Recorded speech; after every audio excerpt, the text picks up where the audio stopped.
Good morning, everybody. Thank you so much for being here for the second day of our Commission for Behavioral Health meeting. Good morning to everyone in the room with us.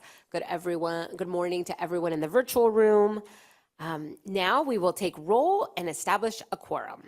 Please note that under the Bagley-Keene Open Meetings Act, any commissioners who are participating remotely must keep their camera on at all times and will be asked during roll call to disclose if they have any other adults over the age of 18 in the room with them during the meeting and the nature of their relationships with these individuals. Sandra. Commissioner Bear. Present. And we're asking you to turn your mics on so that the public can hear. Present. Thank you. Commissioner Burnick. Present, and no other person in the room with me. Thank you. Commissioner Barntrigger. Here. Commissioner Brown. Here. Commissioner Bunch. Commissioner Callan. Here. Commissioner Carnevale. Here. Commissioner Chambers. Commissioner Contreras. Here. Commissioner Designee Swartz. Commissioner Cross. Here. Commissioner Gordon. Commissioner Designee Pulmano. Here. Commissioner Larson. Here. Commissioner Madrigal-Weiss. Here. Commissioner Mitchell. Commissioner Robinson. Present. Commissioner Southard. Not online, okay. Commissioner Sy. Here. Vice Chair Roulette. Present. Chair Alvarez. Here.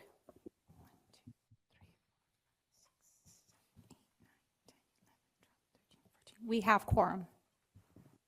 Wonderful. Thank you so much. I want to move on to agenda item 2, which is announcements and updates. Again, huge thanks to all of you that were able to attend our meeting yesterday. It was a very robust discussion around the Commission's history, the opportunities for us to make impact, our areas of responsibility, staffing, and the procedures that we must follow as a state body to demonstrate our accountability to the public. I want to thank all of the staff. We know how much work goes into these presentations, how much preparation. So thank you for all that you did to prepare for that.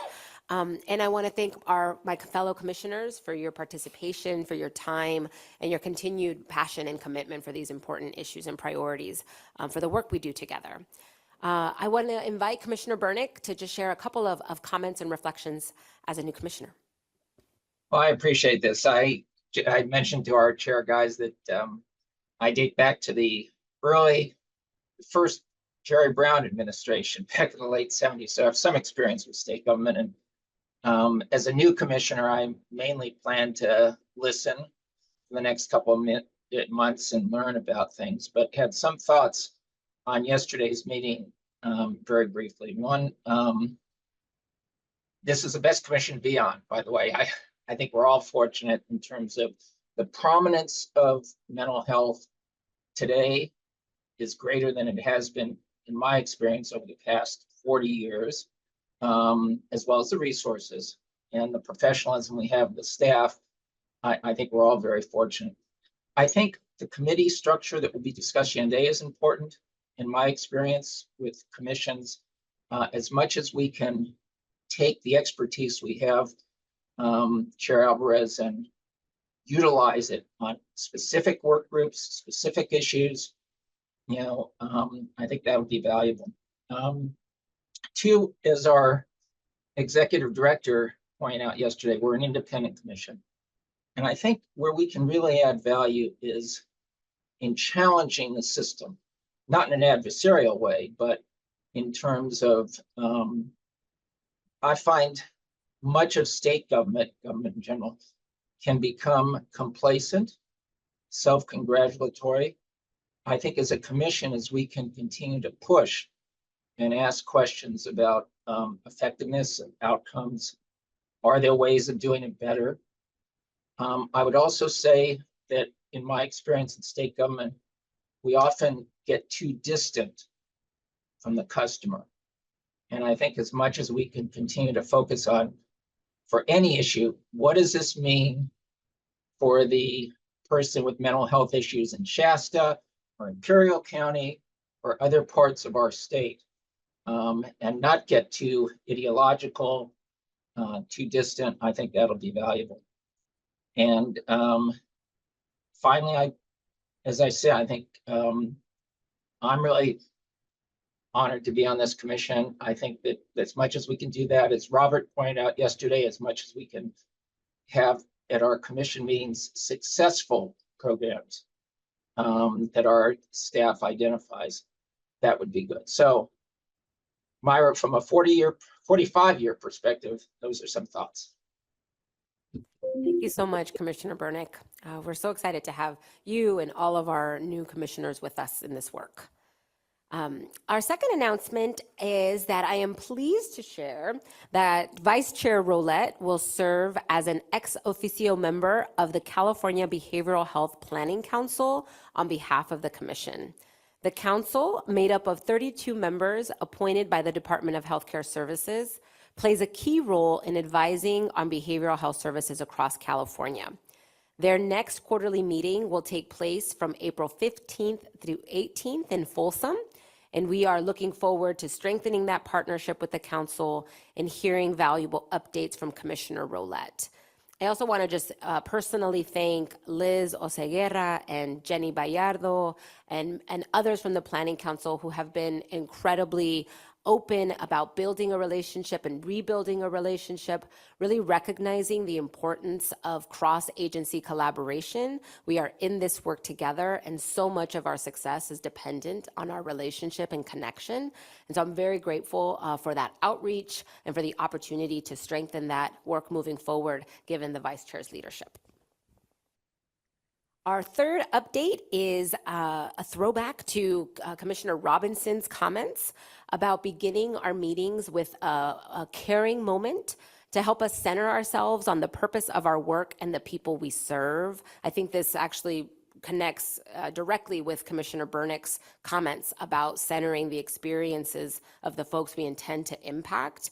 The practice really is meant to remind us why it is that we do this work as a commission, and to share the stories, the moments that may be impacting others in ways that we may not always see. Commissioner Robinson, you joined a little bit late yesterday because you're an incredibly busy person, but we did begin this practice yesterday with our incredible poet, Barbara Fant, who really highlighted art as healing, art as a mental health intervention, and particularly the practice of poetry.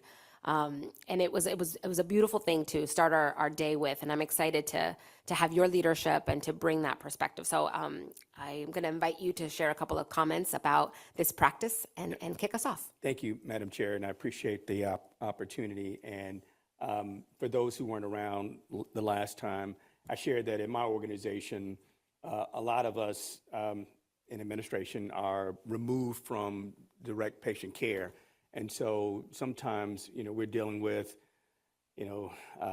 dollars and policy and issues that are so far away from where the actual important work happens. And so we like to start our meetings with what we call caring moments. It's an opportunity to share projects that are working on and how they're helping our members. We call our patients members. It's sometimes what one of our staff members did to help a patient. So it's always just a way to center us and focus back on why we're really here. And that's what I propose that we do, and hopefully we can continue doing it, and we'll grow and feel centered from this practice. So let me start sharing. And I do want to thank Kendra for helping me put this together, and I certainly want to acknowledge that. So the commission partnered with one of our K-12 advocacy contractors, Jakara Movement, to host a teen mental health conference at Yuba College on February 28th. Over 220 teens gathered in a supportive environment to explore mental health. That's amazing in and of itself. The event empowered students with practical tools for well-being, helped break stigma, and fostered community support. The event featured keynote speaker Jared Verse, the linebacker for the LA Rams, and included workshops from notable speakers such as Asante Cleveland, former 49ers tight end, and PhD students from UC Davis. The day focused on mental health discussions, peer support, social media best practices, we talked about that yesterday, and self-care. breakout sessions and activities like breakdancing, I don't want to do that, and slam poetry offered students additional outlets for self-expression. The conference served as a powerful reminder of the role community and collaboration in creating lasting change. With overwhelmingly positive feedback, students left feeling better equipped to advocate for their mental health needs. That's important.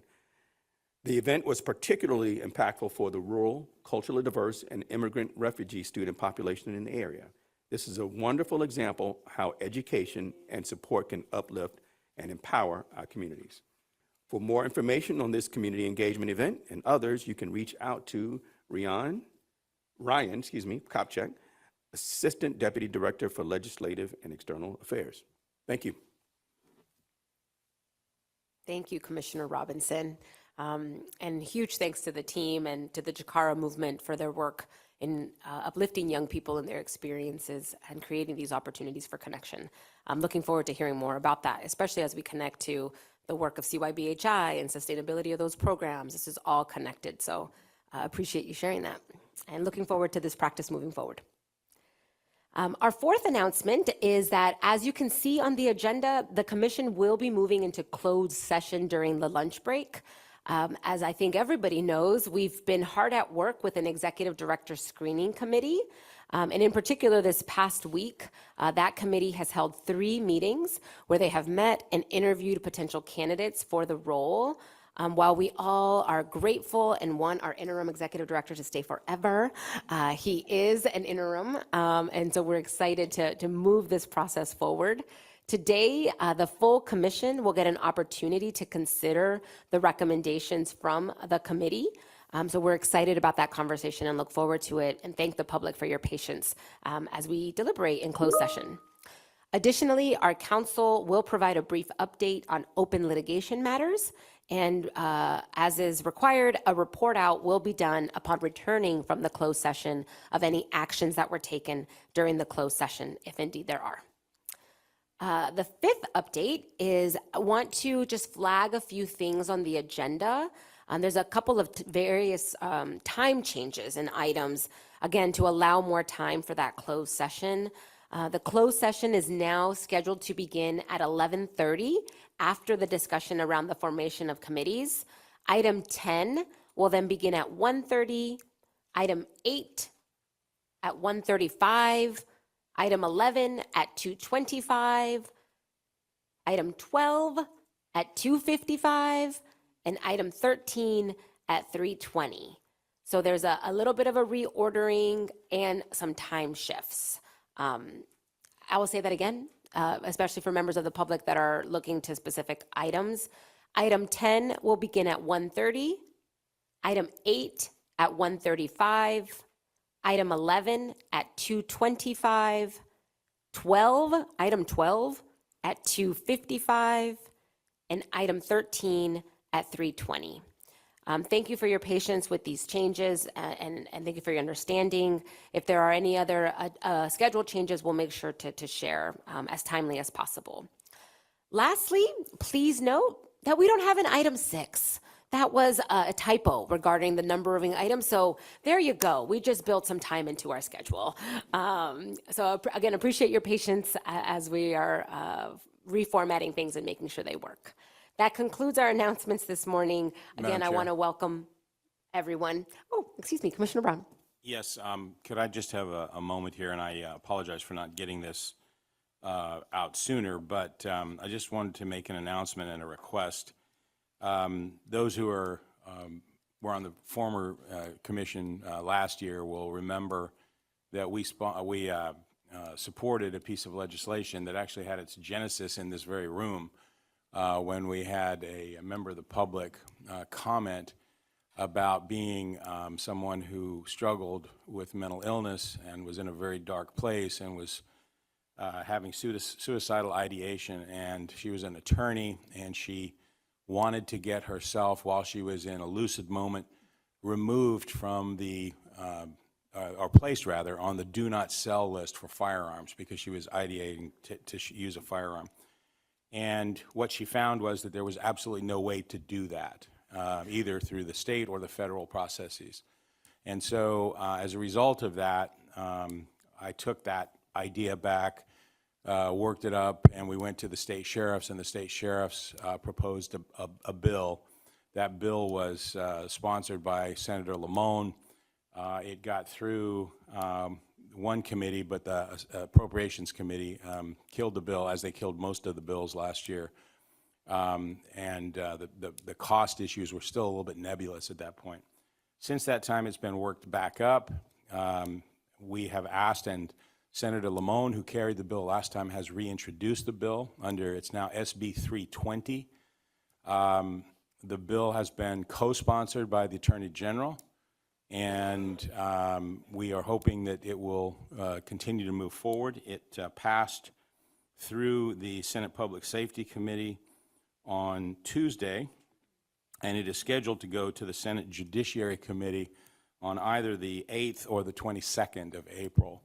And I would like to ask once again if the commissioners would endorse this bill once again, and that we provide a letter of support to Senator Lamone. Thank you, And I'd be happy to make that motion if you'd like. Thank you, Commissioner Brown. I think, do we have to wait until April because of like actions? How does that work? Because this would be a action, we can just calendar it into the April meeting and notify the public that that item will come up for discussion. It'll be too late by then. It's going to be either the 8th or the 22nd that the bill comes up. Well, how does that work? We didn't notice this conversation for this meeting. So. I don't think we noticed it the last time that we did, and it's historically one that we have endorsed, so it's a recycled bill. Can I make a suggestion?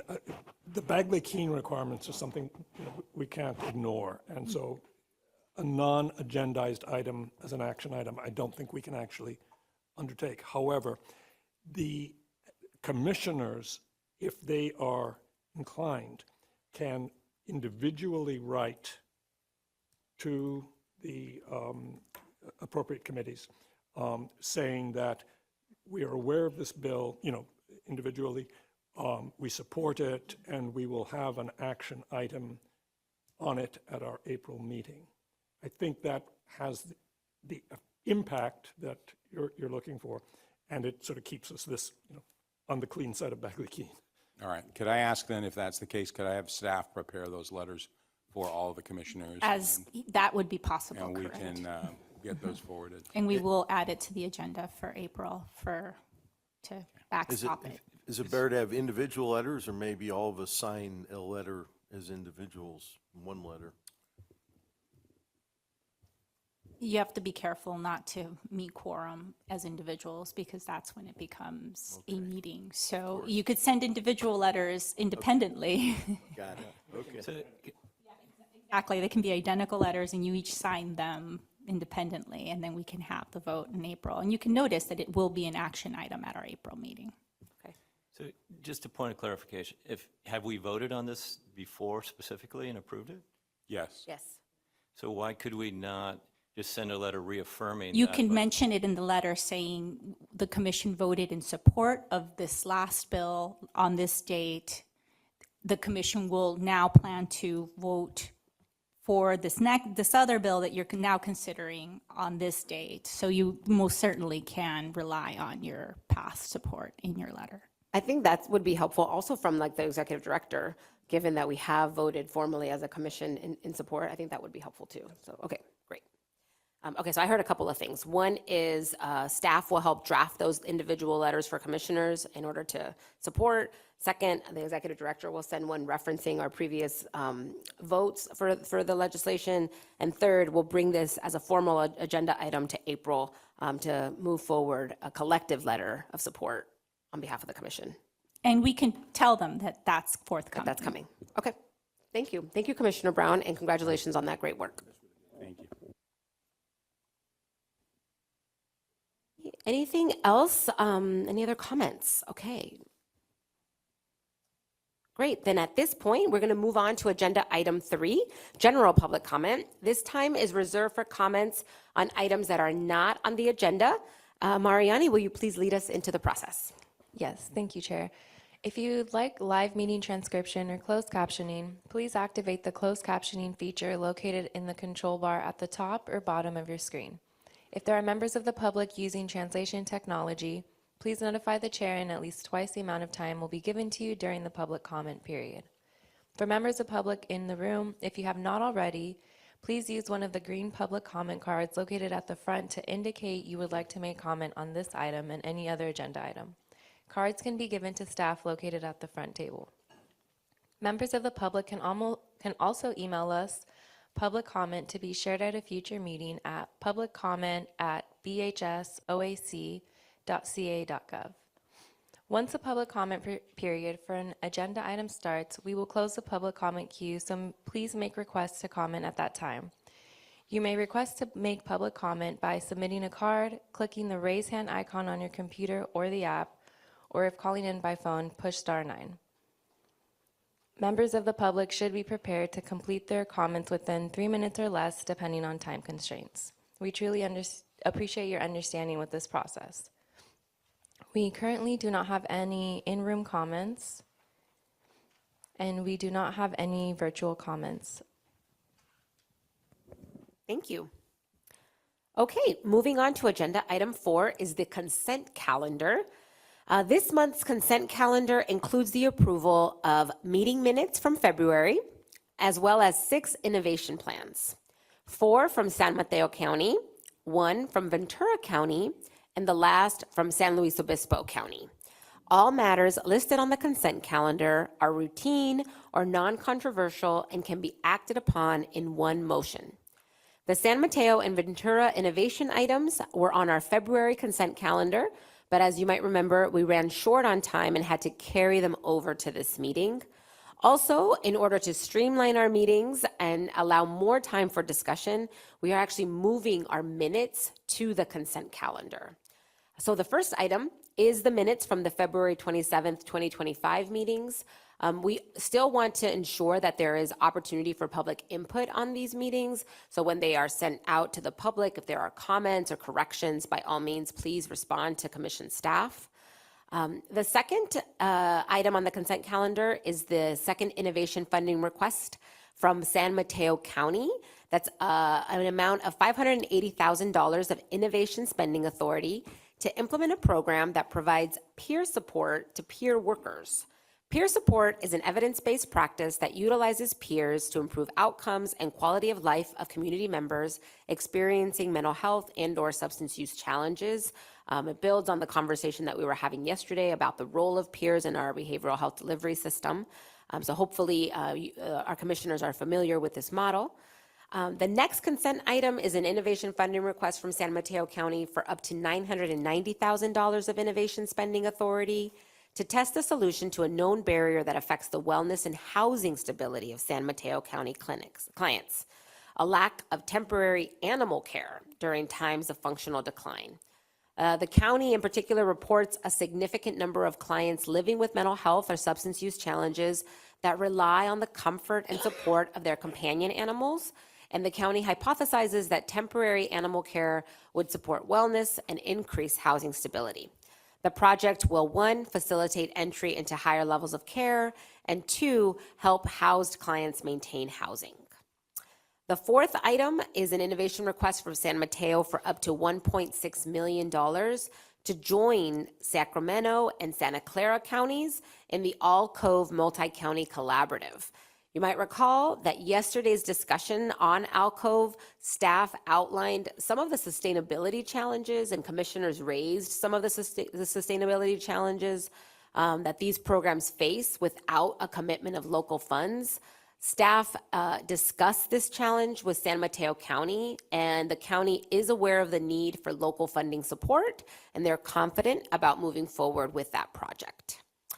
The fifth item on the consent calendar is an innovation funding request for San Mateo for up to $5.65 million of innovation spending authority to prepare for implementation of Proposition 1 by joining a component of Orange County's Progressive Improvements for Valued Outpatient Treatment Innovation Project.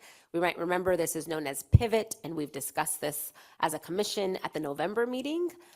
Specifically, this county is requesting to join the component seeking to develop capacity for specialty mental health plan services with diverse communities.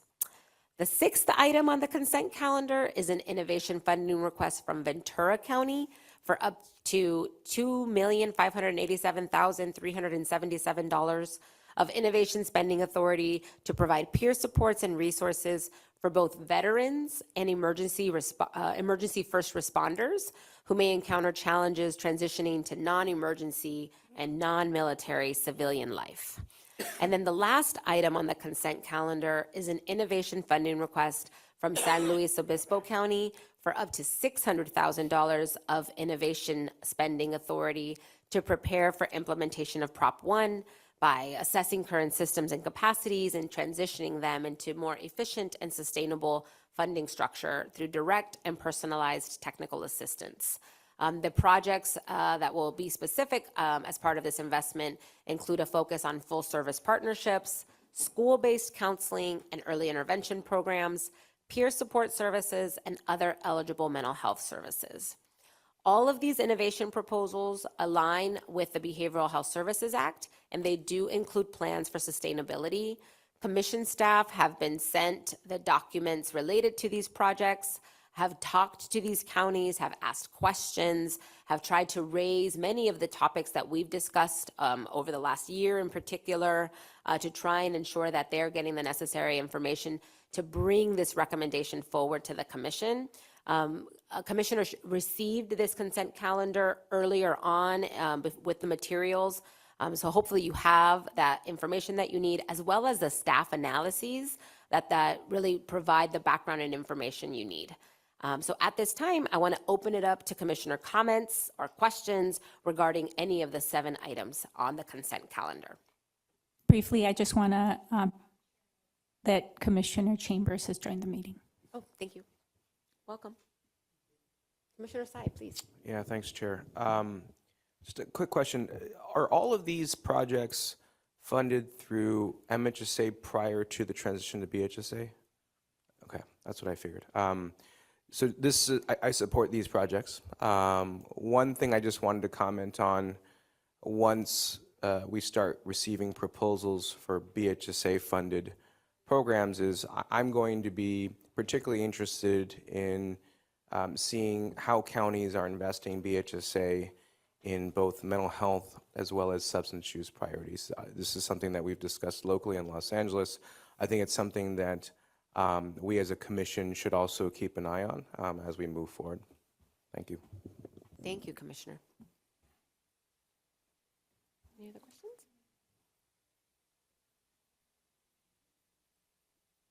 Yeah. Okay, great. Mariani, let's go ahead with public comment, please. We do not have any in-room comments. We do not have any virtual comments for this item. Okay. Thank you, Mariani. Now that the public comment has closed, I would entertain a motion. I'll move it. Thank you, Vice Chair. Vice Chair. Is there a second? Second. Thank you, Commissioner Robinson. We have a motion and a second to approve the consent calendar. Are there any additional questions or comments from commissioners? Great. Seeing no more comments from commissioners, Sandra, will you please call the roll? Will do. Commissioner Baer, Abstain. Commissioner Burnick, Commissioner Burnick, Commissioner Bontrager, Aye. Commissioner Brown, Aye. Commissioner Bunch, Commissioner Callan, Aye. Commissioner Carnevale, Aye. Commissioner Chambers, Abstain. Commissioner Contreras, Aye. Commissioner Designee Swartz, Commissioner Cross, Aye. Commissioner Gordon, Commissioner Designee Pulmano, Aye. Commissioner Larson, Aye. Commissioner Madrigal Weiss, Aye. Commissioner Mitchell, Commissioner Robinson, Aye. Commissioner Southard, Commissioner Sai, Aye. Vice Chair Roulette, Aye. Chair Alvarez. Aye.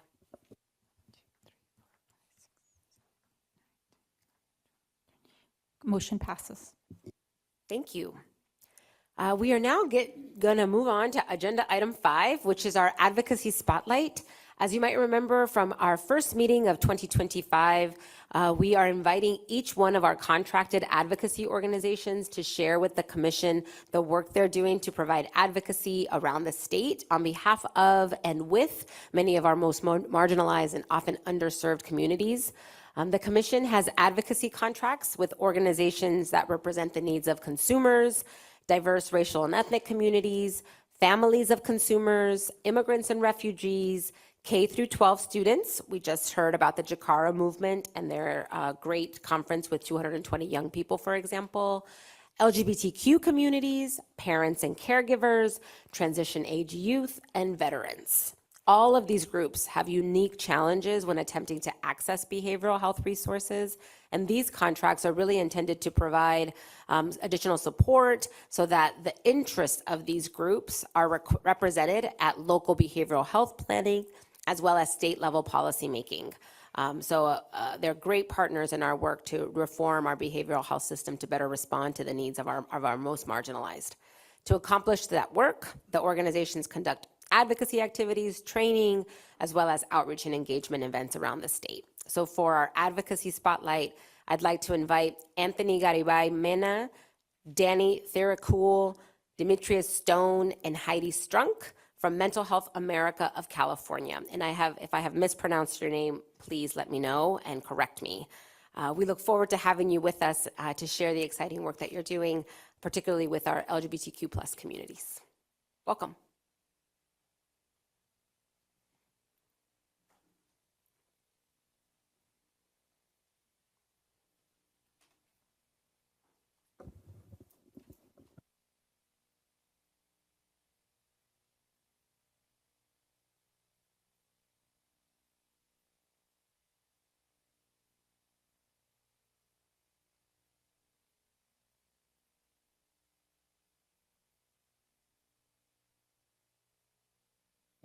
Please turn on your mics. I'm so sorry, to make sure that the folks online can hear us.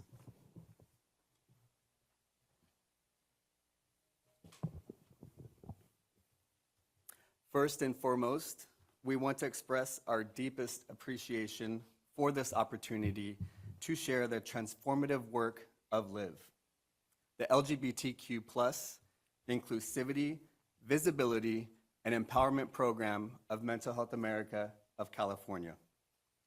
It was difficult to narrow down our program and impact we've had within the community to the requested time limit of 10 to 12 minutes, but we will do our best. I am Anthony Garibay Mena, he, him, his pronouns, LIVE program manager, and I identify as part of the LGBTQ+ community. And my name is Danny Theracool. Pronouns are he, him, his, and I serve as public policy coordinator, and I am also a member of the LGBTQ+ community. LIVE meets the community where they are, partnering with 14 unique organizations throughout all 5 regions of the state. LIVE represents a beacon of support for LGBTQ+ individuals who have too often been marginalized, misunderstood, and overlooked in traditional mental health spaces. Each story and advocacy ask uplifts human dignity, self-determination, and the fundamental right to mental wellness. Each of these partnerships represent a bridge to understanding, supporting, and empowering. We are not just reaching across geographic boundaries, we are breaking down barriers of isolation, stigma, and misunderstanding. We are currently wrapping up year 1, March 2024 through February 2025, wherein communities focused on developing human-centered design campaigns to educate and advocate for policy, system, and environment changes.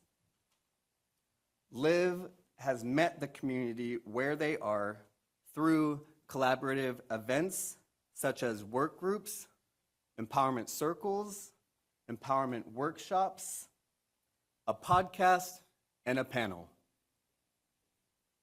Years 2 and 3, we expand upon year 1, including advocacy and education. For example, the public may see Vogue as only a dance form. Within the LGBTQ+ community, it is not only a dance form, but it is also a community-defined historical safe space that provides resistance against societal marginalization, allowing for storytelling, community building, healing, survival, and mental wellness. This is a platform to distribute valuable resources for mental health and address mental health stigma.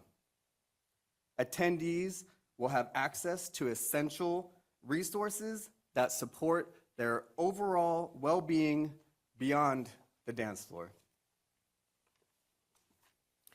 I'm excited to share with you the preliminary results of our community survey. Our survey gathers responses from a wide range age demographic within the LGBTQ+ community, spanning from TAY, transition age youth, to older adults, with approximately 200 respondents and counting. While it's estimated that 1% of the US identifies transgender, 29% of our program participants identify as trans. We want to highlight 2 key findings that stand out from our community feedback that aligns with our community's advocacy ask. First, our communities needs access to LGBTQ competent mental health care. And on average, only 29% of respondents have reported access. Looking at the table on the left, you'll notice a significant drop in access once individuals are no longer TAY. Access begins to increase again after age 26, but then declines over time, reflecting disparities in LGBTQ+ mental health care. On the right, you'll see our findings regarding fear of discrimination in seeking mental health care. On average, 44% of respondents report avoiding care due to this fear. It's important to recognize that this discrimination takes many forms, not just outright denials, but also delays, avoidance, the way individuals are treated, and even the environments in which providers operate. We'd like to show a quick video that shows inspiring clips from some of the events in the community and features some LIVE program participants. Know that there were LIVE participants out of fear that did not want to show their face.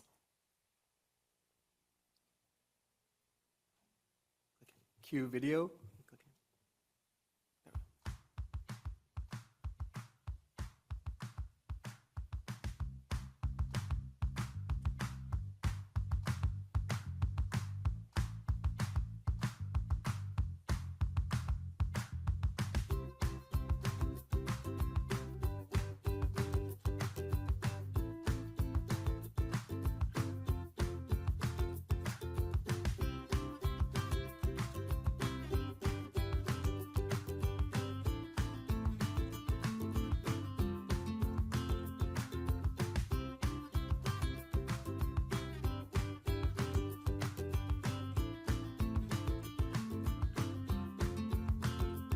This is Veronica Ambrose, she, her, they, them, community advocate at MoPride.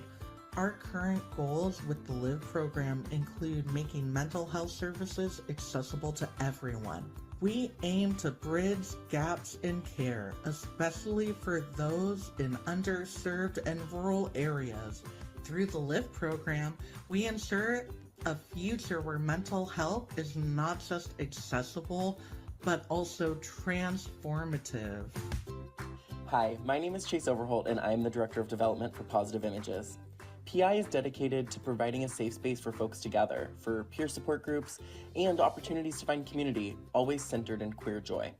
Through the LIVE program, we're working on building allies in the mental health and well-being space, and combating social isolation.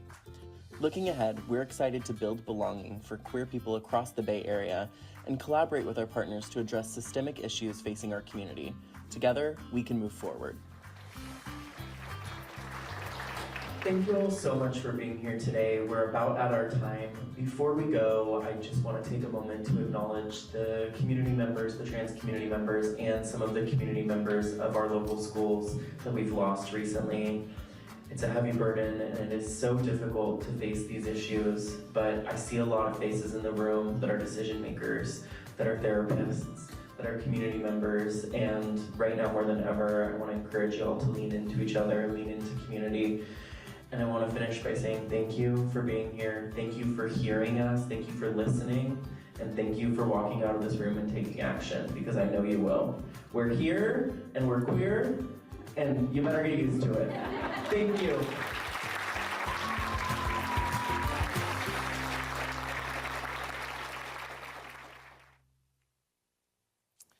The Commission has a unique opportunity to formally recognize the LGBTQ+ community as a priority population under the Innovation Partnership Fund. The fund is designed to improve Behavioral Health Services Act programs for underserved and low-income populations, communities impacted by behavioral health disparities, and other identified groups. Given the significant disparities in LGBTQ+ mental health access and outcomes, our community fits this criteria for what these funds are supposed to be used for. My colleague Anthony will now present the LGBTQ+ community's formal request. As you listen, we urge you to consider aligning the Innovation Partnership Fund resources towards LGBTQ+ mental health, expanding and improving access to critical behavioral health services for this community in need. As of 2020, UCLA's School of Law Williams Institute reports that 17% of LGBTQ+ adults in California have attempted suicide during their lifetime, compared with 2.4% of the general US population. The urgent ask: we need to close the mental health care gap, and our communities need safe spaces. To quote one LIVE program participant, not only do we need to create new safe spaces, excuse me, we need to fund existing spaces that are losing funding. We lose these spaces, we lose more than a service. We lose hope. Thank you for your time and support, and we are happy to answer any questions. Thank you so much, Anthony and Danny. I appreciate you being with us today. I want to open it up to our commissioners to see if they have questions and comments. Please, Commissioner Chambers. Hi, thank you for the wonderful presentation. I always feel like I would relate to something, everything, but I feel like that's just my life experience. I identify as the same community. As a young girl, I did attempt to end my life because of stigma. I believe there is immense challenges in the LGBTQ community, particularly around issues with Black women, and that we struggle with. And I think it's an opportunity for the community to uplift that community. So I'm wondering, and I know the API, I wrote a lot of programs too, so I'm coming at this from a very specific lens. Can you tell me what specifically you're doing to address particularly issues with Black women and inclusion in the LGBT plus community and our representation, and what interventions are you doing? And I've seen the partners, and those are really great partners, and your geographic reach is amazing. But are you working with anything around Black women, Black youth? Yeah. Thank you for your question. We are meeting the community where they're at, and through many of the organizations that we are meeting in the community throughout the state of California, there are a lot of female Black representation in these community circles where we're hearing the community voice, and we are taking the community voice and establishing PSC goal policies for change. So we are inviting not only the voices of Black females, but the voices of all people under the LGBTQ plus community to uplift their voices so we can hear the changes that are needed and support. And Heidi, if you I appreciate the response, and you don't have to have an answer. I'm just saying, like, we know that, like, API community, other ethnic groups in the community have less voice.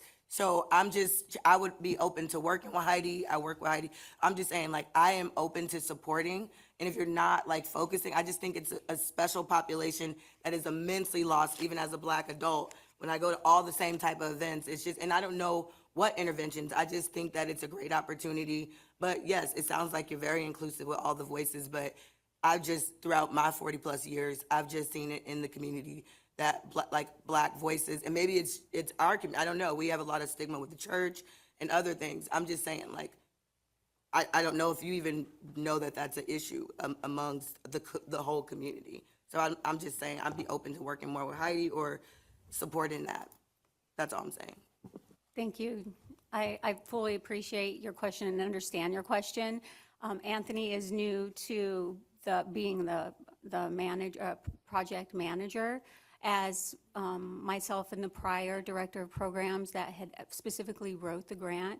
What is something different that we do across all of our programs at Mental Health America of California, we don't define the very specific, we pick specific groups of representations of communities.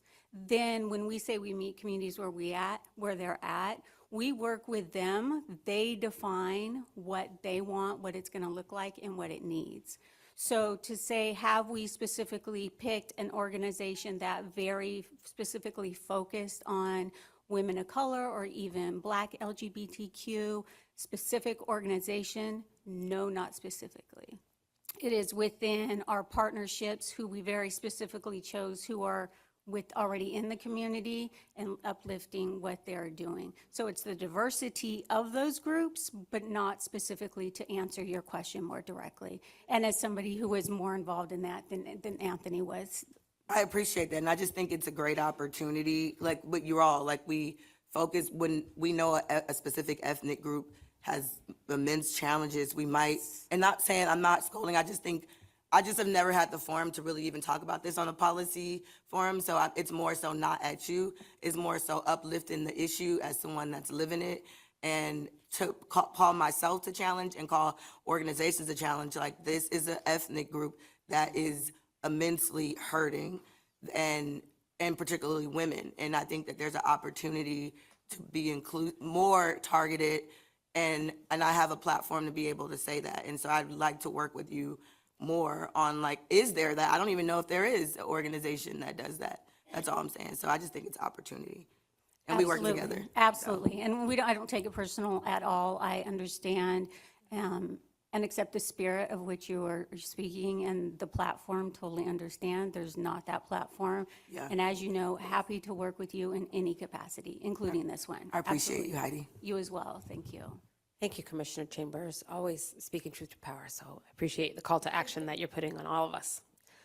Commissioner Brown, please. Thank you, Madam Chair. Thank you for the presentation. Question for you. Do you, as an organization, in the attempt to try to reduce suicides in the LGBT community, do you have a Narcan distribution program? Again, sorry, Heidi Strunk, President and CEO of Mental Health America of California. And my role here today, you see, is in addition to supporting my team to answer more the policy questions as it comes to the organization.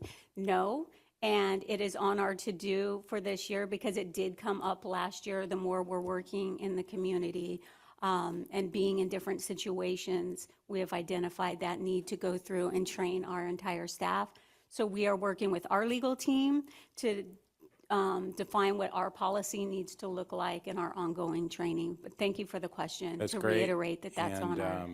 My day job, I'm the sheriff in Santa Barbara County.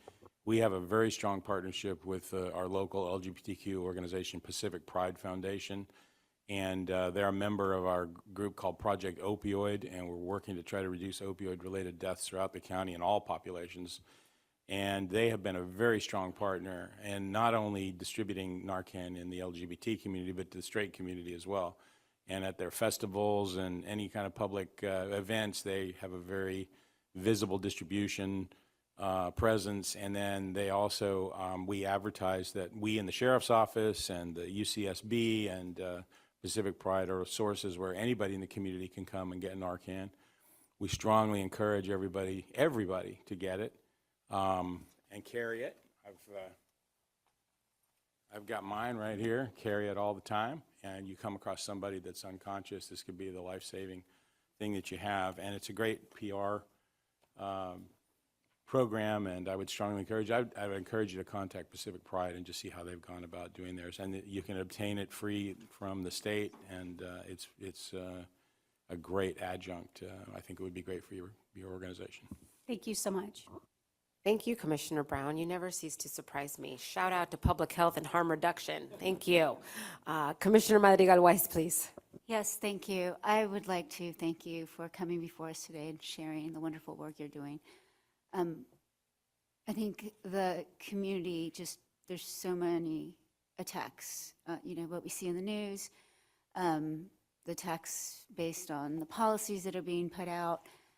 I represent schools, and I know that our students are struggling. So the more of these kinds of programs that we can put out there and uplift is just critically important. So thank you for the work that you're doing. I see that there are works with students. I appreciate the work that's being done. I'm from San Diego County, so huge advocates. But right now, our students are struggling. In fact, they're starting to deny the community for safety reasons. And when you start to deny who you are, I'm really concerned. So this just brings joy to my heart.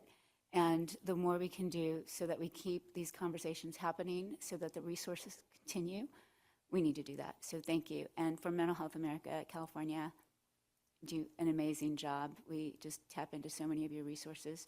So thank you, appreciate you, and just keep it up. Thank you. Thank you, Commissioner. Please. I think in your video, you had mentioned you also work in rural areas. Can you please describe the work that you do in rural areas, and also what are some of the barriers to access and care that you hear from your consumers that are experiencing it? Yes, thank you. As of right now, since we are wrapping up year one, we are not only establishing those trusting relationships within the rural communities with the community members, but we are also coming together and conducting our workshops where we're able to do power and asset mappings to connect the community members with stakeholders and potential assets that can help uplift their PSC goals for change. And some barriers that we're seeing specifically in the Superior region out of Chico, California, in the Stonewall Alliance Center is simply access to care. Within these rural communities, a lot of the LGBTQ+ participants don't have access to internet to tap into online resources. They don't have access to transportation to drive 45 minutes to the Stonewall Alliance Center. And what Stonewall Alliance Center is currently developing as part of their advocacy is connecting those community members with the mental health resources out of the Stonewall Alliance Center.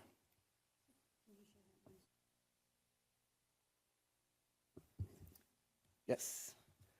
And another example is throughout the empowerment circle that we were able to hold within the Stonewall Alliance Center of Chico, we opened up the doors to not only the community, but the affirming therapists that are currently providing support for the community members throughout the Superior region came to the meeting, and they too are also requesting more information.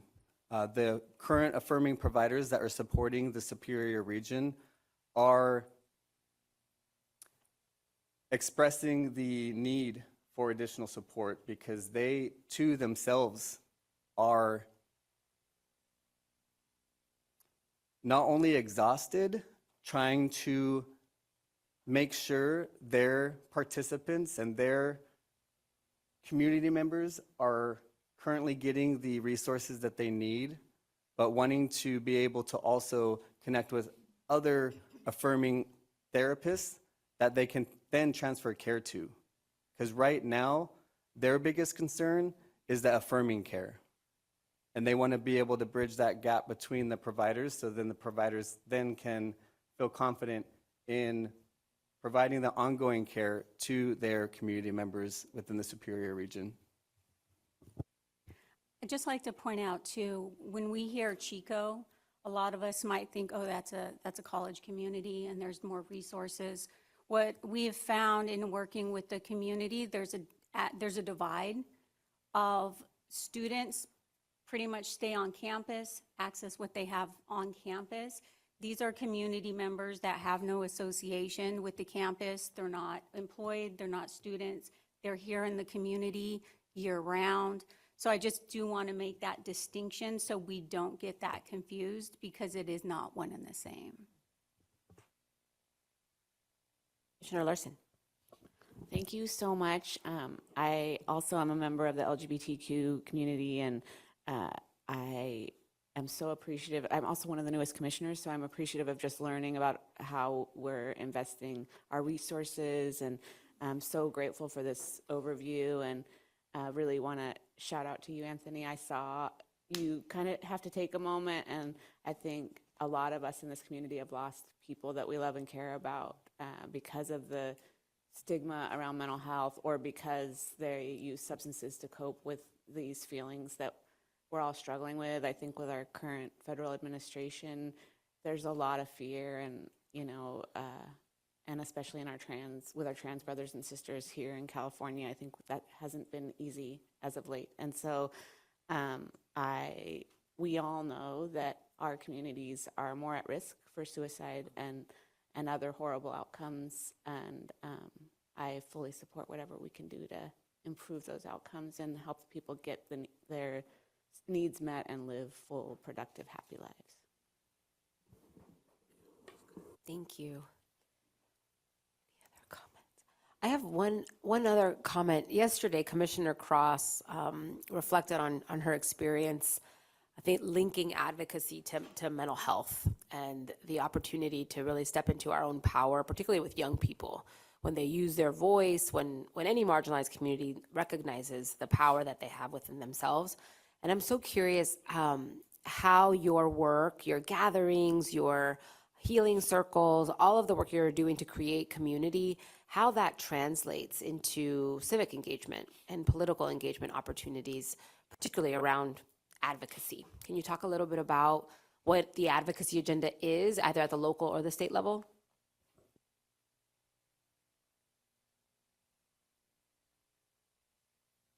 Absolutely. So working with Anthony and working with the community, understanding what their needs are, we're able to look at a lot of state level legislation that impacts this community directly. Legislation that either supports and uplifts their identity of who they are, or legislation that completely tries to erase their existence.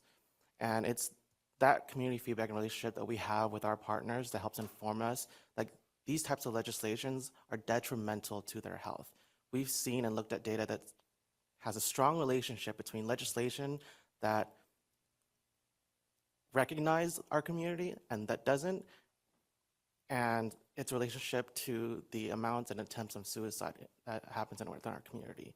And so for us, being able to hear this feedback from our community and understanding more about what their needs are, we're able to look at these different policies and say, this is not going to be helpful. This is going to even hurt us even more. And so, especially as was what Commissioner Larson was saying with what's happening with the federal administration, we're taking a deep look into these various bills and saying, this is going to hurt us even more. It is not going to help expand mental health services. It's just going to further create disparities. And then I'll connect some further dots as well. And when we're out in the community and the community is defining something that they feel they need for themselves or community, part of what we're doing in that education process is helping them understand. It can be as simple as, we call it buckets of money, educating them on, okay, this is your ask, but as far as policy is concerned, this is the pathway through policy to either tap into monies. I mean, because yes, there's the law, but there's also how do we secure funding for new programs or ongoing fund programs. So it's educating them on not just helping them define their ask, but help guide them on where the appropriate place of advocacy is based on their ask. So that's in addition to taking positions on bills and or even potentially co-sponsoring bills as well. So that's the continuum of the advocacy and how it really ties into just basic going into the community. That's the education piece.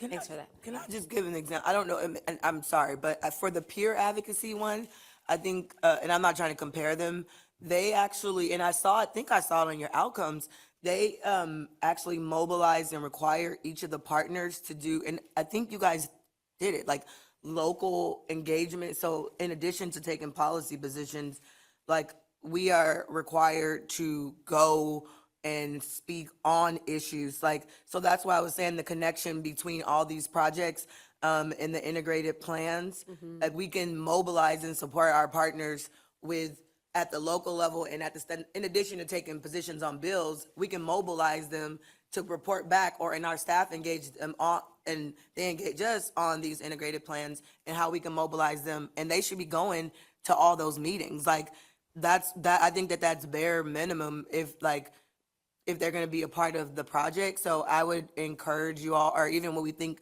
of looking at this money, like ensuring that we mobilize our partners to, in addition, once they learn the education on these bills and policies, that they go to the local level and then report back in their policy projects. So I don't know, I don't want to overspeak, but I don't know if Heidi, if you guys are doing that, but it's an opportunity. We do, and that's one of the variables of these advocacy grants are that local level advocacy, state level advocacy, education, et cetera. But I believe that's across all advocacy grants, but as far as we know, they are, and that's absolutely part of what we are doing. And in addition to those requirements, we go in and teach that advocacy and what that looks like and help them through every step of that process based on what they first identify in their community, both locally and at the state level. So yes, absolutely. Great, thank you. Okay, well, I think, building on Commissioner Brown's comments on where some of the pieces for prioritization and legislation, I mean, it comes from community, right? Like he heard that story and ran with it. We get recommendations from these advocacy contracts and our partnerships with you all. So as we think through later on our next segment of the agenda as our committee structure, that's a direct, I'm looking at Kendra. I'm like, that's a direct opportunity for input from you all who are on the ground to inform the work we're doing and connect those dots like Commissioner Sai said yesterday. So really appreciate your leadership and your work and your service and are grateful for our partnership. So thank you for being with us. Let's open it up for public comment. Don't leave yet. We currently have one public comment in the room, and we have 2 public comments online. Our first public comment in the room is from Elizabeth. Oh, Elizabeth, if you could. There we go. Thank you. Hi, folks. Good morning. My name is Elizabeth Osiguera, and I'm with the California Alliance of Child and Family Services. We wanted to thank Mental Health America for all the great work that they do to support communities in accessing mental health services, and especially supporting LGBTQ+ in accessing and improving these services for this community. We ask that the Commission continue to work with CBOs and continue to invest and support in making sure that special populations have access to the crucial mental health services that we are working so dearly to improve access around. Thank you. Thank you. Our next comment is online from Steve. Your line is open. Hello, my name is Steve McNally. Can you hear me okay? Yes, we can. Great, thank you very much. Well, I'm so excited that you have this advocacy spotlight, and it's very timely for me personally. Our board just had a listening session with um, parents of youth, and I had two parents that were safe adults who could listen without judgment or observation, comment, or solution. And they were there for their kids that were middle schoolers and high schoolers that were transitioning. And it was just very interesting to see. And one of the things was that we don't have, even in Orange County, which is a large county, the nearest resources for them are geographically let's say undesirable or not easy for them to reach relative to where our resources are for this um, specific group. But first, I wanted to thank Danny and Kayan. I remember Danny. I reached out to Danny because our local boards are now legislated to have someone under 25, and we were looking for people that were advocates and knowledgeable about mental health and substance abuse in the state, and he was very helpful. The other is I want to thank Kayan for their first meeting at the OAC for the commissioners that have been here since, not the new commissioners, but and the new commissioners might want to check this out. They provided a peer empowerment ladder that identified where the community feels they are relative to being heard, or anyone is relative to being heard. I would suggest that you look at it and maybe see how you think the community is being heard in your current positions or your positions in your day jobs relative to your relationships to the state, the county to the state, the county to the CBOs, and and everyone to the community. And I also wanted to make a mention, just in case Danny and the group's not aware of hiding in plain sight that was discussed yesterday at the California Behavioral Planning Council meeting in San Diego, and I think Commissioner Madrigal-Weiss was there.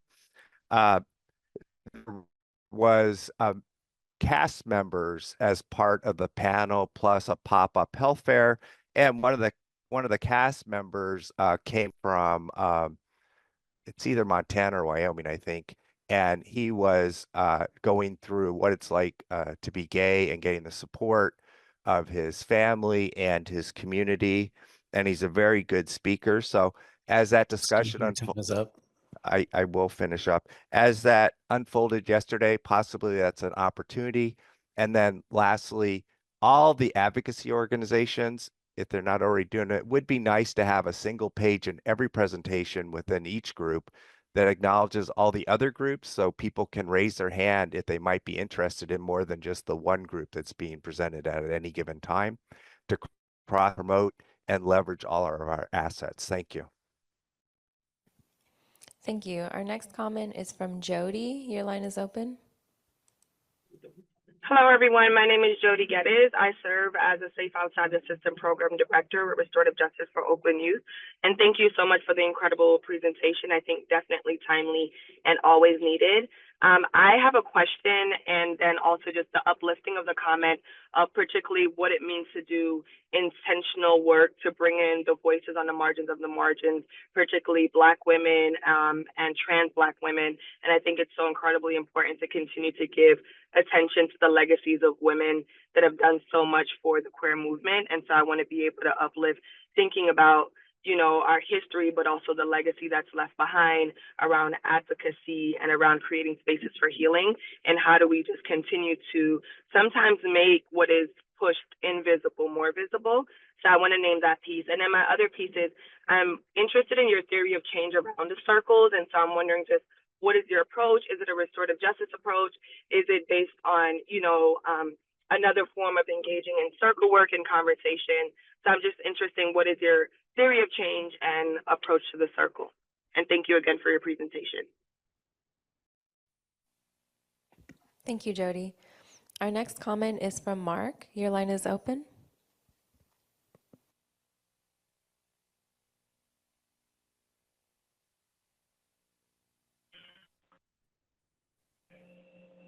Hi, this is Mark Carmetz. My comment is I think the Los Angeles County Community Planning Team is going to be taking place tomorrow at St. Anne's Conference Center. No, it's going to be in person on the internet. I'm sorry.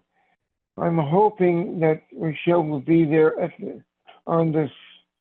this meeting so she can reflect what happened, what was talked about at this meeting and report it there at the community planning team meeting. There needs to be liaison between the Oversight Accountability Commission and the community planning teams here in Los Angeles. As far as I know, I'm the only one who attends both of them. So I think it's really, really important that she be there. We have underserved cultural committees that attend that meeting. So I think it's important that the comments that are being made here, that they are reported at that meeting too, so that information can flow between the two committees. Thank you.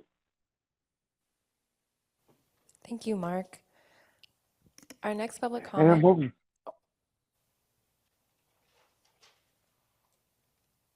Sorry. Our next public comment is from Tanya. Your line is open. I see two more, right? Tanya and Yeah, Stacy? Tanya and Great. Stacy just raised. Thanks, Mariani. Good morning. My name is Tanya Service, and I'm the Advocacy Director for the Veterans Art Project. And I'm also a certified peer support specialist and a suicide gatekeeper. And my question is, with all the changes that's going to be made with the committee, is there going to be an equal representation of veterans assigned to the committee, especially when we're talking about the pre-9/11 veterans? A lot of things are happening is with transitioning veterans and post 9/11, but pre-9/11 veterans are getting left behind, especially a lot of our senior veterans. And my ask is, if there are going to be changes, is there going to be any steps or implementations so that the veterans can be informed on how they will be able to apply for the committee? Thank you. Thank you. Our next public comment is from Stacy. Your line is open. Hi, this is Stacy Hiramoto with Renico. Sorry, I was not able to make it in person, but I strongly believe that people from the community stakeholders should be on the committees. The bylaws, the language of the current bylaws is very good. I don't know if you saw it, but your current bylaws say that ideally people from the community need to be on the committees, and they outline who, including consumers, family members, and people. Yes? Stacey, I don't mean to interrupt you, but can I ask you to hold that comment until after the discussion on the formation of the committees? Right Oh, now? I'm sorry. I just got on and I thought this was the I thought that was the case. Yeah, I thought that was the case. I'm so sorry. So hold that Okay. thought, Stacy. Oh, I'm so sorry. All right. So I believe that was our last comment for agenda item, the Advocacy Spotlight. Thank you, Mariani. And Commissioner Alvarez, Yes, if I please. may, we would also, before we leave, love to invite all the commissioners and the CBH staff to our annual LIVE conference here at the Endowment in Sacramento on April 9th. So please mark your calendars, April 9th from 10 a.m. to 3 p.m. We'll have a keynote speaker, Demetra Smith, and host Helen Heels for our We Live conference, which is an opportunity to uplift and celebrate the LGBTQ plus advocacy that is happening throughout the state. We'll be having a panel and representation from all the work groups and community coming to this celebration. Thank you. Thank you so much, again, for your partnership and for your leadership. Looking forward to continuing to work together.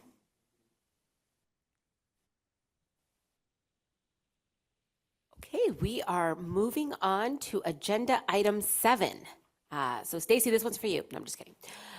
This is the formation of committees. I want to, before we discuss the item, want to put a few points of clarification. I do want to clarify, both for our new commissioners as well as our existing commissioners and members of the public, that the commission actually does have 2 standing committees. The 2 standing committees are the Cultural and Linguistic Competency Committee and the Client and Family Leadership Committee. Those committees are composed of both commission members and community stakeholders. The 2 committees have been on hiatus as we've adjusted to recent leadership changes. We've talked about that at a high level at the past couple of meetings. We've also obviously welcomed new commissioners, and we are realigning staff structure to respond to BHSA implementation as well as our strategic plan. And so we've actually put those committees on hold. I want to make clear to the public that we do plan to re-engage the public around those committees in the coming months so that we can continue our efforts to ensure that the work that this commission does, our contributions to improving the delivery of behavioral health services in this state, is implemented in a way that reflects the needs of consumers, family members, and in particular our culturally diverse communities. So I'm just grateful, and I want to thank you for the patience as we establish those advisory committees. I also want to make clear that we are looking into a process for public input on those committees. I have sat as chair of the CLCC in particular for the past couple of years, have had the great partnership of Vice Chair Rolette in those meetings, had the partnership of Commissioner Mitchell, and much of those discussions was a frustration from members and members of the public about the role of the committees and opportunities for input. And so one of the things we want to do, similar to what you have seen these last couple of weeks with surveys that have gone out to the public, is create a feedback loop, create an opportunity for public input on what those committees mean and the opportunity for impact. So stay tuned for more about that, because again, if we're going to have committees, if we're going to ask for the incredible hard work of the team in supporting the work of those committees, we want to be clear on their purpose and the outcomes we want to get as a result of the work we do together. This item in particular is going to consider establishing 3 standing advisory committees composed of commission members. So these will be committees composed of commission members that speak to the work and provide additional opportunities for public input on the process. This is a standard practice across commissions in this state, having working committees that enable the work of this commission to continue in between our full commission meetings. We are already pressed for time at these full commission meetings. So again, having the working committees will hopefully enable us to delve deeper into the content in partnership with the public to get our work done in the most effective way possible. So the 3 proposed standing advisory committees are: 1, the Budget and Fiscal Advisory Committee; 2, the Legislative and External Affairs Advisory Committee; and 3, the Program Advisory Committee. If the commission approves formation of these committees, we will poll members of this commission to determine your interest in serving on a committee, and then we'll make those assignments official at the April meeting. So don't everyone raise your hand right now.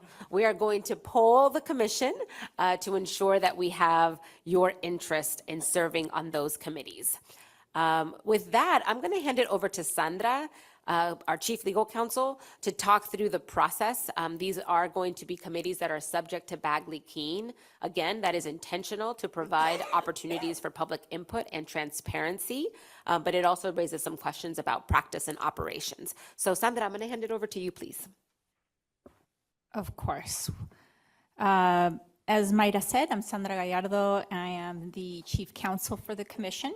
And in your packets, you should have received the draft committee charters for the 3 proposed committees. So it says the Budget and Fiscal Advisory Committee, the Legislative and External Affairs Advisory Committee, the Program Advisory Committee. Important to note is that the word advisory here, which means that these committees will not be taking action. Like the full commission is an action committee, meaning you vote and your vote means something and you can enter into contracts, you can issue grants.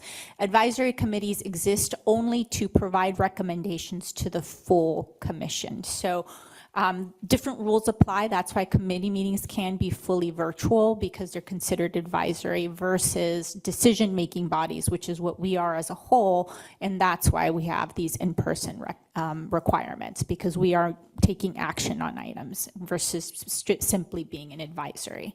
But that said, these committees have a lot of power to parse through, dig deep on the materials, and make strong recommendations so that the full body doesn't have to spend the 3, 4, 5, 10 hours on the item and can move forward with action on a much faster scale. So that is the vision of these 3 advisory committees. The authority for this comes from our rules of procedure. Our bylaw 6.1.b specifically states that the commission may establish any multi-member body, a committee, a subcommittee, or a task force consisting of commissioners appointed by the chair as necessary to support the work of the commission. So this is the authority, and it's separate from the authority that created the committees, the CCLC and CFLCC, which our bylaw language does say that we should ideally have members of the public, but this separate section actually points out to commission-only committees to move forward the work of the commission. We have the committee structure. So the composition in nature, as I said, membership of the advisory committees will be commissioner only. They are advisory in nature, again, not decision-making body, so they will have the ability to meet virtually. Committee chair, the commission chair will appoint the chair and the vice chair of each committee annually. And the meetings will be open to the public, subject to Bagley-Keene. So that means we will have to provide the 10-day advance notice. Our agenda will note what items will be voted on as a recommendation only, of course. What items, there will always be opportunity to public comment on each agenda item. All of the Bagley-Keene rules that we chatted about yesterday will apply to these committee meetings. So I'm going to spend a slide on each of the committees just to share out the purpose. But please feel free to ask questions. That we're envisioning that the Budget and Fiscal Affairs Advisory Committee will monitor and advise on the commission's budget. The advisory committee supports the commission by monitoring the budget and providing recommendations on annual priorities in alignment with the program and legislative affairs committees. So we will have staff obviously supporting this effort to be able to establish whether it's a quarterly or a monthly update on where the commission is going and what funds of money, streams of money are available, and helping make recommendations in tandem with the program and Leg Affairs Committee to see where this money should be allocated. And the responsibilities of the fiscal would be review the annual budget, review the document updates, budget proposed BCPs, as we all know them, the budget change proposals, recommend commission action on amendments, adoption, and submission of necessary to the Department of Finance. Review fiscal analysis of projects, contracts, and grants, review the periodic, fiscal analysis on what is coming on. Very numbers heavy, seems like, and, if you fear that kind of right brain thinking, this is the excellent committee for you. So you will be able to determine the frequency and schedule of such analyses too. Then we have separately the Legislative and External Affairs Advisory Committee, whose purpose is to shape the legislative agenda and advance advocacy priorities. Again, you will be supported by staff who will we will be bringing is bills that are introduced that have a nexus to our work in making decisions about whether or not to support or even introduce bills in any area. So the responsibilities are, like I said, monitor and propose legislation. So the exciting part I always love is when we can propose legislation, and we've done that in the past, but also monitoring all the other legislations that are out there and see whether we see them as helpful or we want to go in as a co-sponsor. You know, there's so much you can do in this world. Of course, stakeholder engagement, engage with the commission stakeholders, including community leaders, providers, and advocates to obtain the different roles. And I think a new thing that I think is a wonderful addition to this committee is to partner with our advocacy grantees. So this committee would have the access to support and collaborate with the commission's advocacy contract grantees to strengthen their capacity for effective representation, because then you're actually connecting our grantees who are advocacy with the actual work that we are putting together in terms of proposed legislation or like it could be a smoother connection between these different worlds, and to bring them together to make the advocacy for the bills we're proposing a more seamless process. And finally, the Program Advisory Committee, the purpose is to shape program priorities and to support the commission by shaping the commission's, the program priorities. And they have responsibilities, to review proposals for research projects, review proposals for commission research, project development, contractors, grants, ensure transparency, that there's adequate accountability, transparency, and deliverables, review program updates, review periodic program updates to ensure the terms of approval are satisfied, that the reports are moving in progress, that we're having outcomes. I mean, we have a terrific research arm here with, I want to say 10 to 15 researchers, most of them PhD level. So I think that there's so much there that can be tapped into to look at research and project development.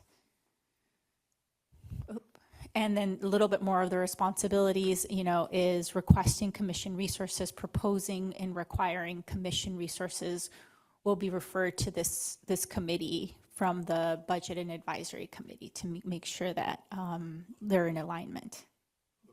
Oh, yes, that they will send it to the Budget and Fiscal Analysis Committee to make sure we're in alignment. Again, under the Program Advisory Committee, the responsibilities include the Behavioral Health Wellness Act, the Student Services Act, and the Innovation Partnership Fund that starts with Prop 1, and any other specific authorities granted to the Commission. So as Mayra said earlier, as the chair said earlier, you will receive a poll at some point this week, I'm imagining, or very soon, asking you which committee you would want to sit on and which one is of interest to you. They serve different functions, but they're all very important functions, and I would recommend, the slides are in your packet, so you can go back and review what I've written or, ask any questions. Pass it back to Mayra. Thank you, Sandra. A couple of things I want to flag for the commission and for the public. So you'll also see that the committees align with the staffing structure that we discussed. And that is intentional. It is intentional to try and ensure that we are streamlining the operations of this commission, the staff and its work and how it's divided with the operations of this commission, to try and ensure that communications are streamlined and that there's follow through between commissioners and staff, and that the public knows where this work is going. So that's intentional. Additionally, this reflects, our last conversation, but even conversations that we have on the side, we have incredible expertise around this table. We have incredible expertise and experience that commissioners are bringing, and we want to tap into that. At the same time, we want to do that in an orderly fashion. So with these committees, we have an opportunity to be able to explore the ideas that you as commissioners are bringing to the commission for consideration, so that we're not that's a bad term. I was going to say half-assing, so that we're giving the due diligence to the ideas that are brought forward to this commission for consideration, and that we use the channels of communication so that we assess the capacity that's needed from the staff in order to bring these priorities forward and give them the attention, the time, the resources that they truly deserve. So that's part of these program, for example, the program committee. That's one. Additionally, building on this discussion with the Mental Health America staff and team members, there is a lot of expertise in our advocacy contractors. How are we uplifting that expertise, those experiences that they brought to the table, that CPEN and their constituency brought at the last meeting to inform our legislative work, to inform the priorities? We often want to say, we often hear from the public, how are you centering community? How are you listening to community? These are opportunities to do just that and make those processes more concrete. And then, of course, on the Budget and Fiscal Advisory Committee, the numbers, the budget is a reflection of your values. So that committee can delve deeper into our allocation of resources so that the work of the Legislative and External Affairs Committee, the work of the Program Advisory Committee is reflected in that budget. So you're going to have a hard time picking which of these committees you want to serve on. I also recognize some folks have more time than others and can serve on more than one committee. I'm saying that out loud as if that's allowed, right? Yes, okay. So I hope that gives you a bit of some context. This proposal was a long time coming. And I just really appreciate the work of Kendra, of Tom, of Will, of Sandra, and really thinking through intentionally these questions around committees. I also, they're not here, but staff reached out to a number of existing commissions across the state. What are the best practices of those commissions? What are some lessons learned? How can we be better based on the experience of our colleagues? So huge thanks to that. And I'll open it up for questions because I know there are going to be lots of questions and discussion. And Commissioner Larson, Commissioner Chambers, Commissioner Bear. Okay, go for it. Maybe this is a question for the whole group, but is the hope that every one of us would be on at least one committee?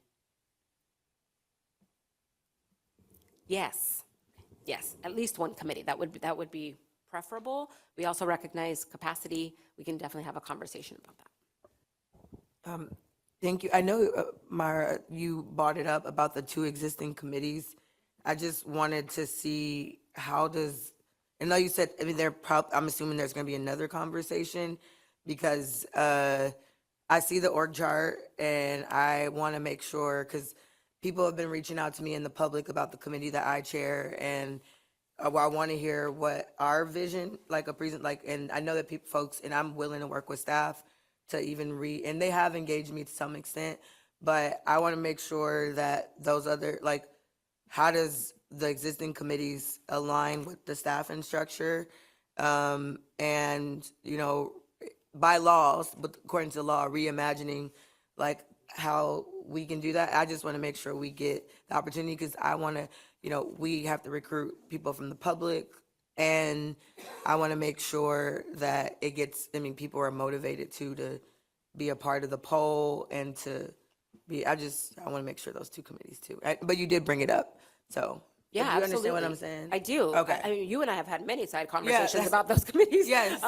Yes, absolutely. So a concrete next step, and I'm looking at Tom, is going to be a survey for public input on those committees, Commissioner Chambers. I'm just talking about the survey that we want to talk about with the CFLC and CLCC in order to get a better picture of what our expectations, what our goals, so that we can get on the same page about what those committees are going to do, right? Those are also advisory committees. How are those advising the committees? How are those advising the commission? And get a sense from the public what that looks like. Yes, this poll is for what committees, good question. This poll will be to commissioners, where do you want to serve?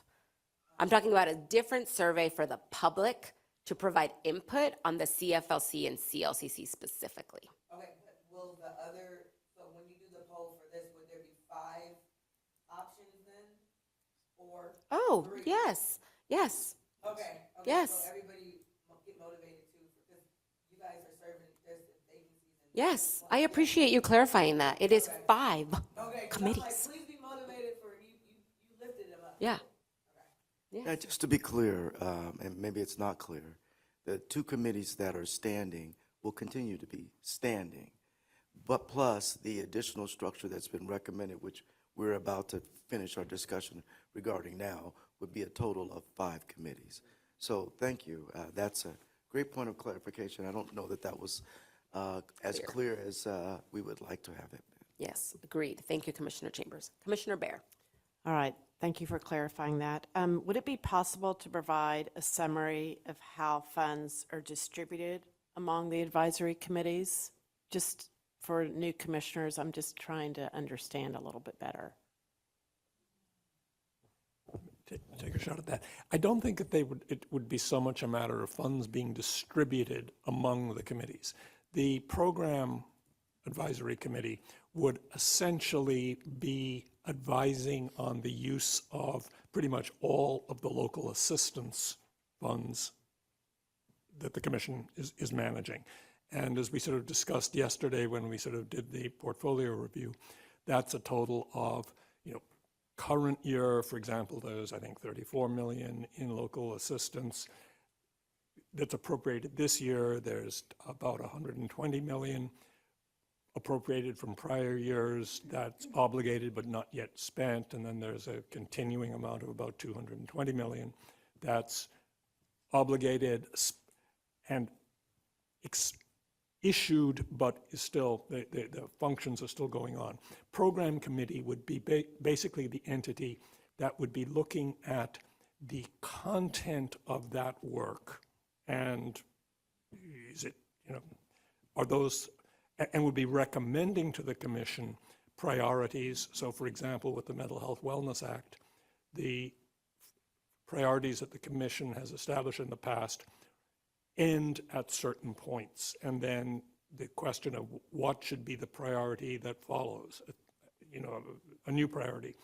I think we'd be looking to the program advisory committee to make recommendations to the full commission to consider things.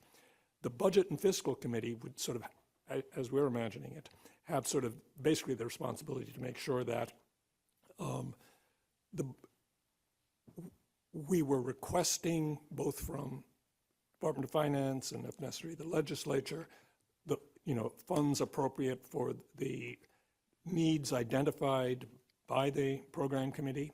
So it would be more sort of the resource gathering and resource monitoring function, not so much the sort of the decisions as to what's worthy and should be, a priority. And then the intent then that the legislative and advocacy committee sort of not be so much, it's responsible for the grants that go to the advocacy community, and so for proposing to the commission what cadence those requests for proposals or et cetera should be issued on. But then really its core function is less the sort of the money and procurement side and much more, I think, let us take from what we're learning from whether it's research projects that the program committee has initiated or other things, what are we advocating for? What have we learned from this? What do we want to encourage the legislature or the public or the counties, other departments to do with that information and bring those recommendations to the commission so that in essence, the example, from Commissioner Brown earlier this morning for the do not sell list, would be the sort of thing that you would imagine coming through that committee to the commission with sort of the recommendations to how to act. So that would be sort of the way the functions would be divided and not so much funding to each committee. The commission staff would staff all the committees. All right, I'm sorry. One more question, follow up to that. So they're on the commission that we were passed out, this whole diagram, there's some vacant positions. So as I understand, these three committees have not been in existence the last couple of years. Right. And now they are. So the positions here are going to cover that staff support, or there's additional? No. No. So if you look at Tom Orrock, Kendra Zoller, Norma Pate, at least this is the way my brain functions, Commissioner Bear, those are the three leads for the three committees. Norma, leading our budget discussions as our deputy director, is leading that work. I keep calling you, yeah, okay. Kendra, she is our chief ledge person. She's going to be working on the legislative agenda. Also, our external affairs from the advocacy contracts that are now situated under, oh no, just kidding. Yes, yes, are now situated under her. So that's her body of work. And then Tom, all of the program work, the innovation fund, those discussions are situated here. So all of the priority spending, the Mental Health Wellness Act investments, the Mental Health Student Services Act investments, all of that are under the program. And no pressure on those three people. They have incredible teams under them, but that's sort of how it's broken out between the committees. Okay. So those three positions are very important for the program team, period. Thank you. Mhm. Yes, please. I just had a request if we could get sort of a description of the two current standing committees like we got here in this packet. And it seems like that's in flux a little bit, but what was the original purpose of those committees? That would be really helpful. I so appreciate that question, Commissioner Contreras, because even in my tenure as a commissioner, those committees have evolved. So the idea of getting public input, of getting commissioner input, is to inform the purpose and outcome so that we're all on the same page about the purpose and outcomes for each of these committees. We did that with these, and now it's an opportunity to do that with the other two. So that's exactly what we want to get to. I just, but we're going to be asked to sort of maybe sign up for those committees beforehand, right? Before that process. So I'm just wondering, like, if. I hope not. I hope you wouldn't be, because you wouldn't have all the input that was put into those. Well, but if we're doing it at the same Well, time. yeah, you will be doing it at the same time because there is the language in our regulations related to the CFLC and CLCC. So there is something there already that you can respond to. I think what we want to do, just how we're doing with these, with commissioner input, is what is then the purpose?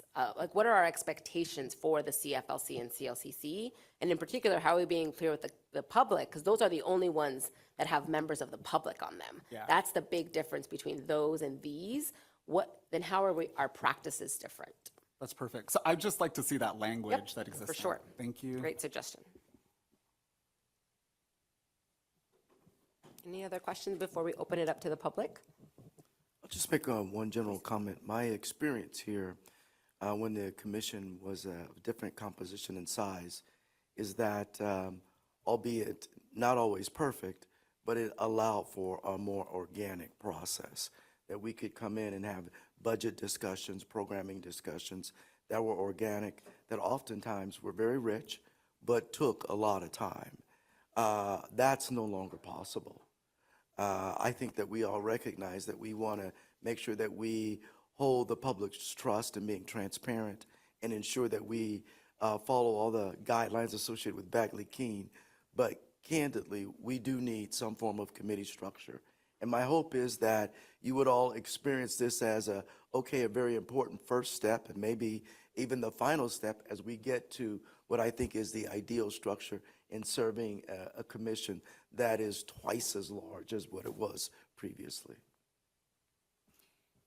And what I can share is that what it provided in statute for the existing committees is that the commission may establish technical advisory committees, such as a committee for consumers and family members, and a reducing disparities committee focusing on demographic, geographic, and other communities. The commission may provide pertinent information gained at these committees, gained from these committees to relevant state agencies and departments. So it is in our statute to form the CFLC. But again, you can see that there's flexibility to what that means. It doesn't tell you one of this and one of that that does this. So there is flexibility, and that's why we need a poll and a discussion of what those two commissions could evolve into in the following years. Great, thank you. Please, Commissioner Madrigal. So just to be clear, for these 3 new ones, it will be commissioner-led, but communities invited to participate and add comment. Okay, so it'll be like the CFLCC.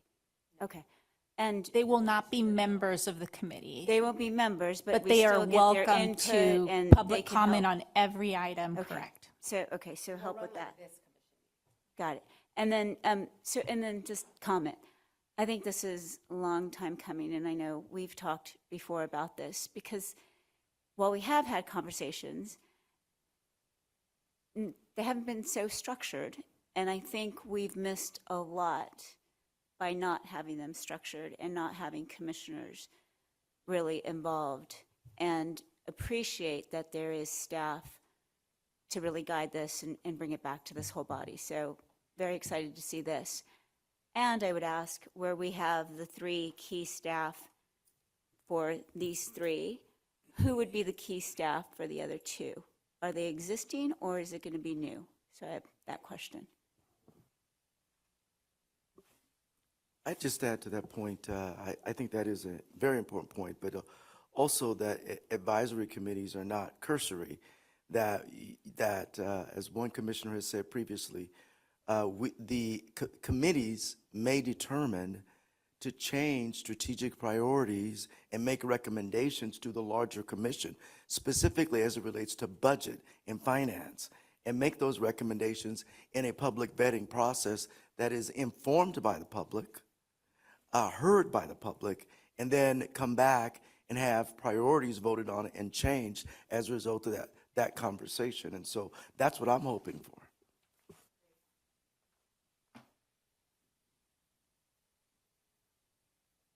Okay, all right. Well, now I would like to invite the public to give us all the thoughts you have on this proposal. Mariani, if you could please go ahead. Thank you, Chair. In person, we have 2 public comments. Online, we have 1 virtual comment. Our first in-person comment is from Tui. Your line is open.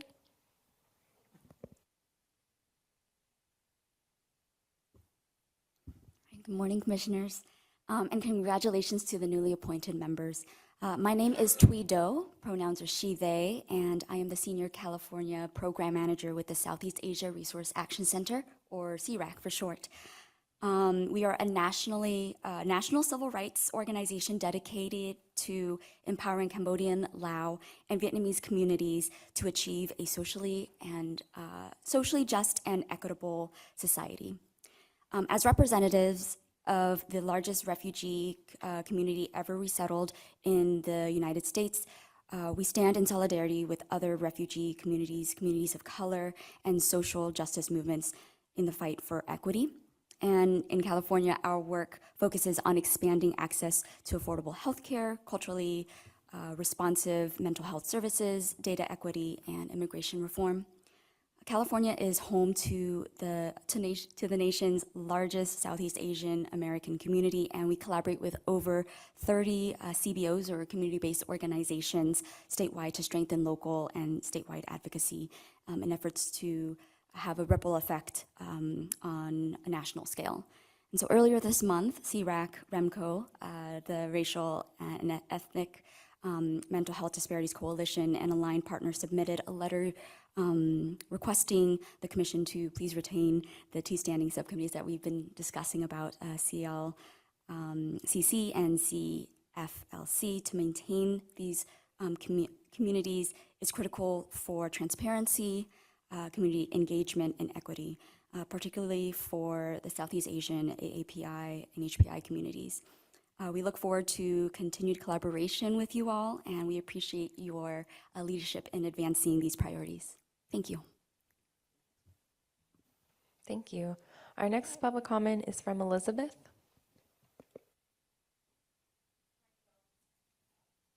There we go.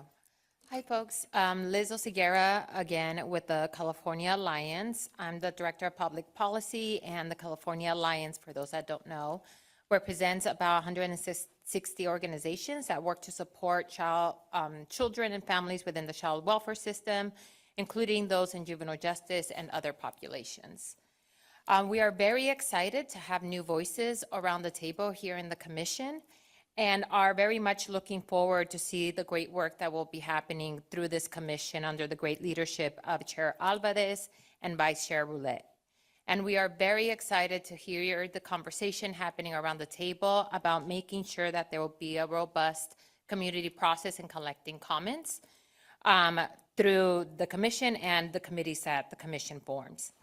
We want to ask that as you're contemplating how this looks like, that you make sure that there is a true and robust community process where feedback is given upfront before decisions are made, so that the community can truly influence the decisions and help be a thought partner to commissioners. And if the commission decides to move forward with forming these committees without community members being a part of the actual committees, that there be a very clear and robust outline as to how community voices and stakeholders will be brought to the table and how their input will be influencing decision making. So one thing is to say we really value and we want it, versus saying this is the process that we're going to do to make sure that your input is influencing the work that we are doing. I think that there's great minds around the table, as it was already mentioned. And I also think that there's great minds from CBOs and stakeholder partners who are doing the work on the ground. And I think together we can work to ensure that there is greater access for mental health services and that mental health services are improved.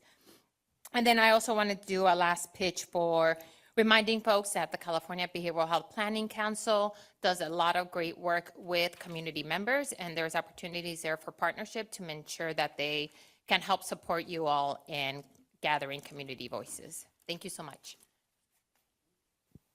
Thank you. Moving to our virtual comments, we have 3. Our first comment is from Catherine. Your line is open. Good morning, Commission. My name is Catherine Jett, and I am the former director of the State Alcohol and Drug Program. Also honored to work on your SUD pilot project that was funded earlier, or actually late last year. My request is that as you provide guidance to the committees, and maybe keeping this in mind for the discussions around the table, is that I think you have to include the language of inviting substance use disorder comments or substance use disorder providers, oftentimes in the community. And one of the mistakes that you could avoid as a commission is that oftentimes behavioral health is used, but only mental health is discussed. So so we're accustomed as a field not to go unless we're called to the table. And I think that's one activity, one modeling that your commission could do that would really move the dial on real integration. Because some things are actually very different at the local level and at the state level in terms of the financing for substance use disorder and in terms of how processes are implemented. So hearing a voice from that community, I think, would be really helpful to the commission. And I applaud what you're doing. I applaud the commission adding new members that have that perspective of how things operate in the substance use world. Thank you for allowing me to comment. Thank you. Our next comment is from Stacy. Your line's open. Good morning, Commissioners. Stacy Hiramoto with REMCO, the Racial and Ethnic Mental Health Disparities Coalition. I'm so sorry for speaking out on the other subject. I did want to ask that you reconsider and have community members on the committees, because it is very difficult to have dialogue between the community and the committee members. And because usually the committee members, the public comments are only allowed at the end, like now, and there really isn't dialogue. And so I really want you to reconsider. And in fact, your bylaws, if you ask Sandra, who's been so kind to help me, if you look, your bylaws says ideally that community members will be on your committees, and they have a very specific way that consumers, family members, and community, underserved communities should be represented on these committees. So please reconsider, and don't let us just make comments at the end like this where there's no dialogue. Thank you so much, and good luck. Thank you, Stacy. Our next comment is from Laurel. Your line is open. Good morning. I'm still for Mass Social Services Foundation and REMCO. So Mass Social Services Foundation focuses on serving people from the very diverse Muslim community. And we have a saying, turn words 7 times over in your mouth before saying them. So we're seeing a lot of positive changes at the commission now, and the commission speaks. It says words with its votes. Your votes are your words. And I'm asking you not to accept the structure that excludes community stakeholders from committee membership. I'm suggesting that you delay your vote or amend the proposal to follow your own rules of procedure and include stakeholders from communities as full members who can participate in dialogue. If you don't, your vote, your words are not going to pass the smell test. What do I say when I talk to young advocates about the new commission? No, you can't apply to this committee. You can't apply to that committee. No, you can only make public comment. That's a bad message to send, especially to the young. And for you, it's a downside. You will be in this unnatural public comment situation where you are not able to answer any questions or participate in dialogue with community stakeholders if they're limited to public comment. I understand that it's necessary for part of the work of the commission, but certainly not for the committees. So I would look at the 2 existing committees and all the other previous committees that seem to have disappeared, like evaluation, for example, and look at them as the model to follow. This is a hard step for some commissioners, especially if you're new, but there's no time like now to start practicing a little pushback. Thank you very much. Bye-bye. Thank you, Laurel. And our last comment is from Steve. Your line is open. Thank you very much. Just to confirm, you can hear me okay? Yes. All right. Thank you for accepting my late hand. I keep getting bounced off on the computer, and I'm on a phone now going for the, okay.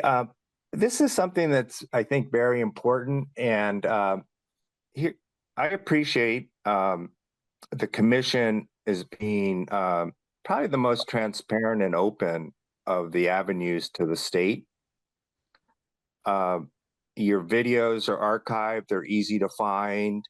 You can read them, you can look at them. But I'm not really sure how many people in the state knows what's going on here today. I mean, 66 people, 12 million Medi-Cal recipients, 1 out of, 4, so many people affected. I mentioned the citizen engagement before. I will send this to all of the members, but it starts off with non-participation, manipulation and therapy, degrees of tokenism, informing, consultation, placation, degrees of citizen power, partnership, delegated power, and citizen control. It's a simpler one that Cayenne used, but I applaud that this board is moving toward being more of a working board establishing committees that will establish relationships with staff, and but leaving the community out, except for comments. I hopefully I convey something in my 3 minutes, but it's very hard to do something in 3 minutes, as you all know. And so I use an example of what leaving the community out until the end. And Prop 1's a great example of that.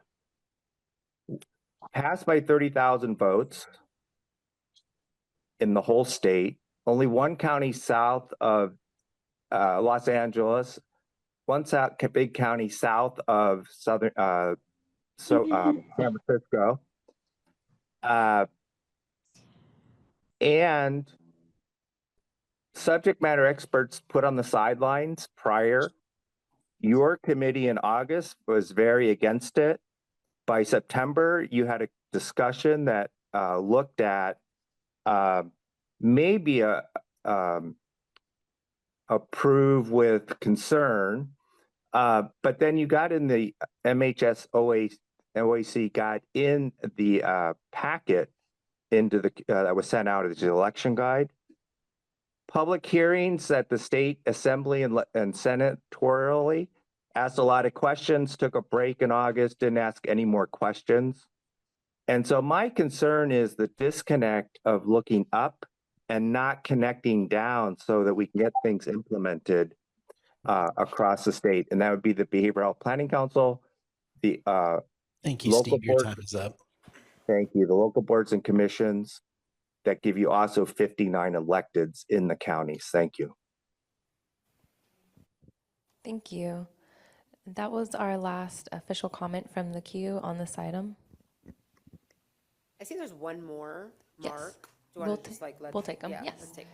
Mark, your line is open.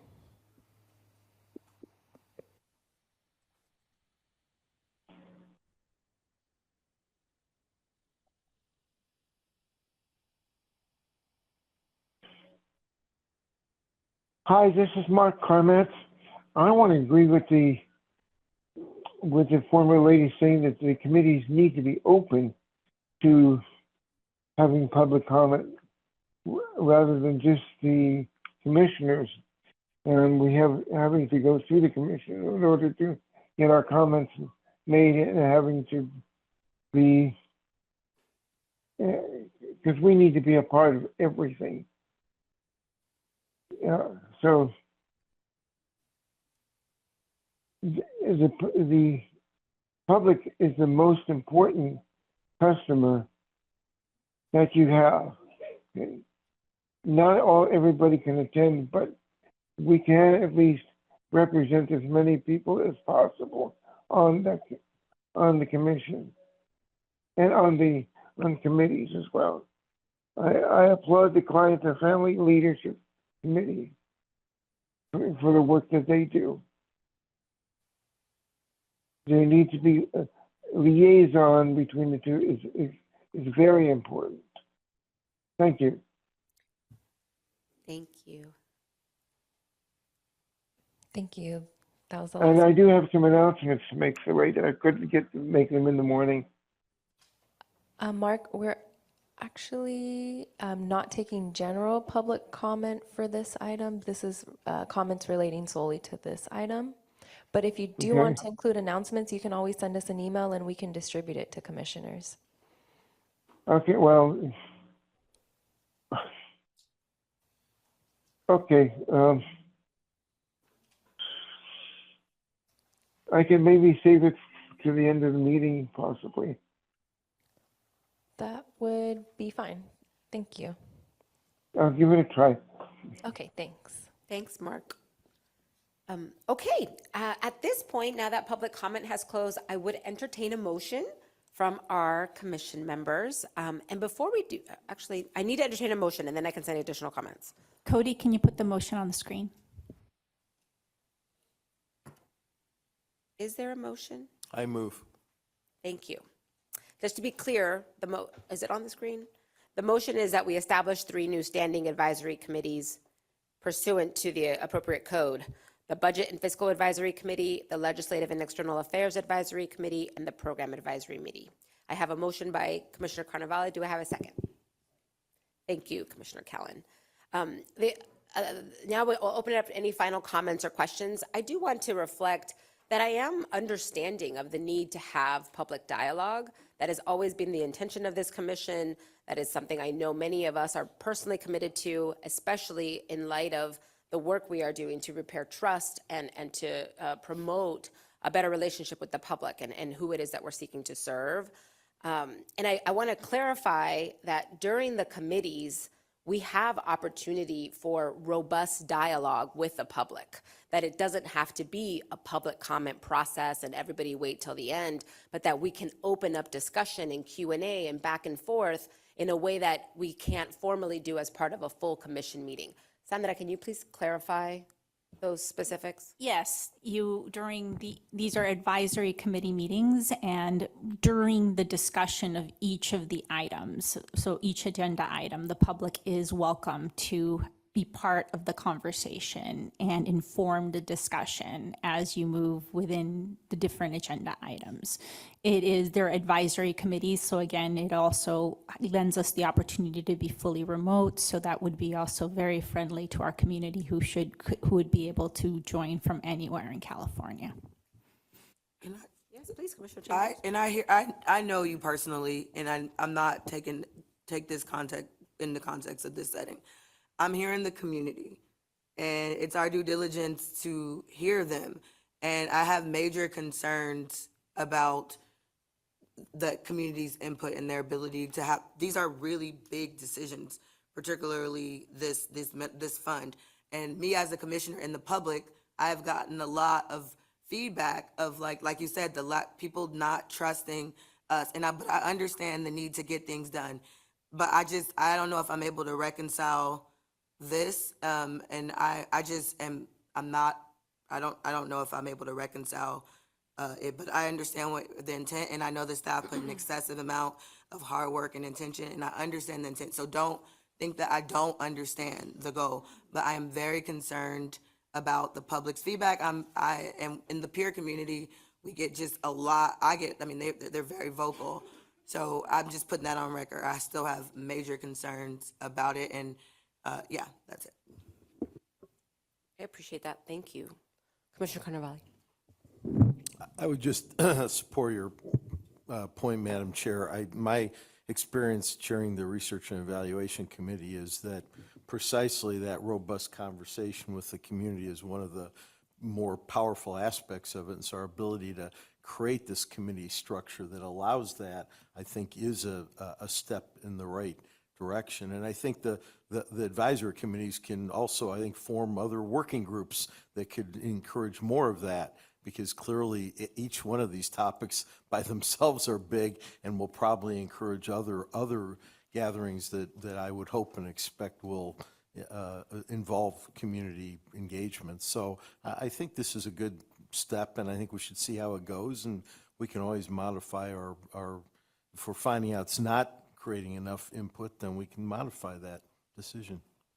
Yeah, I appreciate that. This is a shift in the practice of this commission and a commitment to, continuous quality improvement and continuous reflections and growing.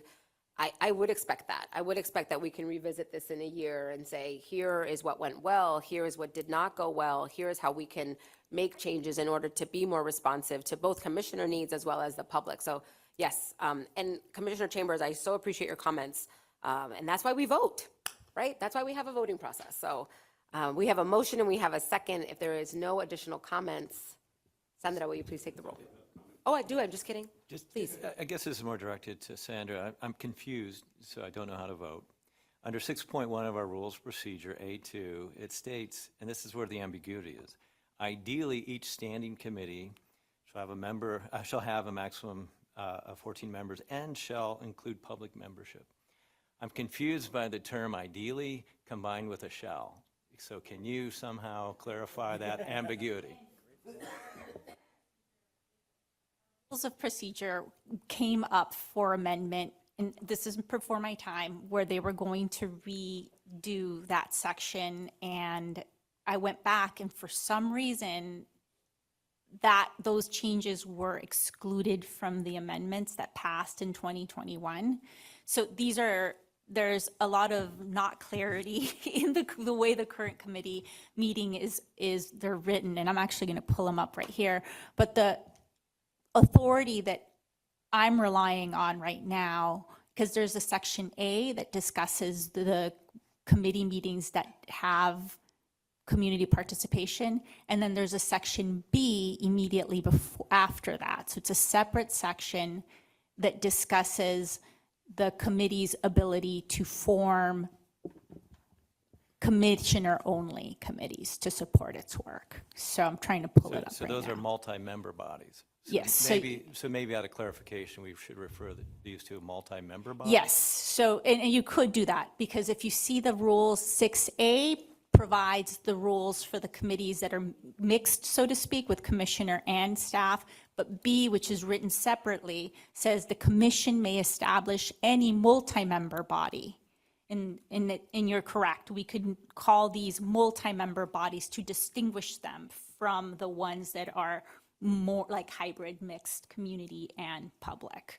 So the section B, which I put on the slides, said, the commission has the power to establish a multi-member body as a committee or a task force consisting of commissioners appointed by the chair. So we have the authority to do commissioner only. It's separate authority from the authority to create the mixed committees that include, and I am with you, I would love to rewrite that section, but I want to do that in tandem with the community, because I know that there's a lot of sensitivity on how that language is written. So this does not affect or impact our rules of procedure. It's just using and relying on section B for authority to create, because the commission does have the authority to create a multi-member body that is that only consists of commissioners. And the same Bagley-Keene requirements would apply to the multi-member body? Correct. Okay. All same Bagley-Keene 10-day notice, public comment. And it is a little bit more informal, where you can have more of a back and forth in a committee meeting, since it's not voting on anything. I just have a question. With the Legislative and External Affairs Advisory Committee, would that be the committee that really has a personal touch with the public and the community?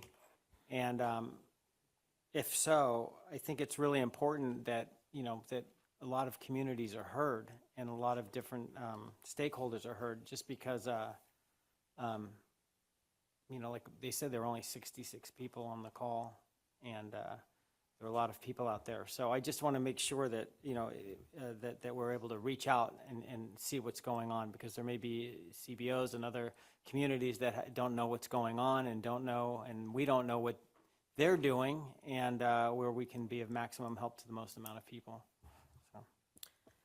So I think we would want public input in all of our committees, right? Depending on if it's a budget-related discussion or a program investment or a legislation that we are deliberating.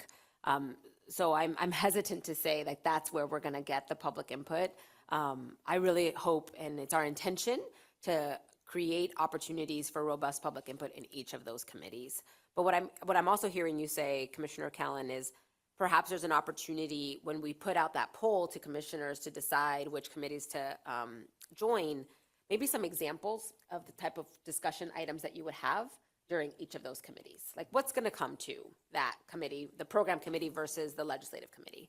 I think that would be helpful. And if we can do that, that would make the commissioners have more information to make the best decision.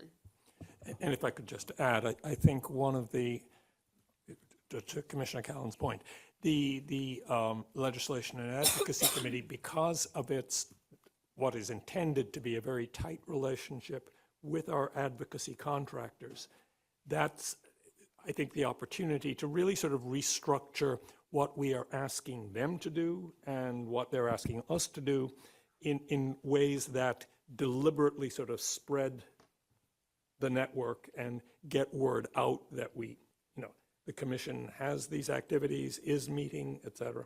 So hopefully that will be sort of part of the, sort of spreading oil and water, and it spreads.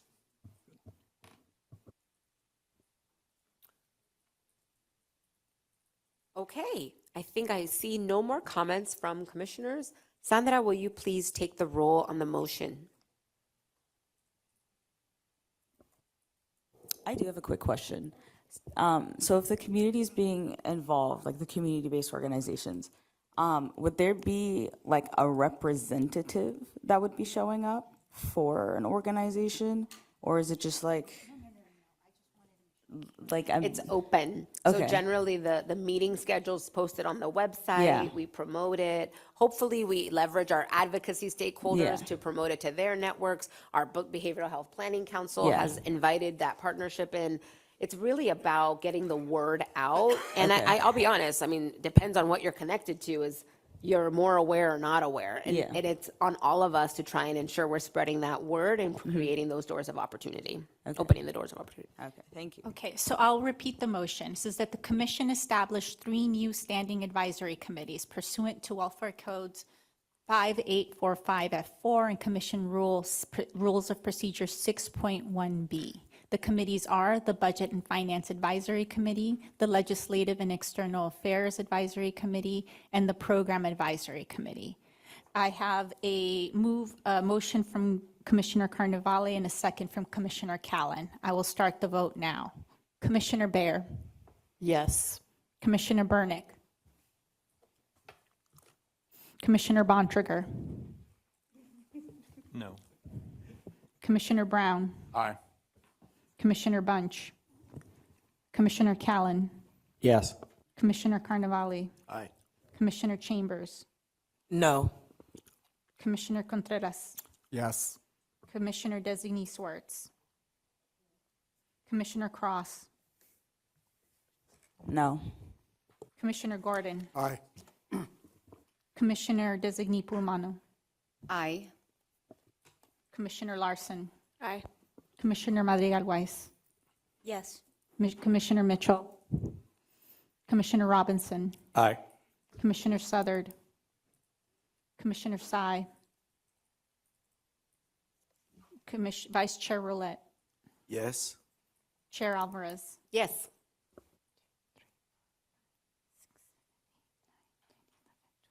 The motion passes. Great, thank you so much. And again, I really appreciate this discussion, both with the commission as well as the public, and expect to have ongoing feedback as these processes continue, and that we be held accountable to that commitment to public input. So looking forward to those discussions. Again, one concrete next step is to receive public input on the CFLC and CLCC. So looking forward to that continued dialogue to ensure we're maximizing the opportunity to connect with members of the public through that formal structure. Thank you very much and appreciate your faith. Okay, we're going to move on now. It is going to pause to allow commissioners to grab lunches and enter into closed session for the consideration of a personnel matter per Government Code Sections 11126A and consideration of a litigation matter per Government Code Section 11126E1. As I said earlier in the meeting, this is a discussion regarding the Executive Director Search Committee, so appreciate the opportunity to connect around that. We will return at 1:30 p.m. to reestablish quorum and report out from the closed session. If closed session runs longer than anticipated, we will provide an update at 1:30. Thank you so much.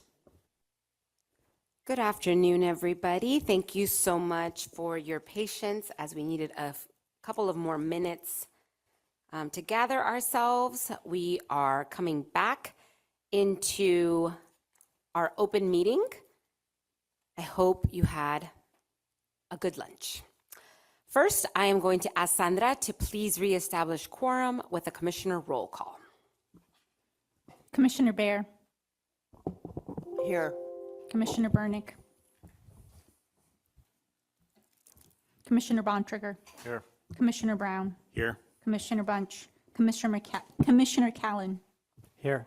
Commissioner Carnevale, Here. Commissioner Chambers, Commissioner Contreras, Here. Commissioner Designee Swartz, Here. Commissioner Cross, Here. Commissioner Gordon, Here. Commissioner Designee Pulmano. Oh, I'm not here. Commissioner Larson. Here. Commissioner Madrigal-Weiss. Here. Commissioner Mitchell. Commissioner Robinson. Commissioner Southard. Commissioner Sy. Here. Vice Chair Roulette. Here. Chair Alvarez. Here. We have quorum. Thank you, Sandra. I will now report back on the closed session. The commission voted to make a conditional offer of employment to an executive director candidate, conditioned on passing background and reference checks. The identity of the individual will be kept private until the background checks are cleared and the offer is accepted. I'd like to take this time to give deep appreciation to our Executive Director Search Committee, particularly our Chair, Commissioner Robinson, as well as Commissioners Bunch, Carnevale, Cross, Gordon, Madrigal-Weiss, Roulette, and Southard. Very much, and Brown, right? Yes, how come I don't have your name written down? I'm so sorry. It was a lot of additional time on people's very busy calendars, and you all really got together, spent that dedicated time as well as deliberation time, talked us patiently through that process. So very much appreciate your leadership. And I'd like to give special thanks to our search firm, Exeter Group, for their leadership and support throughout this process. We are hopeful for the future and look forward to reporting more soon. Thank you. I will now move on to agenda item 8, the full service partnership report. For this agenda item, we will consider and receive adoption of a legislative report on the status of full service partnerships as mandated in the Welfare and Institutions Code, section 5845.8 of Senate Bill 465. The Commission's report aligns with and supports current efforts from DHCS and HCI to improve full-service partnerships through a range of initiatives and informs future initiatives under development. We will hear more on the specific ways this report aligns with these efforts in today's presentation. So thank you, Dr. Callie Clark, a research scientist supervisor at the Commission, on this report. We're looking forward to your presentation. Please go ahead. Thank you so much, Madam Chair. I want to be respectful of time this afternoon. I know this report is very long and is very detailed, and so I thank you all for taking the time to read it. But I also want to be true to my training, which is that we can't expect the public to trust us if they do not know who's doing their research. So I'm going to take 10 to 20 seconds to let you know who I am and how it informs this report. So I'm trained in social work. That's my background. I conduct large-scale quantitative analysis to bring about systems change, not at the program level, but large behemoth systems that are difficult to move. I also was trained by our Department of Education at the federal level in how to do advanced quantitative research. So I'm literally here before you because of those investments by our federal Department of Education. I'm able to do this work for the people of California because of those investments. With that said, I want to go over a little bit about, and most importantly, I'm also a family member. So I have a sister who was a longtime member of FSPs for more than a decade, for 2 of them. In fact, shout outs to Sacramento and Sutter County. Thank you for everything you've done for my family. Next, so I'm going to go over a brief bit about the past and the future of where we're going with FSPs. FSPs are the last stage of intervention in our upstream efforts to divert individuals with serious mental illness away from the negative outcomes of homelessness, incarceration, and hospitalization. Previously, they accounted for 38% of the total funding under MHSA. Now they will account for 35% of funding under BHSA. So they remain a core investment. They serve about 45,000 people a year, and over their tenure, they've served about 250,000 Californians. FSPs arrived from advocacy efforts in the early 1990s, expanded through the 2000s, and now we have a host of policy changes that will most likely change the face and the implementation of FSPs. And those include the CARE Act, CalAIM, and the trifecta, which is BH Connect, Prop 1, and behavioral health transformation. During this extended period of investment in FSPs, the Commission has been right there. We've invested equally in FSPs and understanding them and supporting them, and we've done that in 3 key ways. One is in supporting counties so that they can get their data organized and stored and do capacity building around those areas. The second is in supporting providers directly, and this includes doing quality improvement, helping them identify and track goals, and then also providing technical assistance so that they can implement that with fidelity. And then third, and what's unique, I think, is that we've built the internal capacity of the commission to be able to tell a holistic story about our FSP clients. And we've done that by bringing in interagency data, which you will learn a little bit more about through our data warehouse. I have to tell you, the data warehouse here at the commission, we don't speak about it enough. It is very much one of the finest I've seen in the state and quite frankly in the nation. There are so many people that would be envious of what we are able to do. Part of what we have to do is to present a report to the legislature every 2 years. In that report, we're asked to provide information on 3 key things: who is being served, the clients being served, including a demographic overview so we can get a snapshot of the state, the services that they're receiving, and including outcomes, and then also challenges that we see in receiving those data and being able to tell that story. And then lastly, our recommendations for how, what we can do to improve FSPs across the state. Before we get into the data, I want to go ahead and tell you a little bit. This slide was in your appendices, but I'm going to just go over it briefly right now. One of the reasons why we have such a difficult time telling this story with FSP data is because we're asking clinicians to collect data in very in non-ideal circumstances and without giving them the proper training to be able to do so or the tools to do so. As an example, we asked them to complete 13-page intake forms with their clients, asking them to account for things such as where have you slept for the last 365 days, at the very first time they may have met someone.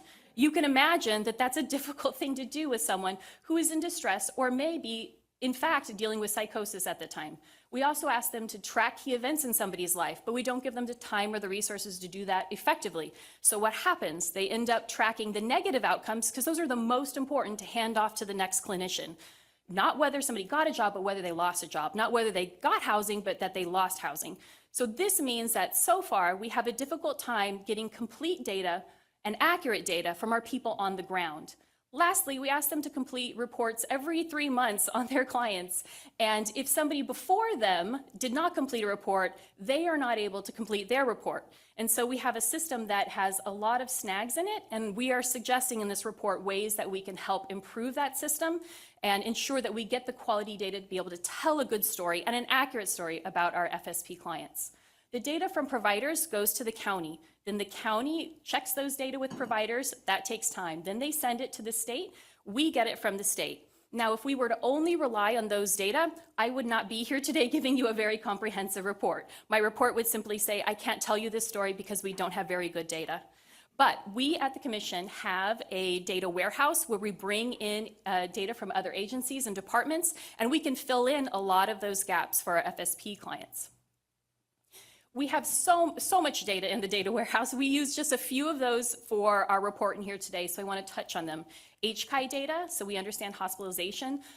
We have client services information, which we rely on heavily. Things like Department of Education data.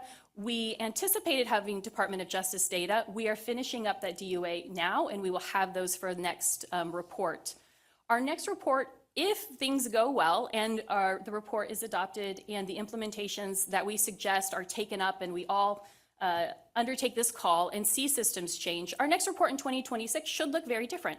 And we're working to ensure that it does. So we are bringing in Medi-Cal data, including drug Medi-Cal data, and we also have our Department of Justice data so we can tell a more holistic story about arrests and recidivism for our clients, but also be able to tell a comprehensive story around SUDs, which is critical because in 2026, we will have eligibility changes for FSPs. And therefore, we will be able to speak to individuals who are now FSP clients under those primary eligibility requirements of SUD. We do a lot with our quantitative data, but we do not stop there. The researchers here at the Commission very much value the voice of individuals impacted and affected by the work we do. So we did a lot. We hosted public panels, we solicited feedback from commissioners, from staff at agency, DHCS, legislative staff, and county behavioral health staff, in fact, 186 of them. And then we also posted our executive summary online to get public feedback. We did targeted outreach, community forums, statewide survey, and then we also did 3 deep dives into counties, 2 case studies, 2 pilot projects, and 4 site visits. We have information there, a little bit of information on some of the demographics of people who participated in those. There's more and further breakdown in the report if you're interested. But we worked very hard to be able to reach people at all levels of the continuum and bring their voices to the table for this. All of that together, when we write a report, we don't look to any singular learning or any singular element to tell a story. We have to see it in multiple places. So we call that triangulation. So if something was seen in the quantitative data, we want to see it in the case study. If something's seen in the case study, we also want to see it in a focus group. Together, then, we tell a comprehensive story. And some of the descriptives that we can tell about our clients is that we know that more than half of them are children in TAYs. We know that 60% of our homeless clients and about 30% of our child TAY clients of our adult clients and 30% of our child TAY clients have reported being homeless currently or in the past at some given time. We know that a year and a half after joining an FSP, 2/3 of our child and TAY clients have moved on and exited. And that's significantly more than our adult clients where we're looking at under 40%. When we look at why they've moved on, we do see for our child and TAY clients that about half of them have moved on because they met their goals, their stated goals, which is the most ideal situation. But that's substantially larger than what we see for our adult clients. We also can tell a story about service usage. So we looked at crisis services, psychiatric admissions, and hospital inpatient days. 3 key areas. This is not fancy quantitative analysis. We can see it right there, smack on the page, what has happened. We compared the year before people joined an FSP to the year after they joined an FSP. And what we saw is that crisis service usage was reduced by almost 16,000. Psychiatric admissions were reduced by by more than 27,000, and that equated to 250,000 less inpatient hospital days over the existence of FSPs. If you take the cost of a single hospital day and you look at how many we've had a reduction, that's a significant amount of money. All of the points that I brought to you today come together for us to be able to give some recommendations for what we need to do to see very large system change. And this is a big lift, but we also lay out very clearly in the report how we believe it can be done. The first one is around data collection and reporting. We first and foremost need to get that system in check so that we can speak well about our FSP clients, and our service providers can, and the county can. We can't wait until it gets to us to clean it up. We need to have good data from the beginning.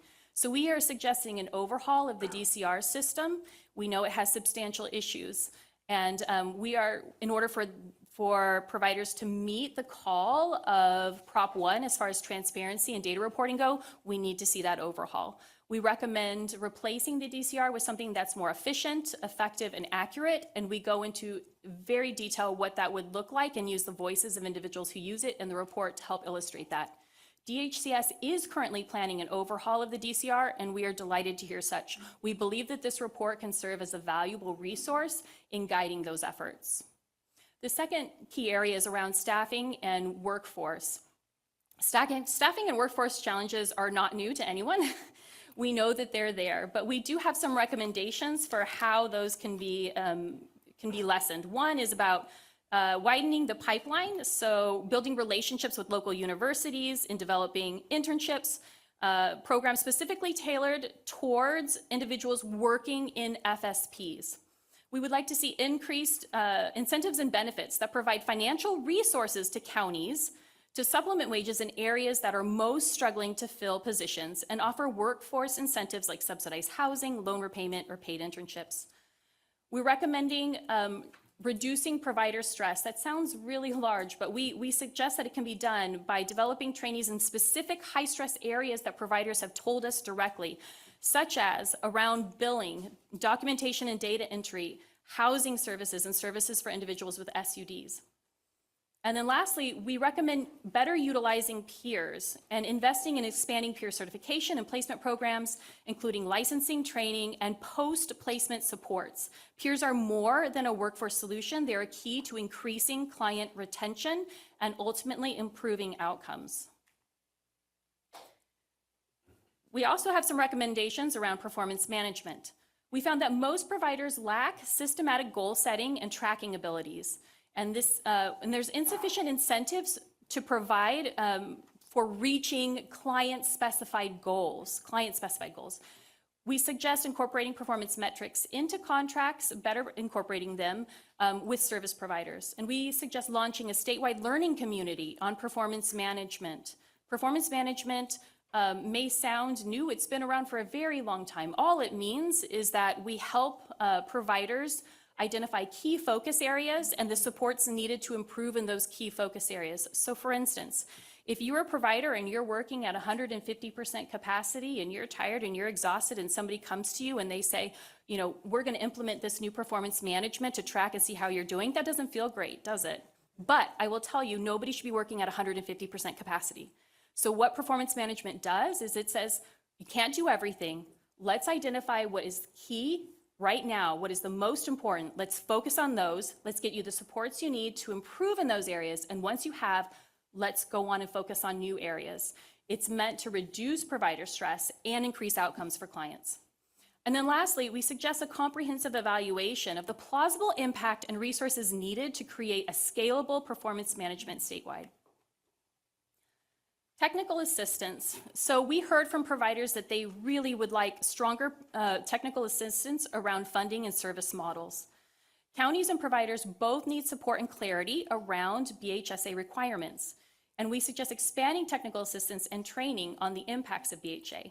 DHCS and HMA are establishing centers of excellence in key areas under BH Connect. And we're working to ensure alignment with these key areas in our efforts, but we would like to see them FSP specific. So what's on the horizon for us? So we've brought to you a lot that we have done in our recommendations, but we still have work that's ongoing. We're currently running 2 pilot programs in Sacramento and Nevada counties on performance management. I was at a recent meeting where providers spoke about their experiences and they were overwhelmingly positive. It was a great experience to hear them talk about it. We hope to bring you the results of those in this summer.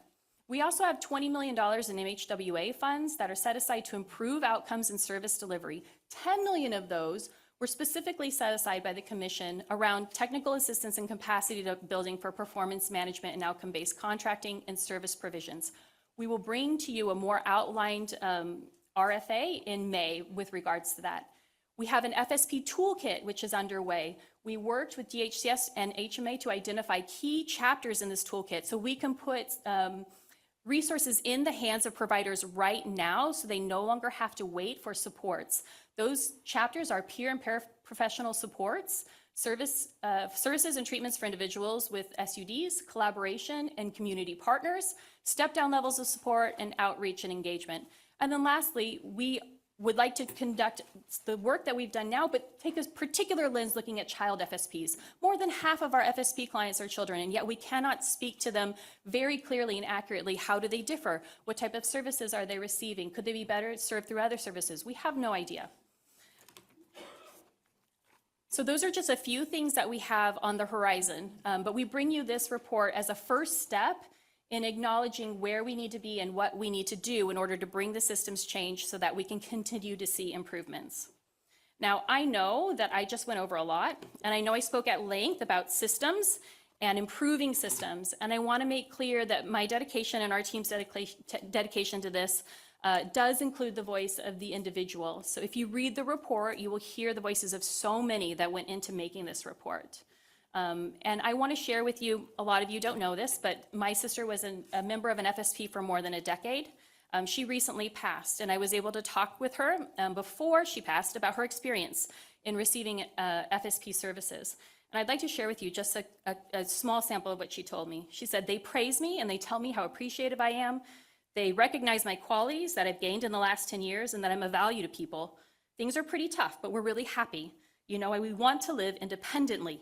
They've helped so much. They keep me right with my appointments and my shots, like the last time I didn't have insurance with the county set up when we moved.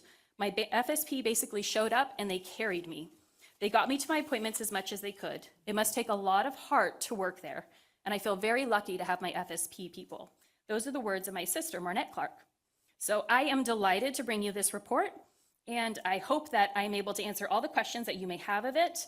I believe very strongly in the recommendations that we have, and I'm here to answer anything to help you feel better in the recommendations as well. So Madam Chair, Vice Chair, and everyone here and at home, I very much look forward to being able to answer any questions that you may have. And that was 17 minutes and 30 seconds, everyone.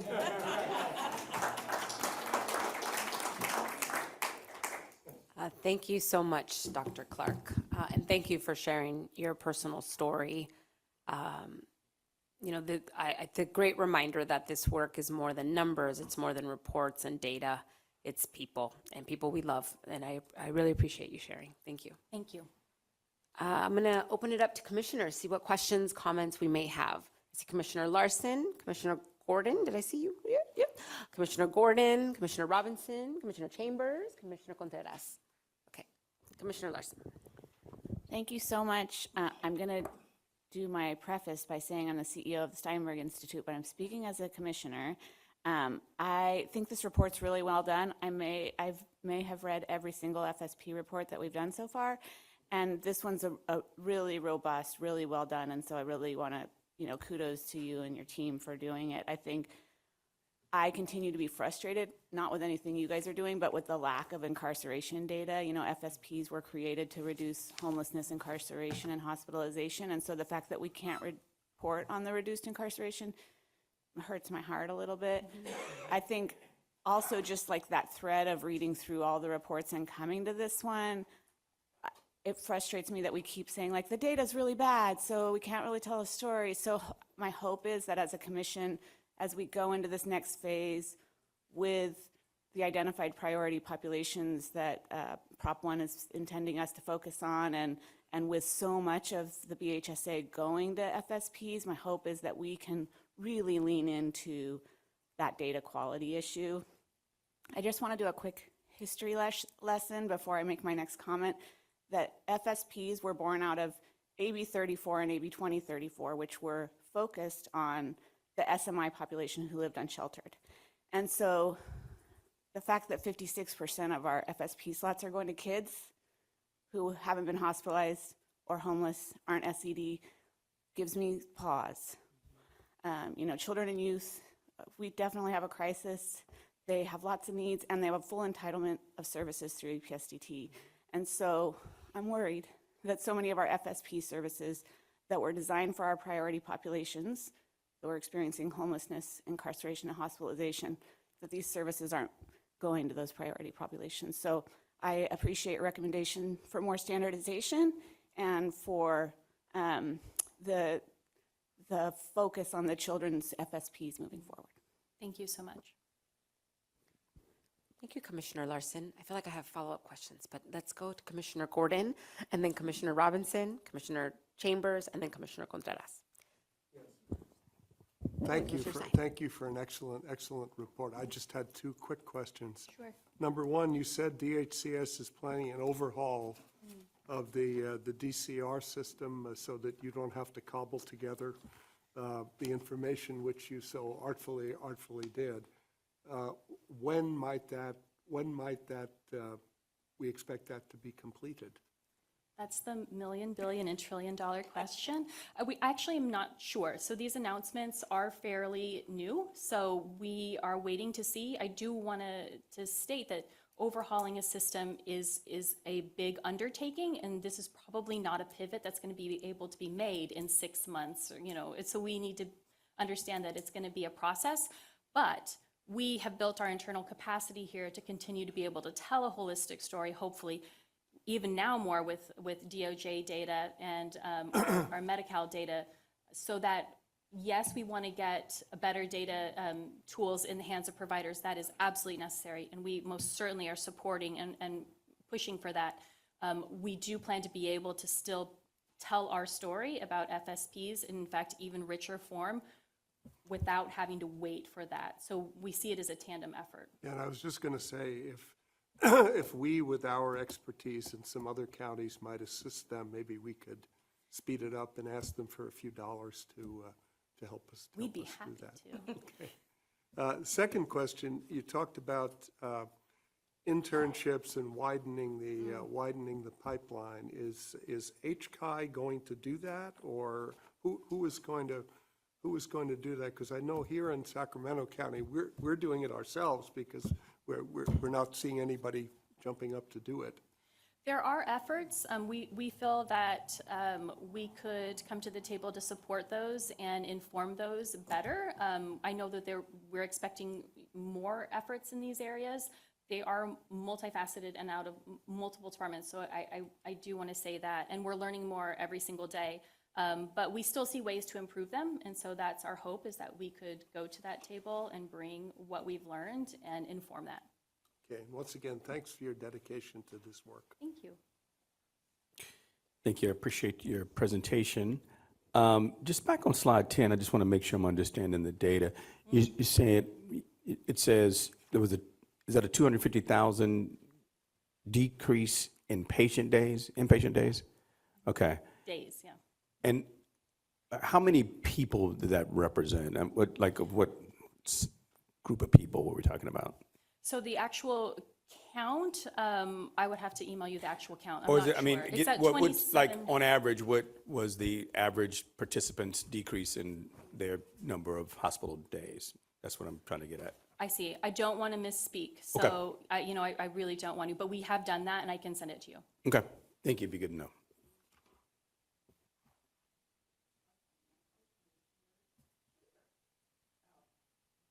I just want to say I was impressed with your presentation, and I've been writing FSP programs, for a long time and committed.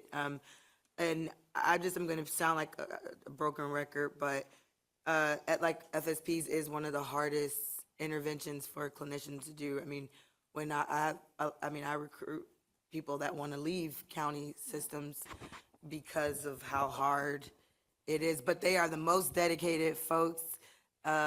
And so when I see the peer and paraprofessional supports in the workforce, what are you, and I know you mentioned about provider support, and I know that there's efforts by other departments, but I don't, and I think you had like suggestions on like what, like trainings and stuff that would support with their wellness, but is there anything outside of training that the clinicians and other people said that they would like to support them? Because I feel like workplace mental health in general for and I'm not perfect, but that's something I'm like very intentional with. And I believe the system needs to be in alignment with like creating government systems and county departments that focus on supporting like the workforce. I know they talk about other professions needing support, but I mean, do you understand? I know you understand what I'm saying, but do you have any thoughts around that? Because people really, those clinicians are really in the trenches,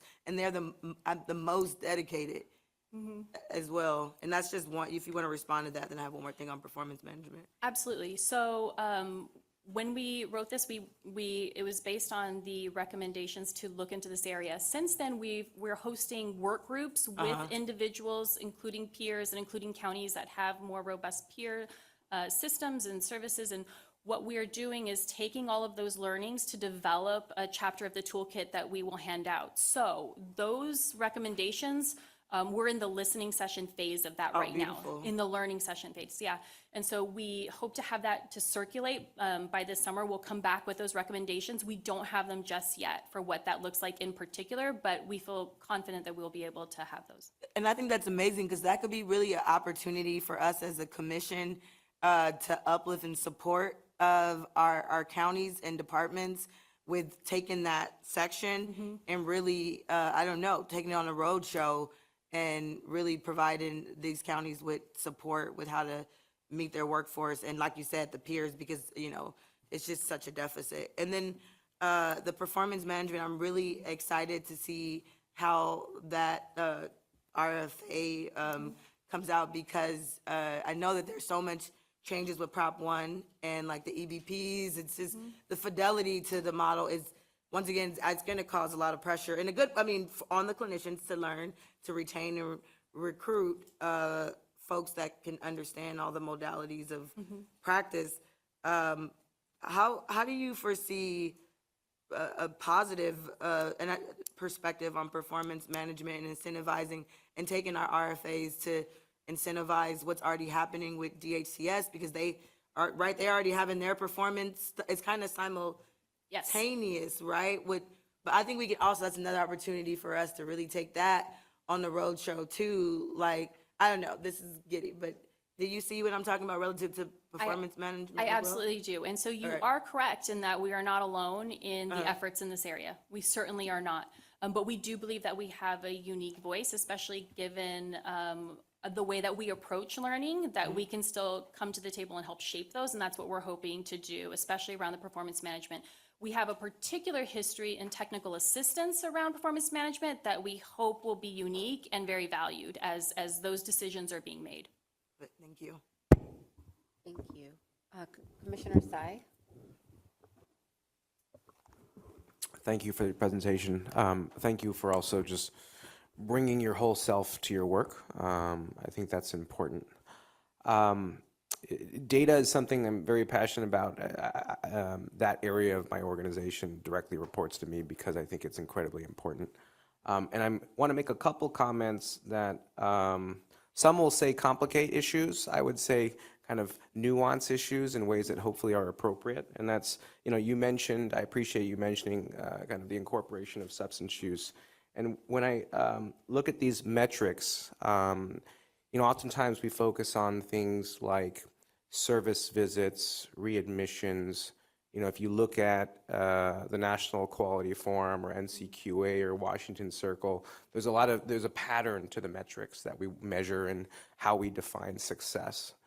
One of the things that I just want to add to our conversations and considerations here at the Commission with respect to data and metrics and substance use specifically is that for some of those metrics, things like readmissions and service contacts are not a bad thing, right? So when people relapse, we actually want them to come back. And so I actually, when I talk about mental health data and substance use data, I think it's important that we kind of distinguish between, good metrics that are good to be high and metrics that are actually bad to be high, right? Because I think there are sometimes the same metric could actually be interpreted differently. And so I just want to kind of highlight that as we move forward in this more comprehensive world that will get more nuanced.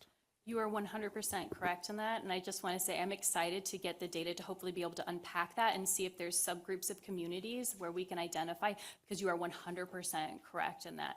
And interesting, in the report, you will see that there's also differences by counties. So in some counties, we do see an increase in services after being connected to an FSP, which would be indicative of them actually finally getting access, right? Which is great. And then in some counties we see, or majority of counties, we see a drop, which might be indicative of the fact that now they're getting more preventative care. But we can't really unpack that until we have our Medi-Cal data and be able to look further into what that might be. But you're absolutely correct. Thank you. And I sincerely apologize. I skipped over Commissioner Contreras. Totally cool. Thank you so much, Kaylee, and thank you so much for sharing Marnette's memory with us, too. Thank you. That was very special. I have questions about the providers as well. Did the study give us an opportunity to sort of understand the provider landscape? Like, what do these providers look like? Yeah, so we do have a lot of information about providers. We did a statewide survey actually of providers, and that is something that we can look at presenting in a different format to look specifically at a landscape of providers. We did more of that analysis internally to help inform how we would interpret and produce the report results. Mostly because the report was also already very long, but we do have that, and if that's a value, we're more than happy to put that together and share that. It's probably something that we can look at doing more robustly and exhaustively as a standalone brief or a piece of that nature. Yeah, I think that would be helpful just to see, what level of support maybe some providers need, right? The other question I have is around the money that we pay providers. So the report says like, hey, it's very hard for them to bill, right? And to braid that funding. But I'm wondering if we've ever thought about looking at it from the perspective if they were able to do that perfectly. Would those rates even be enough for them to meet a lot of the recommendations that are already in this report, which is, workforce development, less stress, FSP, we like to say it's a whatever it takes approach, right? Which takes a lot. So I'm just wondering, if we've looked at it from that angle. So we hear extensively from our providers that there's concerns in that area. And quite frankly, in order for us to do that analysis, that's step 2 of first, let's all get on the same page to ensure that we are handling the financials in the building the way that is intended by DHCS. Currently, what we see is a disconnect there, and DHCS has done extensive trainings in this area, but there remains a disconnect and a lot of questions. And so first and foremost, we want to see that capacity built. And then when we feel that that's, we can then take a look to learn more to see, okay, where are the gaps that still exist? We have not done that analysis now, I will tell you that, we have not done that yet. Got it. I just. Go ahead, Oh, Melissa. yeah. This is my boss. No. I was just going to add that we've heard specific technical assistance requests from providers in that area. Yeah. And so, the hope is that things like BH Connect can support county's ability to do that and incentivizes them to draw down Medi-Cal dollars. But like Callie said, we haven't done a full analysis. Yeah, I just worry that even with the technical assistance, do providers have the resources to build the capacity to keep up with it, right? It's a lot of work. And I suspect the answer is no. Yeah, right? it's a very, Yeah. Commissioner Rowlett can let you know, but Yeah. it's very clearly an issue and a concern. Yeah, so I just think it's important to highlight that even the rates themselves, are not sufficient. And then my last question is around metrics, which is, are housing outcomes part of the metrics? So we have housing data for us currently is very difficult. We are able to tell a housing story at all because we bring in a number of different touch points across data sets. We are looking for ways to have more robust housing data. However, thankfully, we are able to bring a number of those sources together, but it needs to be much more available if we're going to tell a coherent story, especially moving forward with the data requirements under Prop 1. We need to be able to tell a more holistic housing story. And so that's definitely one of the necessary components of this data overhaul. Yeah, I think that's really important because we're leveraging a lot of scattered site housing, right? And that means that we're very dependent on the FSP services. So just to see from that perspective, how impactful is that being for housing, I think would be great. Thank you so much, really appreciate it. Thank you. Thank you for those comments. Commissioner Cross, please. All of the commissioners have been really good at answering the questions that are going on in my head. So I'd like to speak with you privately when things pop into my head, because nothing is going on right here. And right now, because you guys are, you're burning a fire in me, so I'm hearing and listening. But I also just wanted to say I'm sorry for your loss. Thank you. But yeah, you too, your reports, it was amazing. I'm learning. I feel like I'm just really excited about everything. So thank you. Thank you so much. And whenever you want, I'm here. Thanks again for the report. A few of us got to preview the report and make some recommendations. I'm going to suggest that in 2026 that you consider being a bit more of a disruptive innovator. And that is not a bad thing, but I think that we all know that, for example, if you're a data repository and you're not required to really be accountable for the condition of the data, you're a repository in name only, and the data is not usable. And so one of the sort of provocative, innovative things that come to mind from reading your report, thank you very much, is why couldn't we be the data repository? Why couldn't we be the place where FSP data comes? Why shouldn't we suggest that? And why shouldn't you suggest that to the commission? That's something for you to think about, because I've heard for over, Karen Larson can tell me better than anybody else, how many years I've heard the data at DHCS is a dumpster fire. And so I'm tired of hearing about that. It's over. It's a new day. Let's get useful data and let's not repeat the mistakes of the past. So that's one thing that your report provoked me to think about. We should take that role on. And we should be the innovators that really say, hey, state government didn't work so well here. Yeah, this is a great initiative, it's a great idea, but let somebody else gather the data for you and then get it back to people efficiently and quickly. That takes me to my second point. You described a relationship in Sacramento and Nevada. I assume that's the Healthy Brains Global Initiative folks. And so one of the things that I think Commissioner Sy caused me to think about is that they synthesize data collection into a series of very, very discrete but that sort of simple questions from the perspective of the end user or the consumer or their family. And to talk about that more in your report and bring back more about that and why you said that's successful, that'd be really interesting. And then lastly, I too was touched by what you shared. I lost my son due to issues associated with affective disorder and substance use. And what I know is the stories of the people matter. And when I saw, again, the brief slide that was depicted by the organization that was really highlighting the needs of the LGBTQ plus community, that was powerful. So incorporating some of that village into your next presentation, I think would be very helpful. And in bringing, I love the voice of people who are utilizing FSP services and who really are, that's the safety net services. And I love hearing their voices, bringing them here to be a part of that, albeit through that sort of virtual platform or even in person, I think, again, strengthens that report in 2026 and really does move you into what I think just spontaneously where you should be, the disruptive innovators for the state of California around FSPs. Thank you so much.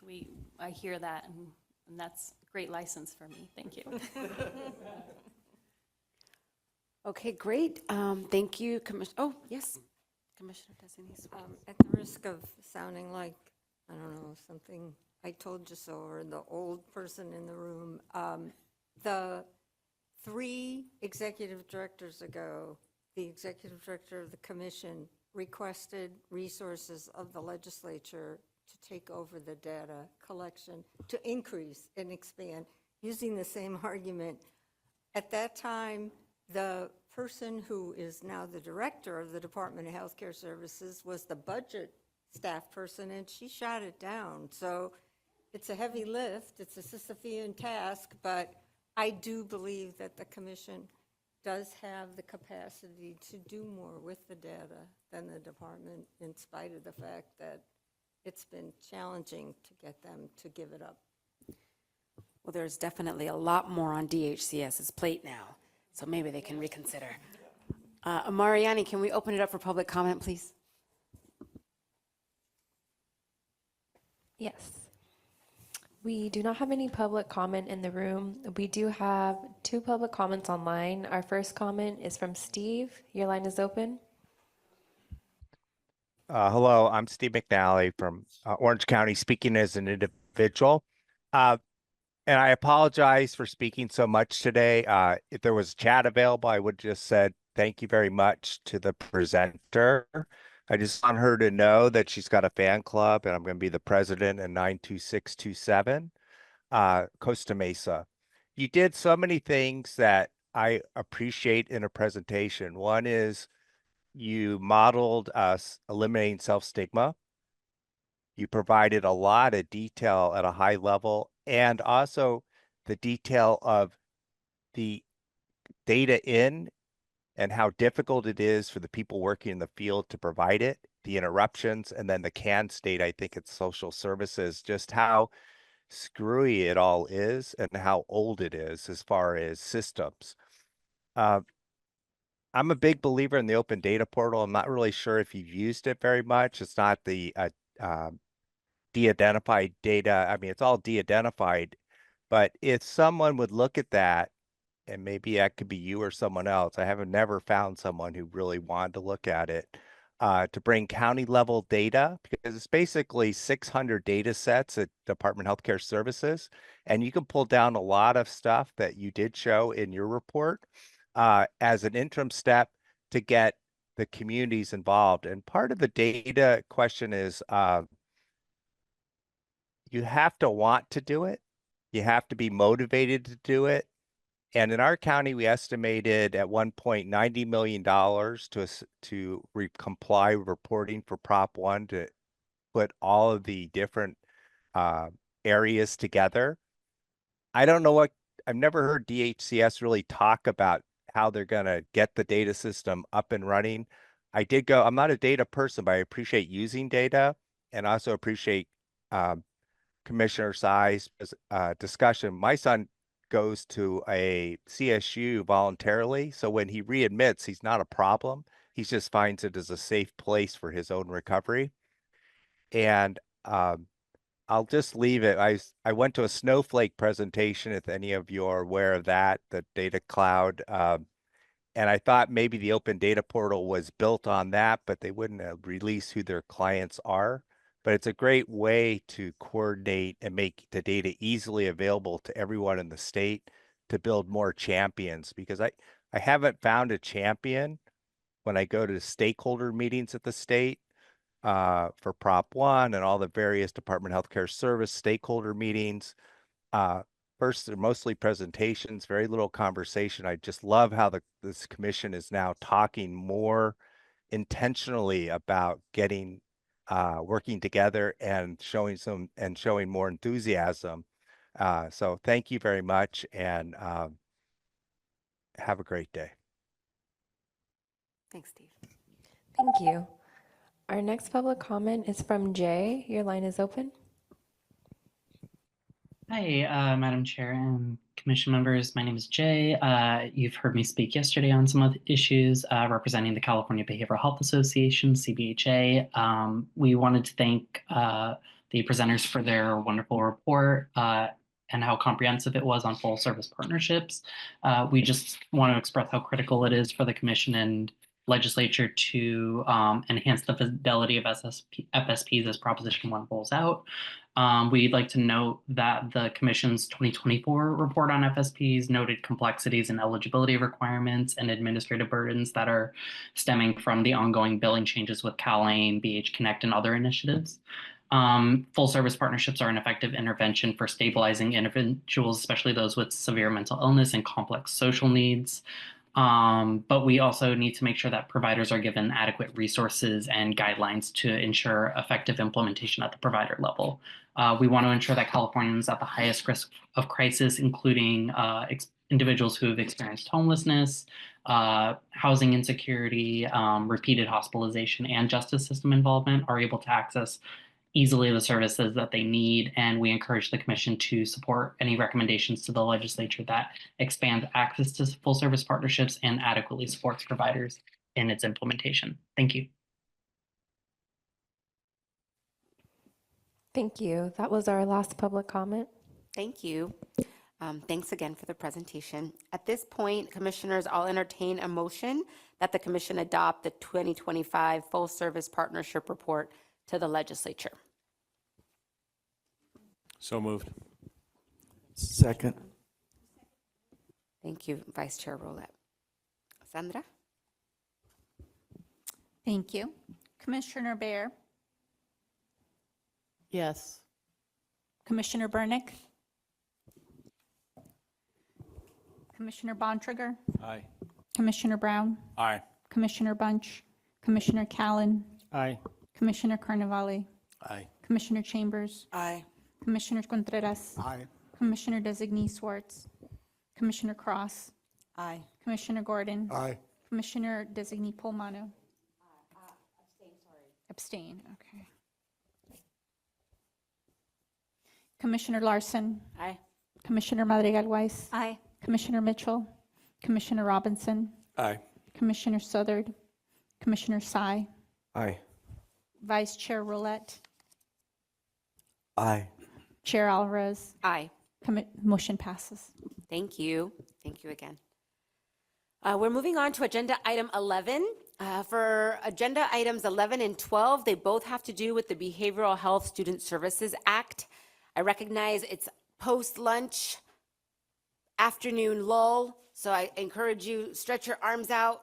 I see you. We are almost there. We are almost there of this two-day meeting. Thank you for being with us. I hope at home you're also stretching. This next report is going to be brought forward to the commission.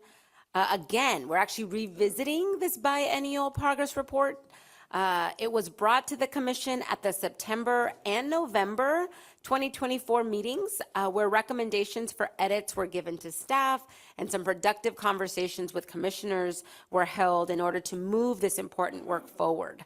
Please note that at the November commission meeting, both the report and the evaluation were the same agenda item. It actually caused some confusion. It was part of the feedback that we received from commissioners. So today we have separated the two items for clarity and also for discussion. The progress report is an interim report. It was written by commission staff and provides a high level of what we know about the BHSSA implementation. Approval of funding to begin phase 2 of the BHSSA evaluation and to implement the evaluation plan is pending commission approval, and that is what's the next agenda item after this discussion. Again, in November, thank you to commissioners that offered some substantive feedback on the report that focused on expectations around the evaluation. The edits to the legislature report were minimal, but based on the commission's suggestion, the recommendation was expanded to identify who should comprise the leadership body. You're probably wondering, what are you talking about? Melissa or Dr. Martin Muller will talk about that. As a quick reminder, the Behavioral Health Student Services Act incentivizes partnerships between county behavioral health departments and local education agencies to build and strengthen partnerships and together seamlessly deliver a continuum of school-based mental health services to young people and their families. The revised report is included in your packet and is being presented to the commission for review and approval. I'll now invite the Assistant Deputy Director of Research, Evaluation, and Programs, Dr. Melissa Martin-Mollard, to share the progress on the report. Thank you, Madam Chair. I'm pleased to be here today to present the draft report to the California Legislature on the Behavioral Health Student Services Act. So under the Behavioral Health Student Services Act, the Commission is required to submit biennial progress reports to the legislature. The first report was submitted to the legislature in 2022, and this is the second and final interim progress report that we will submit. Depicted in this slide is the cover of the draft report, which is available in your meeting packet and also on the Commission's website. The report title refers to the Mental Health Student Services Act because the content of the report was drafted last summer before the name change on January 1st. So I'll be using the current name Behavioral Health Student Services Act in my presentation. So just wanted to clarify that language difference. Okay.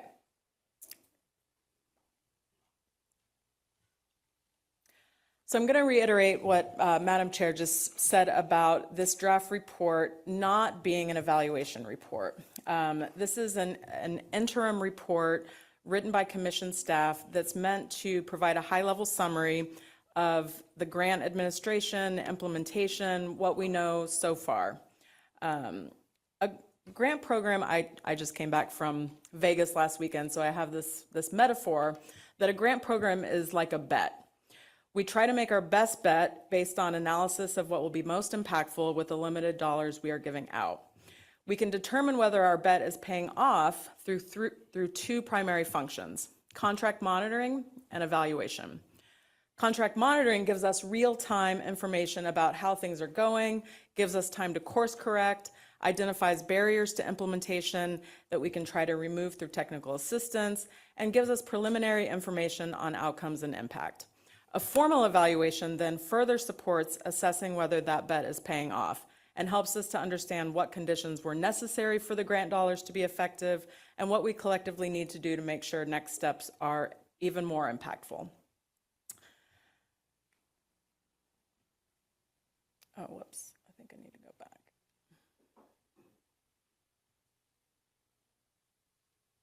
Okay. Since we do have several new commissioners, I want to just give a quick overview of BHSSA. In 2019, Senate Bill 75 authorized the Behavioral Health Student Services Act, which provides incentives to counties through grants to build and strengthen partnerships between behavioral health and education agencies to provide a continuum of behavioral health services on elementary, middle, and high school campuses.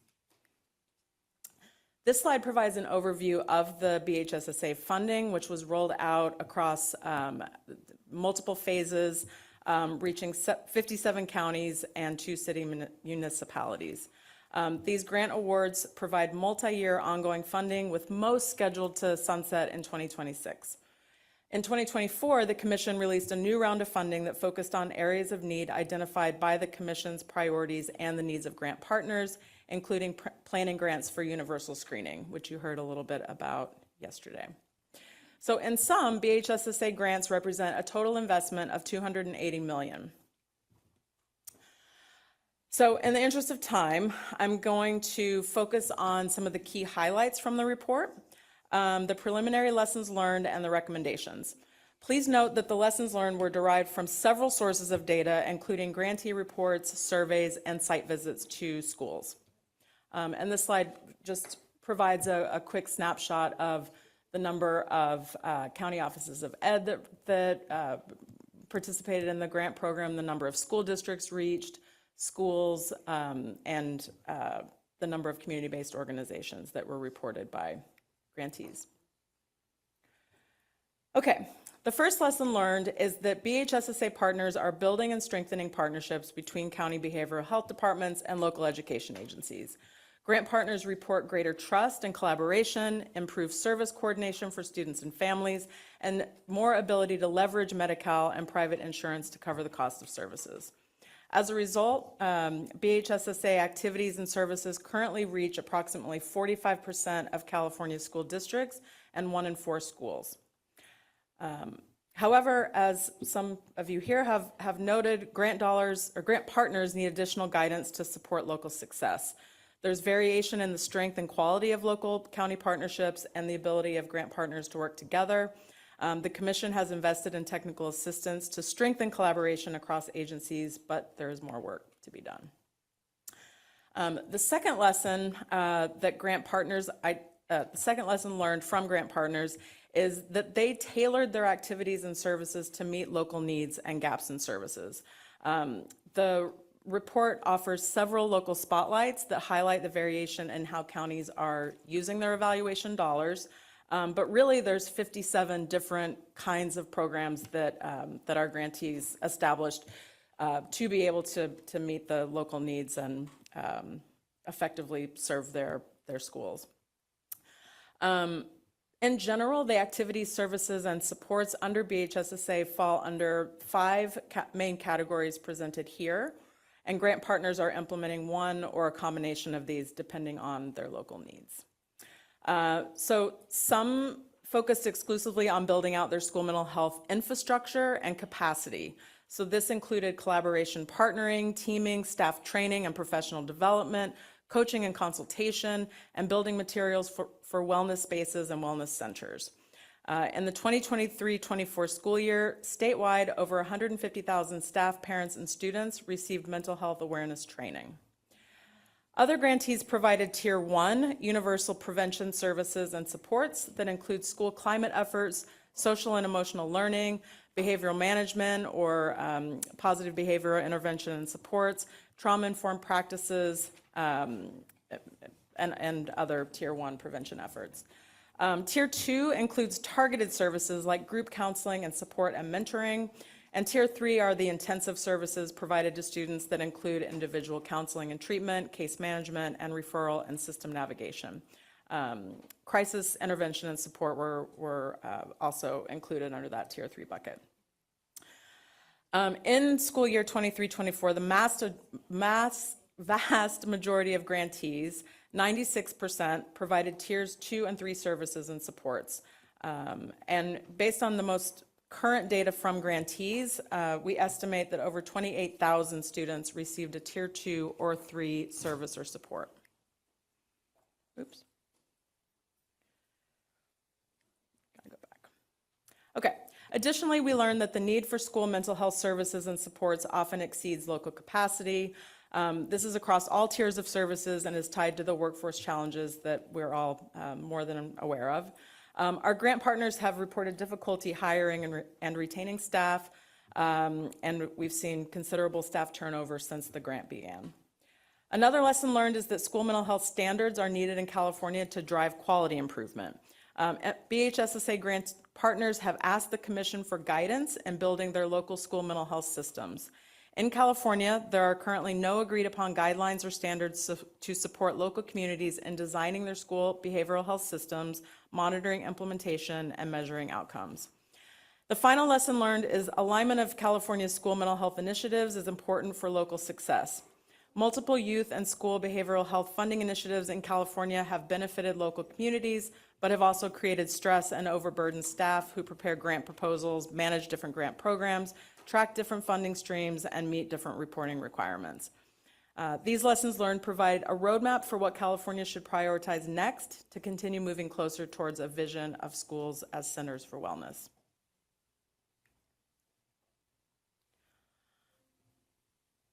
Okay, let's see here.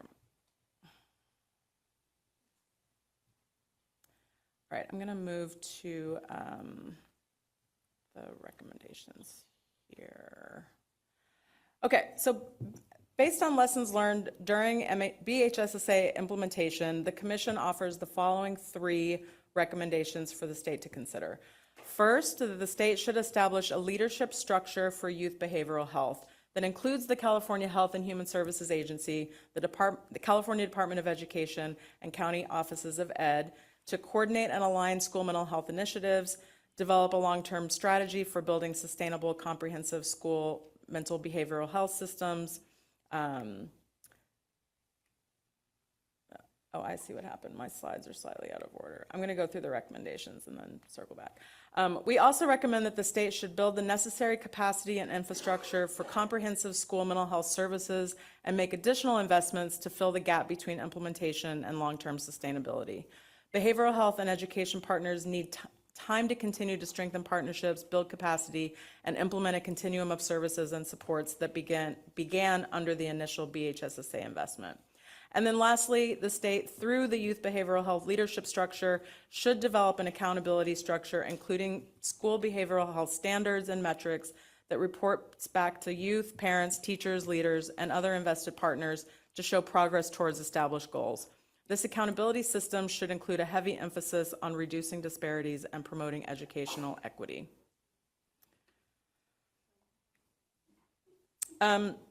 Just to give a sense of some of the next steps, the Commission recently awarded new and targeted BHSSA grant projects that focus on at-promise youth, exploration and planning for universal screening, and sustainability. A TA contract was awarded to CARS, the Center for Applied Research Solutions, as the statewide BHSSA Technical Assistance Coordinator to lead the peer technical coaching teams and communities of practice forming to support BHSSA grant partners. And then, as you'll hear in the next agenda item, our external evaluation partner has completed phase 1 of their planning process to evaluate BHSSA. We're now poised to enter phase 2 of the evaluation and implement the evaluation plan that was developed, and more detail to follow on that. Oops.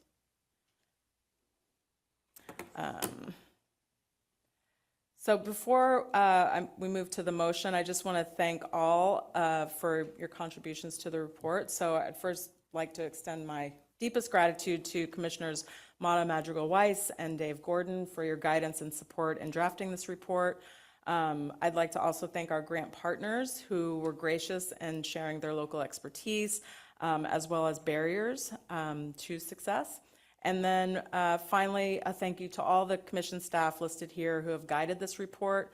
It really was a team effort, and just really appreciate everyone's hard work and dedication to this effort. Oh. Thank you very much.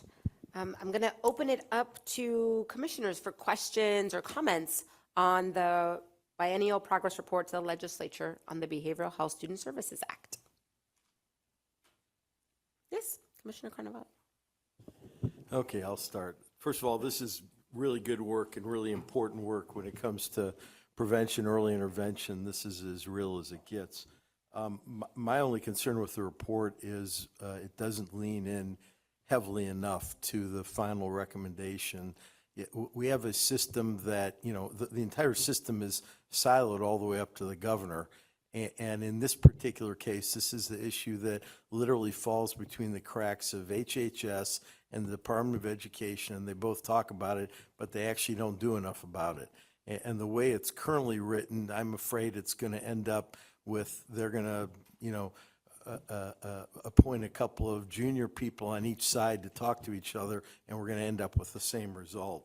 I've made a recommendation that we put in some pretty heavy-handed language, but language I think is necessary, and I'll just read my recommendation, but I defer to my colleagues who are more expert at this. But I recommended that the commission explicitly ask for the establishment of a joint office with shared leadership reporting directly to the Secretary of HHS and the State Superintendent of Education, and perhaps a representative from the governor's office, and that this office needs deputy level authority to collectively determine jointly owned programs that will elevate school-based mental health with intentional outcomes that improve student mental health or student behavioral health metrics. This office needs to have the authority to act meaningfully, which requires cooperation between students' medical and educational needs. So I think we just need to push this point a lot more definitively, even though I,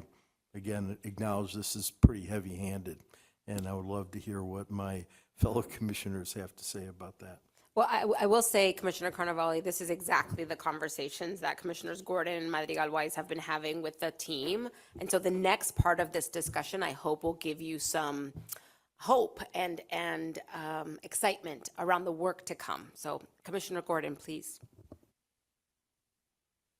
No, I agree with Commissioner Carnevale. The fact of the matter is that the services that will make young people healthy depend upon several things. Number one, more focus on prevention.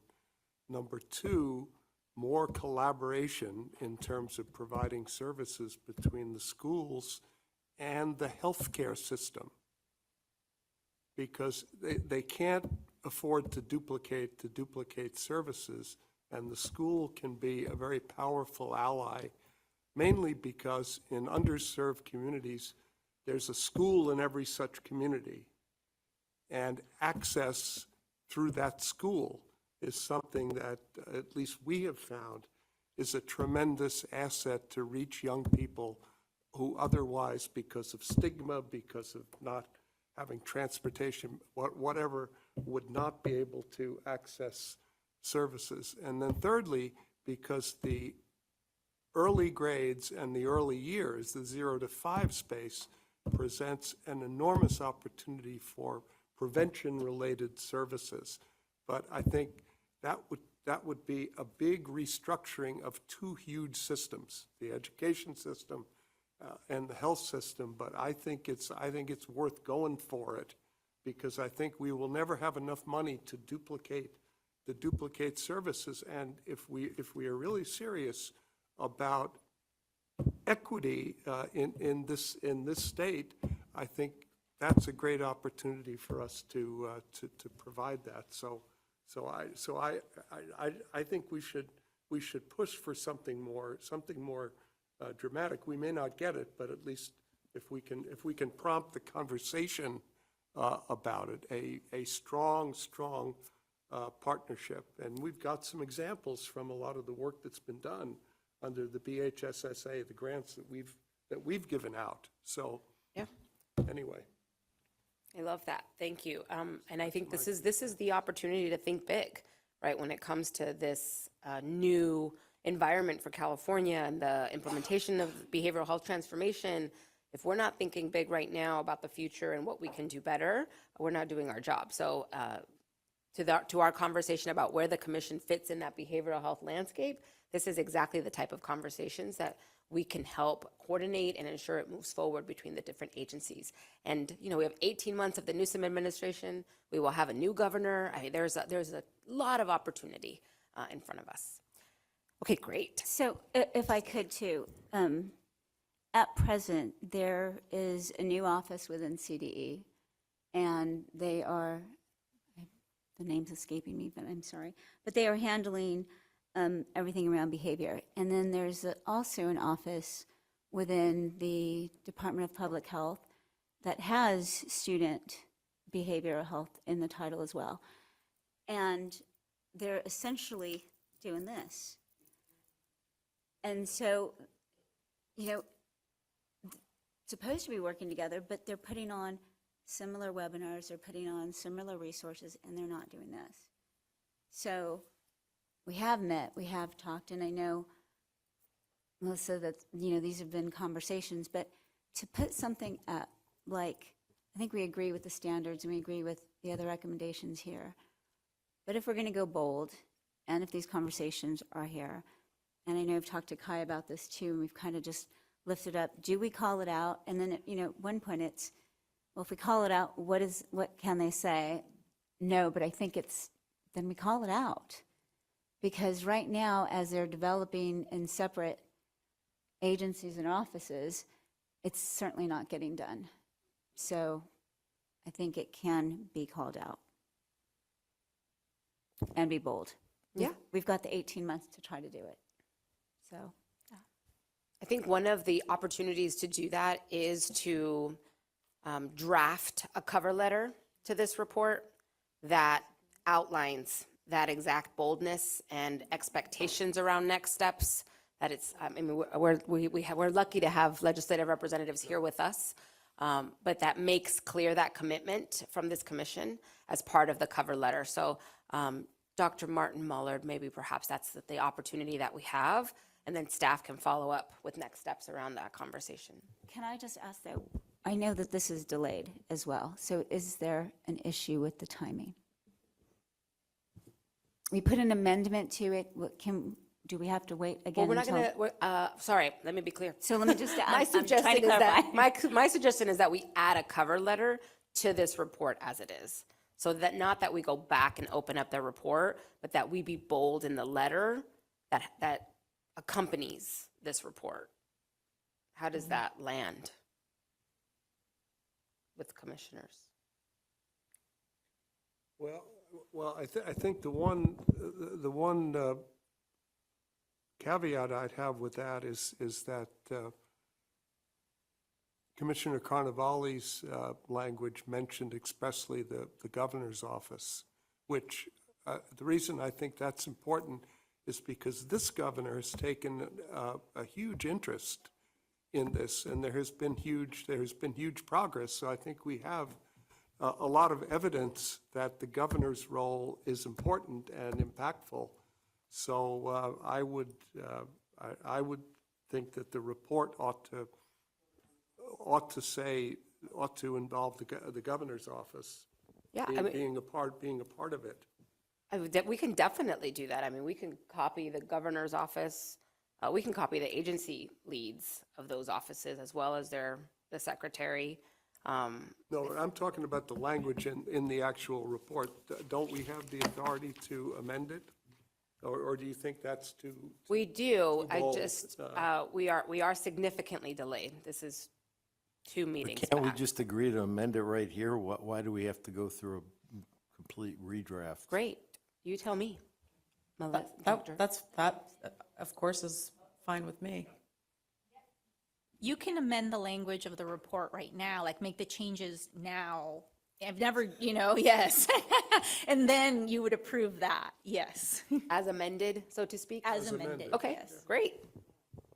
Yeah, I would just. both I and. would move we adopt this report with the language that I just read, incorporated in it with some latitude to Yes, clean it so up the vote would be appropriately. as amended, adopting it as amended per. Yeah, Yeah. and then we solve that problem. I agree, and it should be in a cover letter too.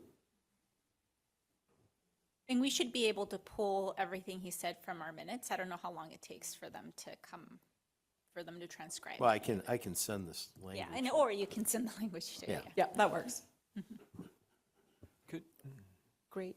Please, Could Commissioner. you reread it? I'd be happy to.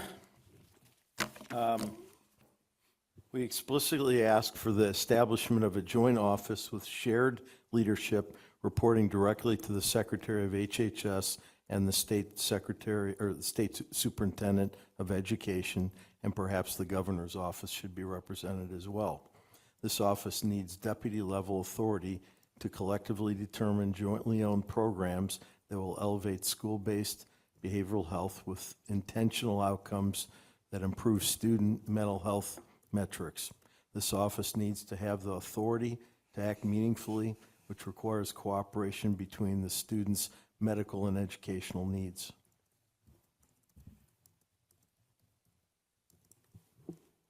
So would the motion be that exact verbatim? Is that what we're? Well, I would say with latitude to clean it up a little bit, but with that level of emphasis. Okay, just get rid of the perhaps.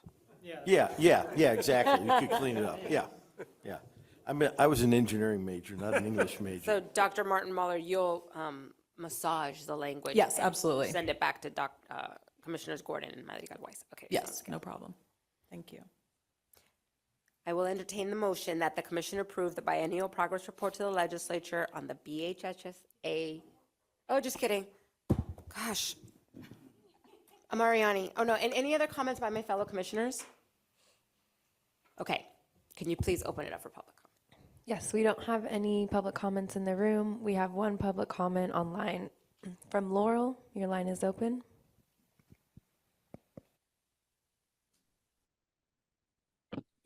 Good afternoon. Well, I just came back from San Diego, where 2 of my 5 grandchildren live and are going to public school. And so I just want to give a little context to the report from the front line. The little local public elementary school that my granddaughter is in is being hit with cuts on art and music. The parents, many of whom live in $1 million houses, but not all, but they're definitely committed to public education if it can work for their kids. They've managed to raise $20,000 to help, but they can't match the $80,000 that the parents in the monotonously wealthy neighborhood north, or rather up the coast from them in the same school district can match. There are 30 kids in the 6-year-old's classroom. I've taught 36. It's not easy, especially in a lockstep kind of a traditional classroom. Maybe it works in Montessori with an aide because the way things are individualized, but I wouldn't recommend 30 kids in a 36-year-olds in a classroom. It's good there. They've got special needs kids have staff to help them.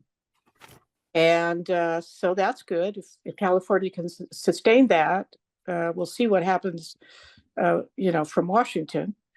I did try to reassure parents that I would send them the fall meeting presentation, which the commission heard, where students from that school district, from one of the schools, I don't know the exact location, they were maybe middle school age, and they're involved in a kind of peers helping peers, learning how to support their classmates. That was fabulous, and that's a good thing, and maybe it'll be shared.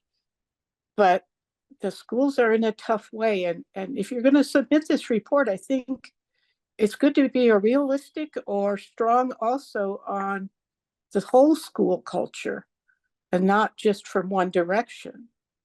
If students are going to come out not being able to read, if parents have to go enroll their kids in Russian math, which is private, to get them up to snuff, that's not a good look. It's not a good outcome for children and parents. But I really commend you for this because it's clearly needed. Thank you. Thank you, Laurel. That was our last public comment. Great. Thank you. Please, Commissioner. I just wanted to, for the record, it's the Office of School-Based Health at CDE. So they're responsible for everything, including behavioral health. So it is just, it's one more thing as opposed to a dedicated office. So I do absolutely want to ensure that we're doing this. I think it's needed. Okay. Sounds great. Thank you so much for the collaboration. I will now entertain a motion. Second. Carnevale and Mardigal Weiss second. Please take the roll. I'll read the motion that the commission approve the biannual progress report to the legislature on the Behavioral Health Student Services Act as amended during the meeting by Commissioner Carnevale. Commissioner Bear. Aye. Commissioner Baranek. Commissioner Bontrager. Aye. Commissioner Brown. Oh, he's gone. Commissioner Bunch. Commissioner Callan. Aye. Commissioner Carnevale. Aye. Commissioner Chambers. Commissioner Contreras. Aye. Commissioner Designee Swartz. Commissioner Cross. Aye. Commissioner Gordon. Aye. Commissioner Designee Pulmano. Abstain. Commissioner Larson. Aye. Commissioner Madrigal Weiss. Aye. Commissioner Mitchell. Commissioner Robinson. Aye. Commissioner Southard. Commissioner Sy. Aye. Vice Chair Roulette. Chair Alvarez. Aye. The motion passes. Thank you. Thank you so much. Sticking to this theme, the next item on the agenda relates to the evaluation of the HSSA. We have two more agenda items. The last agenda item is an informational item. And so while we are unlikely to give it the full time that we had allocated, we do want to ask for at least 5-10 minutes of your time to share an informational update that's important to the process for moving the Innovation Partnership Fund forward. And then we'll have additional discussion time at the April meeting. So because I think it'll actually be helpful for the commission and the public to marinate the update, to think about it and be able to process that as we prepare for more robust discussion in April. So I just ask for your patience as we complete this item and then talk at a high level about this update on the process and then dedicate more discussion time in April. We're almost there. Thank you. Oh, just kidding. Oh my gosh, I'm sorry. I like plants. We will be circulating a draft letter regarding the piece of legislation that Commissioner Brown noted earlier about the do not sell list. Commissioners, you are encouraged to sign this, and the commission staff will send it forward. You are not required to do so. So want to make that clear. It'll be going around. Thank you. Dr. Martin Mahler. All right, I'm going to try to talk at Callie's speed for this item. And, you know, again, this was presented back in December, but as one item with the ledge report. So I'm going to just try to give enough context and leave room for questions. So let's see. So as I just mentioned in the last presentation, the BHSSA grant program was $280 million to foster systems change. We had specific dollars set aside for technical assistance and evaluation and learning. I want to give, yesterday I provided a little bit of this context for WestEd as our external evaluation partner. So I just want to clarify a couple of things or add some additional context for, especially for our new commissioners. So back in 2023, after inviting 6 research and evaluation firms to submit their proposals for evaluating this systems level statewide evaluation, WestEd was selected from that pool for all phases of the evaluation. So when we talk about phase 1 and phase 2, we're talking about phase 1 as the planning and evaluation design phase, which was just completed back in December of 2024.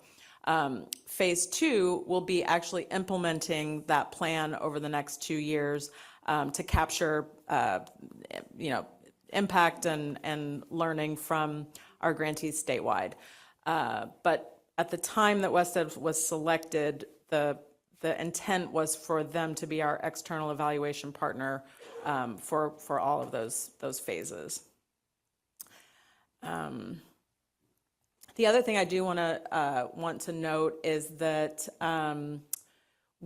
staff have really worked alongside WestEd on the planning process and at every stage. So, I was reflecting just this week about, they would come to us with a design and ideas, and we would actually really weigh whether we thought that particular design and the results that would come from that analysis would create and have the most impact for system-wide change. And so we had a lot of conversations about how to be strategic about the evaluation. We also made sure that we involved a lot of community partners in the planning stage, which is partly why WestEd and staff took the time to create the plan over about a year and 4 months. So this slide just kind of highlights the number and amount of community engagement. We also wanted to understand the context. So WestEd did a real deep dive in doing a landscape analysis of other initiatives across the state, because we understand that BHSSA was not implemented in a vacuum, that it relates to and is influenced by and influences all the other statewide initiatives that relate to school and student behavioral health. So these efforts then led to the evaluation design. This slide just shows the conceptual model and is hopefully helpful for kind of illustrating that this evaluation is about fostering systems change. It's not trying to solve a specific problem, but really leverage data and learning to change the wider system that is causing the problem.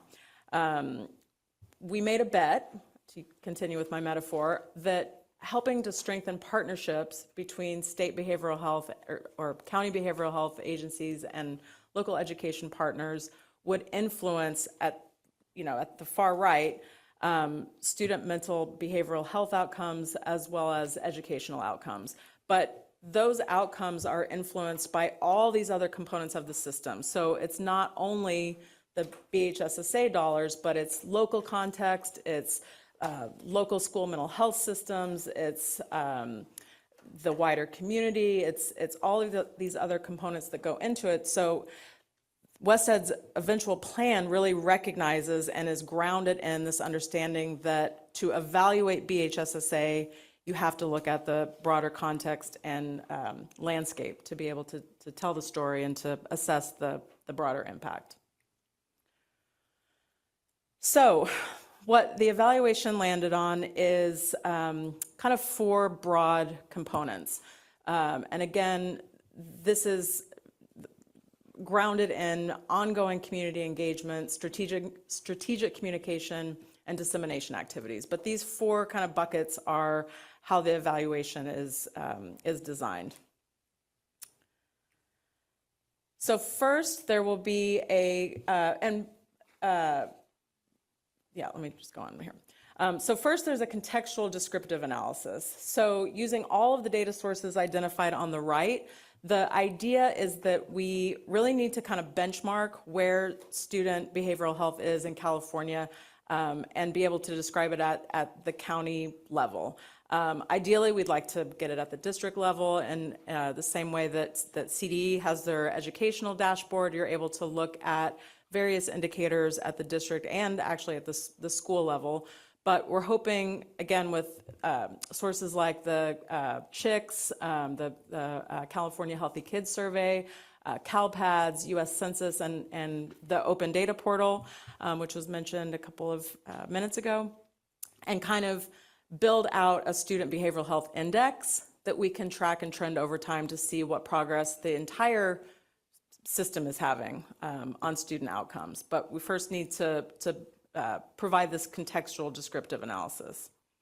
The next component is to really just answer the question, did BHSSA improve partnerships and school mental health across the state? So this component will include surveying grantees, having conversations, focus groups, key informant interviews to really just get at the how and why of partnerships being strengthened and what some of the barriers and challenges were. Then the evaluation will also include grantee partnership case studies to do an even deeper dive into the impact of BHSSA on cross-system partnership, what the relationship between BHSSA and other school mental behavioral health initiatives were, and what some emerging approaches to closing equity gaps impacting these communities might look like.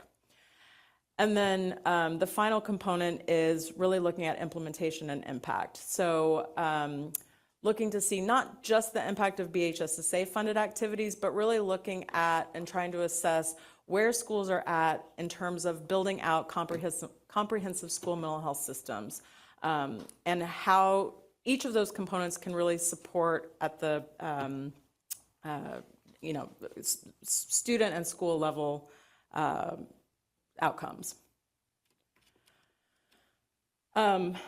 Thank you, Cody, for dropping this slide in last minute. I accidentally skipped it in the last presentation, and I know it's really hard to read the fine print, but I wanted to include this because our staff did a really nice job in kind of identifying components of comprehensive school mental health systems. So those are on the left, and this was done for the School Universal Mental Health Screening Project, so it still has that title on the left. But these are the components for comprehensive school mental health systems: sustainable funding, workforce, school community collaboration, partnership, thoughtful planning, multi-tiered systems of support, evidence-based and emerging best practices, mental health screening, and data systems. And on the right, we then kind of did a initiative mapping exercise of seeing what other initiatives across California can be leveraged to try to support these various components. So I wanted to include this to really emphasize that this is all part of our thinking, internal staff's thinking, as well as our external evaluation partner, because we want the evaluation to be able to move us forward and help identify how we can be most impactful in our next steps. So the evaluation summary, again, to establish a baseline of student mental health by creating a student behavioral health index that can be tracked and trended over time, to measure BHSSA partnership development and systems change, to understand the broader context of school behavioral health initiatives, and inform next steps for infrastructure and capacity building to expand and sustain, most importantly, sustain efforts and lift up what's working. So now I'm happy to answer questions. Thank you so much for your presentation and for the continued work on this important priority. I will entertain questions from commissioners. Please, Commissioner Larson. Thanks so much. No pressure being so close to the end of the day, so I really appreciate you trying to go through. One of the things when you had that crosswalk, that was super helpful, like a slide back or so. I didn't see the all-payer fee schedule, and it seems like that's especially relevant to like the sustainability question and also some of the BH Connect things. And so I just... It's at the top. It is at the top. Oh, it is. It's just so small. And I'm old. Okay, thanks, that's perfect. But thank you for making Great the job. point. Yeah, it's a great job. I think there's so much happening, and I'm just always trying to connect the dots. It's really complicated, and so great job. I just wanted to comment on this all-payer fee schedule, but let me preface it just by saying I think this is fine. WestEd does good work, but I think one of the real issues in terms of future success for young people is the more needy the school and the neighborhood, the more important it is that services are accessible at the schools, in or around the schools, but even more so, that there are interventions available in the 0 to 5 space. We have first 5 commissions. We have a lot of people, including Commissioner Alvarez's organization, who are poised. CalAIM is pushing the idea of MOUs between healthcare providers, managed care providers, and school systems at that level.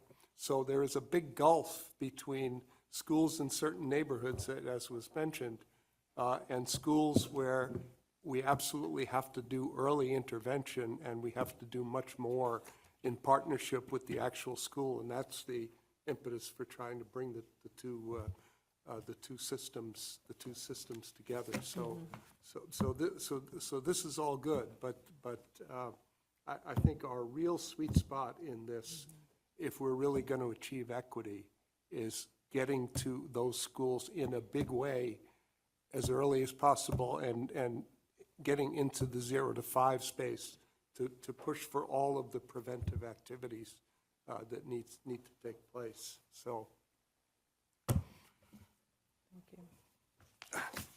So, Commissioner Carnevale, Commissioner Sai. yeah, obviously I'm in favor of this generally. Maybe I missed it, but what do we get for $4 million? I'm not clear what Wested's actually going to do and why it costs so much. So, would you go over that again? This is the question from the business. Well, I can tell you that for the planning process, I mean, they dedicated an entire team to the planning phase. So, you know, part of what we get from the 4 million is a dedicated team. So it's essentially like having an embedded set of researchers that adds to our capacity at the commission.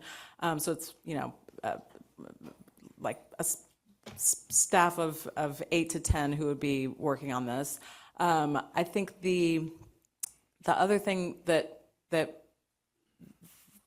dollars ensure is that there is the ongoing community engagement with parents, teachers, students. There's a youth behavioral health council that they've already established that is providing ongoing feedback on the work.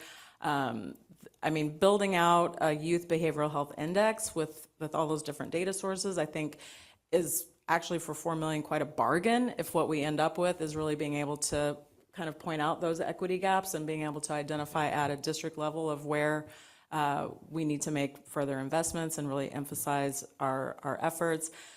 Case studies, I mean, you know, we really had to think about if there are 57 absolutely different programs across the state or you know, the grantees are using the dollars in 57 different ways. How do we tell a statewide story that makes sense? So case study design is labor and time intensive. So it really is about, you know, making sure that those are done in a robust way. This is a evaluation that will be over a 2-year period. So, you know, when you balance a almost $300 investment and think about the federal standard, used to be, or hopefully still is, that 10 to 15% of the budget should be spent on evaluation. So we feel like spending around $5 for $300 investment, you know, is right-sized for that amount. Yeah, I want to make sure that it was actioning something. It wasn't just another report, that it sounds like it's actually doing some work to bring the system together. Yeah.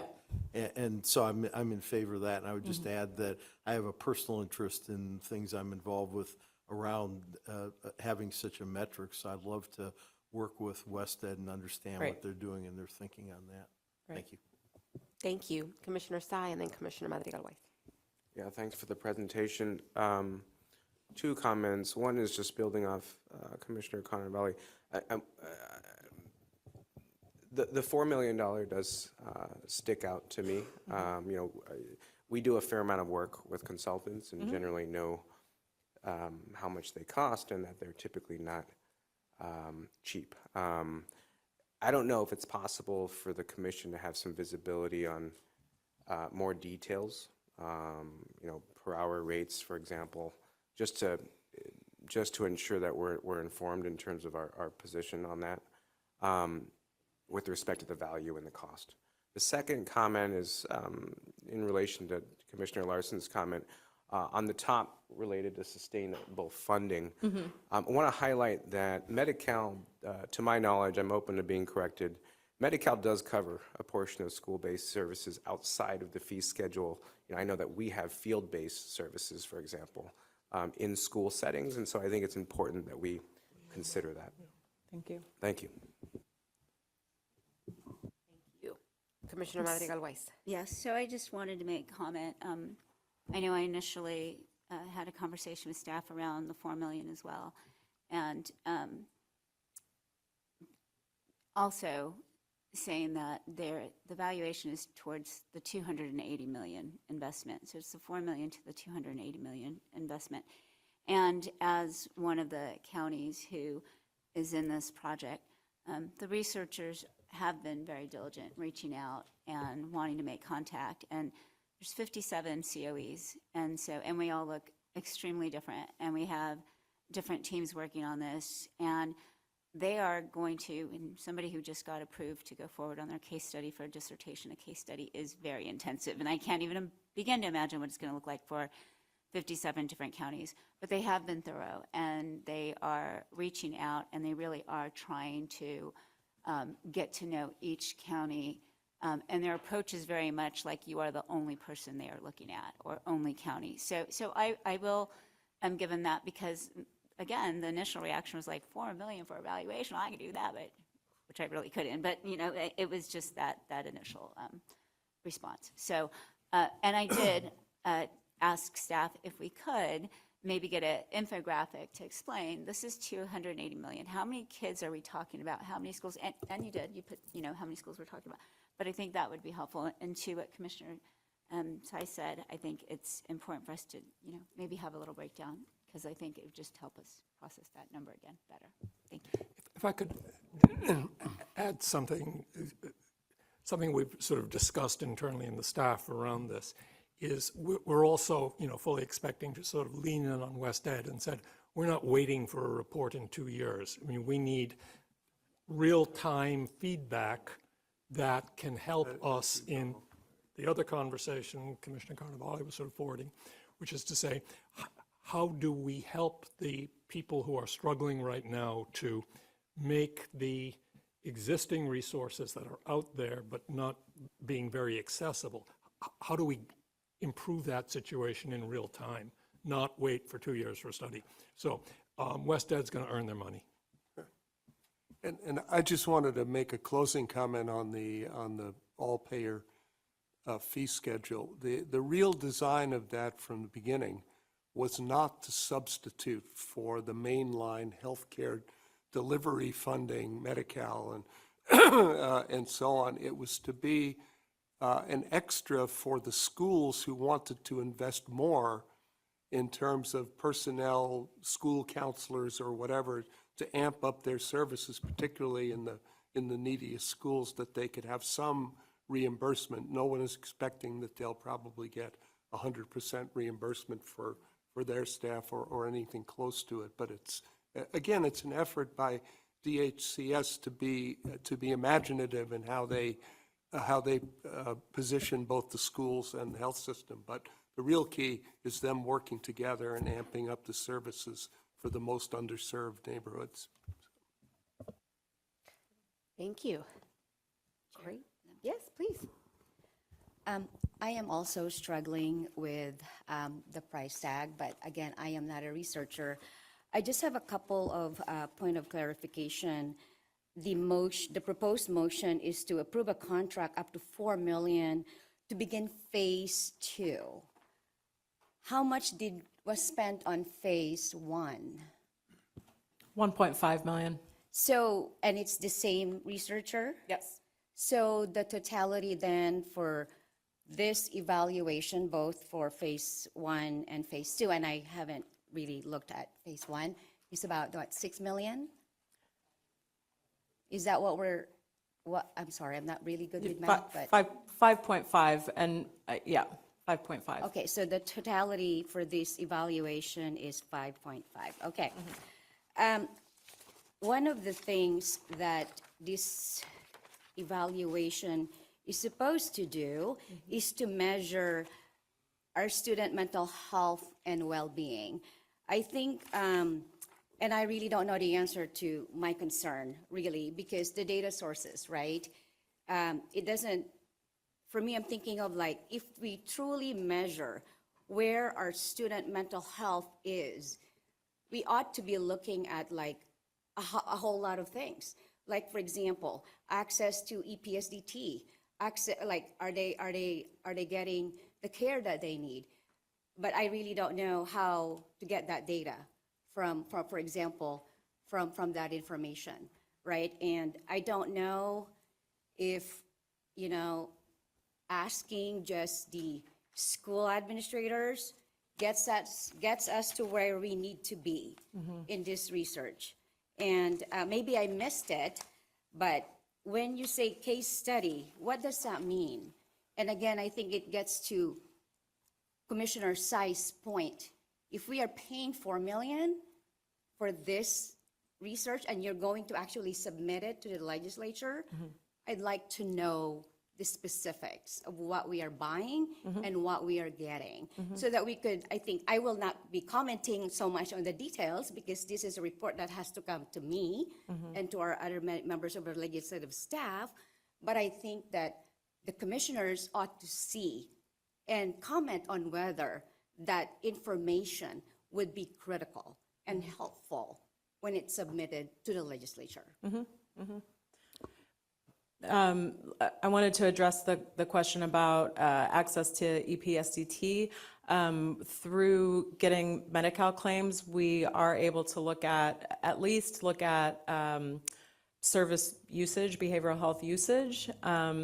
We don't, I mean, we can kind of extrapolate prevalence of mental health, behavioral health disorders and look to see, you know, how much that penetration rate connects to prevalence rates, and we can do that by county, at the county level.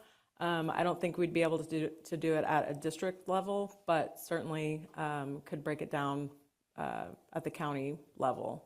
So you are actually getting actual data from counties? Is that what you just said? That includes patient information or something? Through through DHCS, when we're able to access the Medi-Cal claims. Okay. Yeah. Thank you. That's helpful, because I thought that your data sources didn't really say DHCS medical claims. That's why I was confused. Yeah, the flow through will be from DHCS to the commission, and then we can incorporate that into. Yeah. Yeah. And then the case studies, and it sounds like Commissioner Madrigal-Weiss could discuss the components of it, but it's essentially a qualitative approach to analysis. So instead of relying only on quantitative numbers, survey data, you're really doing a qualitative deep dive to understand the local context and at the local level what the impacts are. Madam Chair, I just want to add briefly without boring anybody, but the reason I'm interested in the metrics and what Wested's thinking about is there is now emerging advanced neuroscience and AI tools to allow us to rapidly get to student level measurement systems, and we should be thinking about that and not just using, anyway, there's a lot to do there, and I happen to know a lot about that subject. Thank you, Commissioner.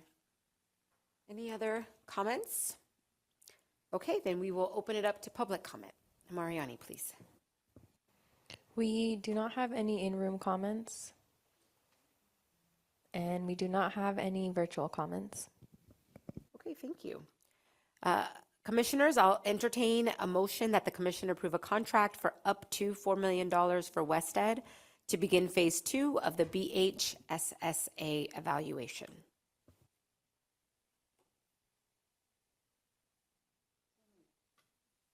So moved. Thank you, Commissioner. Is there a second? I'll second. Thank you, Commissioner. Sandra, will you please take the roll? Commissioner Bear, Abstain. Commissioner Bernick, Commissioner Bontrager, Aye. Commissioner Brown, Commissioner Bunch, Commissioner Callan, Aye. Commissioner Carnevale, Aye. Commissioner Chambers, Aye. Commissioner Contreras, Abstain. Commissioner Cortese, Designee Schwartz.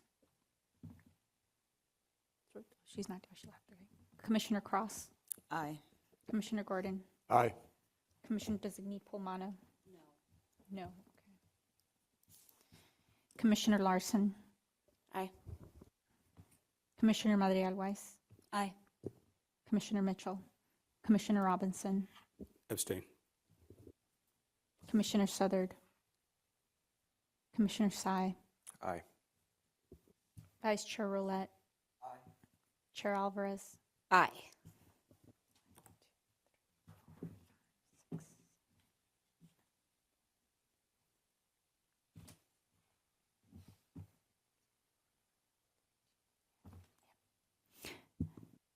Motion passes. Thank you. More to come on this conversation for sure. And again, huge thanks to the leadership of Commissioner Gordon and Commissioner Madrigal-Weiss and others that are bringing so much perspective to this important opportunity to support our young people. 0 to 26. Okay. Our final agenda item is going to be an update on the process and input on the Innovation Partnership Fund. Again, this agenda item is intended to update you all on what we've been doing to gather input from various community partners and local and state agencies on what could be included in the Innovation Partnership Fund strategy. This builds on the conversation that Commissioner Carnevale held or continued actually at the last meeting. And I do want to direct your attention to a letter that you should have in your packet that we received from Stacy Hiramoto with REMCO, as well as a number of additional organizations, providing feedback on the Commission's process for determining Innovation Partnership Fund priorities, and actually highlighting how the CFLCC, and CLCC can provide context and information to this process. We will have an update on the process for consideration of the fund at this time, but again, because of where we are in the agenda, we will table discussion to the April meeting. Again, part of this process has really been to commit to openness and accessibility to informing the Innovation Partnership Fund. So I appreciate the staff's commitment to that through trying new ideas around surveys and data collection with the public.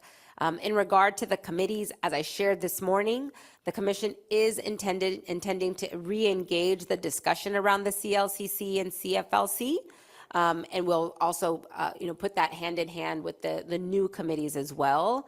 I just want to, for a moment, reflect on the discussion we were just having on school health and how helpful it will be to have our committees that enable that robust discussion across more commissioners. Because of Bagley-Keene, staff have to have very small one-on-one conversations with commissioners to get input on these processes. And now with our committee structure, we'll be able to hear from more commissioners, more perspective and expertise, more time for members of the public to share thoughts on the moving items that we're considering. So it's intended to help streamline this type of information sharing amongst each other and with the public. So just really want to make that concrete connection to our conversation around our structure. And with that, I'm going to hand it over to our executive director to give us that update. This is very brief. Just to say, we did sort of issue a call for concepts in a sort of a survey blast that we sent out to major stakeholder organizations and interested groups that expressed interest. We've asked for we made it clear, we're not looking for proposals, we're asking for concepts, areas that they hope are included in a portfolio that's looking at innovation. And we've asked for their feedback by mid-April.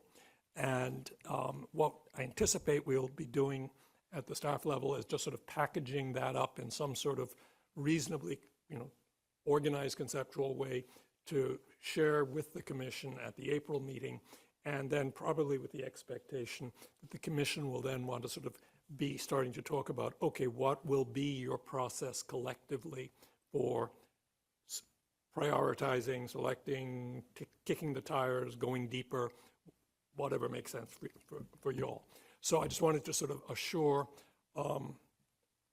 ourselves and the public that it is still a process in which we're seeking input. And then we also, when we start to narrow down, then we do have consultation requirements under statute that we can then pursue. But right now, we're trying to sort of just get the cumulative thinking in. So that's really it. Okay, a couple of points of follow-up. Just again, building on the presentation that Commissioner Carnevale and the robust public comment that we received at the last commission meeting, I think really highlighted the interest in the public to provide ideas around even the concept of innovation and what it means, so that we can try and get on the same page as we consider this opportunity that the commission has with this fund that launches in July of 2026. So the call for concepts that Will is referring to asks those types of questions. So it's exciting to think about what sort of information we'll hear from the public, but to our earlier conversation, our call for concepts will only be successful if we spread the word, if we actually get it out into community members' hands and community leaders' hands in order to respond. Obviously, we have these 64 people on the line with us today, but let's spread it. Let's use our networks. Let's ensure that the voices of our community members are heard, particularly with this unique opportunity for the commission to lead in innovation and what it means. So each of us, we all have our own networks. Please spread the word about this call for concepts. You as commissioners can also respond if you're so interested, but we really are looking for members of the public to provide that feedback. And again, are looking forward to April to provide an important update on that and use that information to inform the process moving forward. I'll pause there and see if there's any immediate questions or reflections from the commissioners. Commissioner I would Carnival? just say briefly, it just struck me as you were explaining, because I saw it, but I didn't fully understand the context. And one of the things we should really be doing, besides reaching out to our normal communities, partners, is reaching out to the private sector, where there's billions of dollars of innovation going on, and a lot of those companies are started by people like us who've had relatives and friends or themselves with behavioral health issues, and that's where a lot of those ideas are launched to try to be better. And so I think we should make an intentional effort to try to get that input and address what the governor asked us to do a couple of years ago, which is to try to close that gap between the public and the private partner or communities. And so this would be a great opportunity to begin to do that. Thank you for that.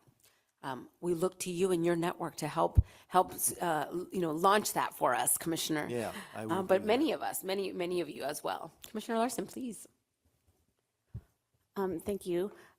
One of the ideas that's been floating around my head, and it's kind of adjacent to what Commissioner Carnevale just brought up, is like our health systems all do these community health needs assessments statewide, and they invest community benefit dollars above $8 billion, I think it is, annually. And all of them statewide have identified behavioral health in their top 3 priorities. And so I really want to make sure that on some level that we bring on our health system partners to see if we can leverage resources and use innovative approaches to address the challenges. That's a great point, and I would encourage the Steinberg Institute and you as a former behavioral health director, right? Absolutely. I think that's such a great point. Both the private sector influence, the public health department, the public health influence, our healthcare providers, hospitals, community health centers. Absolutely. We need all of that, all of those ideas and all of that collaboration in order to truly integrate behavioral health into our delivery system effectively. So yes. Any other comments? Yes, please, Commissioner Bear. Piggybacking on those comments, is there a document that we can send out, with all the facts to the private sector, to our network? Is there something that? Yes, the call for concepts that was issued sort of a couple of weeks ago sort of had some background information. I'm going to ask Tom Aruck to make sure that all the commissioners have that, so that it can go out. Yeah, just to back that up, I meet with a lot of people from different organizations, and I'd love to just have sort of the elevator speech and something to give them, and see how we can perhaps bring them here to talk and that sort of thing, how we implement it effectively. Thank you, Commissioner. Anything? Okay, Mariani, can you please see if we have any public comment on this item? We do not have any public comment. Actually, just kidding. I'm sorry. I think it just took a second for their hands to go up. We have a few public comments. We have 4. Our first public comment is from Stacy. Your line is open.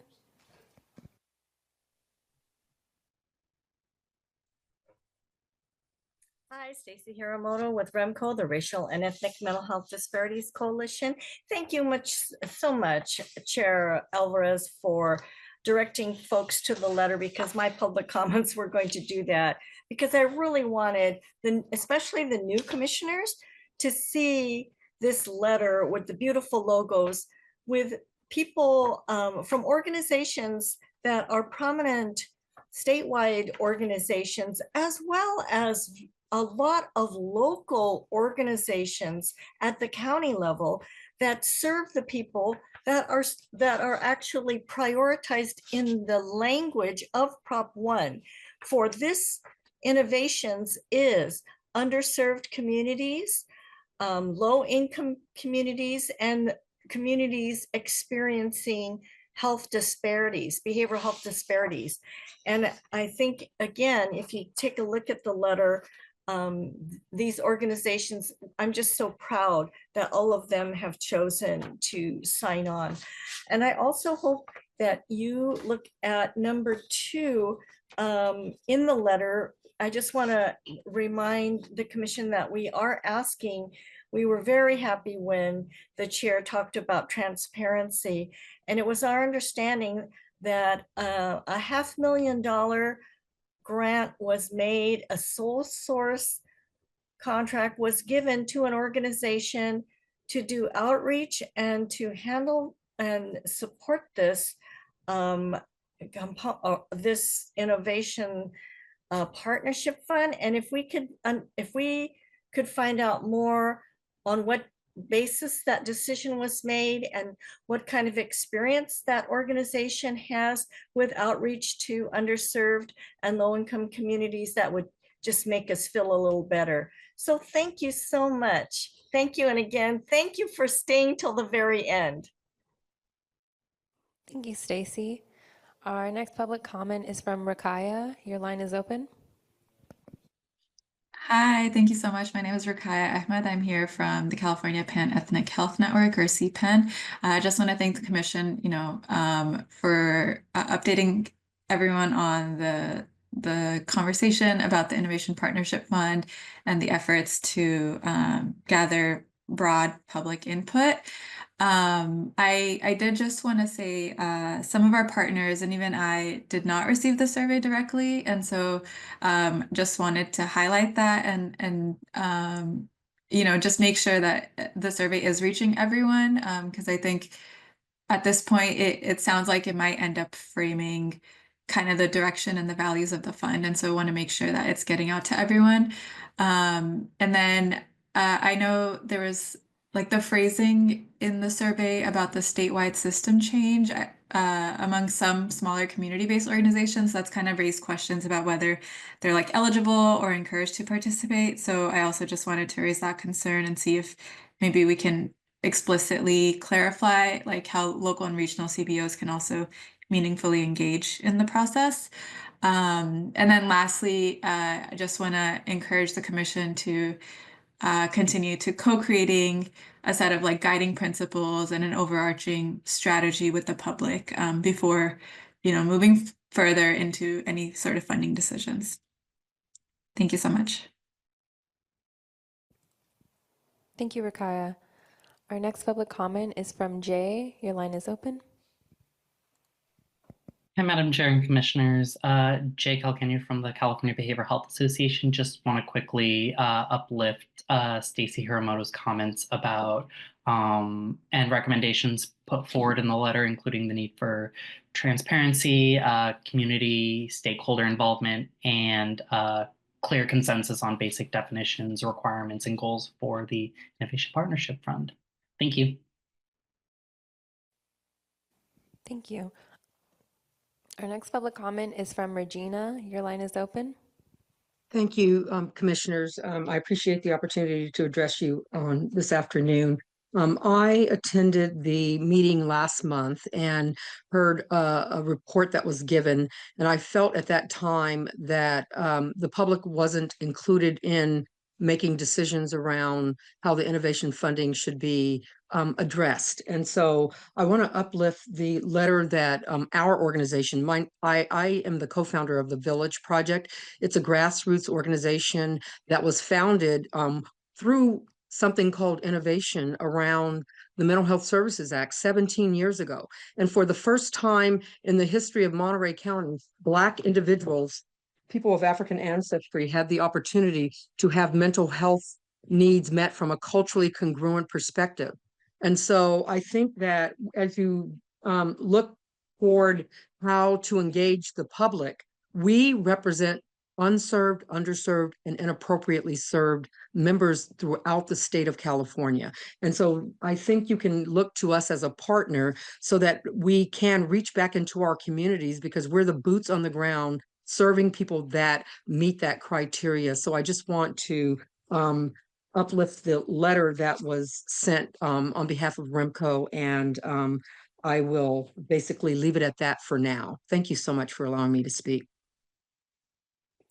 Thank you. Our last public comment is from Joel. Your line is open. Thank you so much. Boy, I'm sorry to keep you just a few minutes longer. Huge appreciations to you, Chairperson, as well as to the Commission. I just really do want to name the idea that of getting the public comment through an online survey is great, and it's certainly one effective way to do so. What I worry about is who does and doesn't typically access those venues.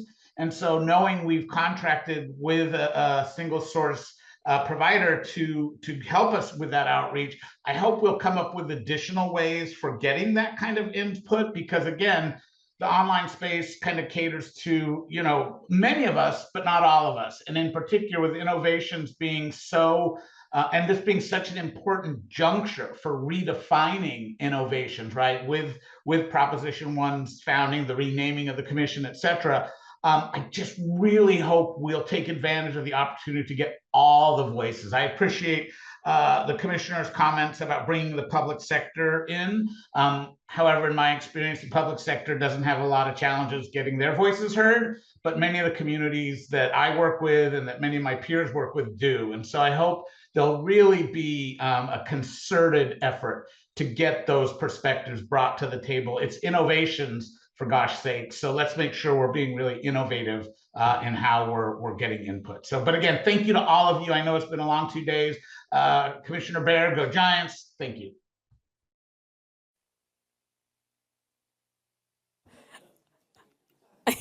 Okay. Thank you very much for that. Before we adjourn today, I just want to extend my deep appreciation to each of you commissioners. This is 2 full days and you showed up, you participated, you brought your brilliance and your passion, and you gave, you know, really, really selflessly of your time. So thank you, thank you, thank you. I also want to give a huge appreciation to members of the public that were with us these 2 days. Those of you that were able to join yesterday evening to create some community and connection, thank you for being with us. And of course, I want to extend deep appreciation to this team, the staff that does all of the work to make this meeting successful. Yes, absolutely. Also, lunch was delicious.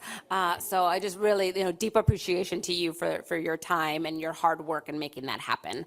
We look forward to seeing you all back here in Sacramento on April 24th for our next commission meeting. Is that it? I'm sorry. Is Will going to be with us on? Oh,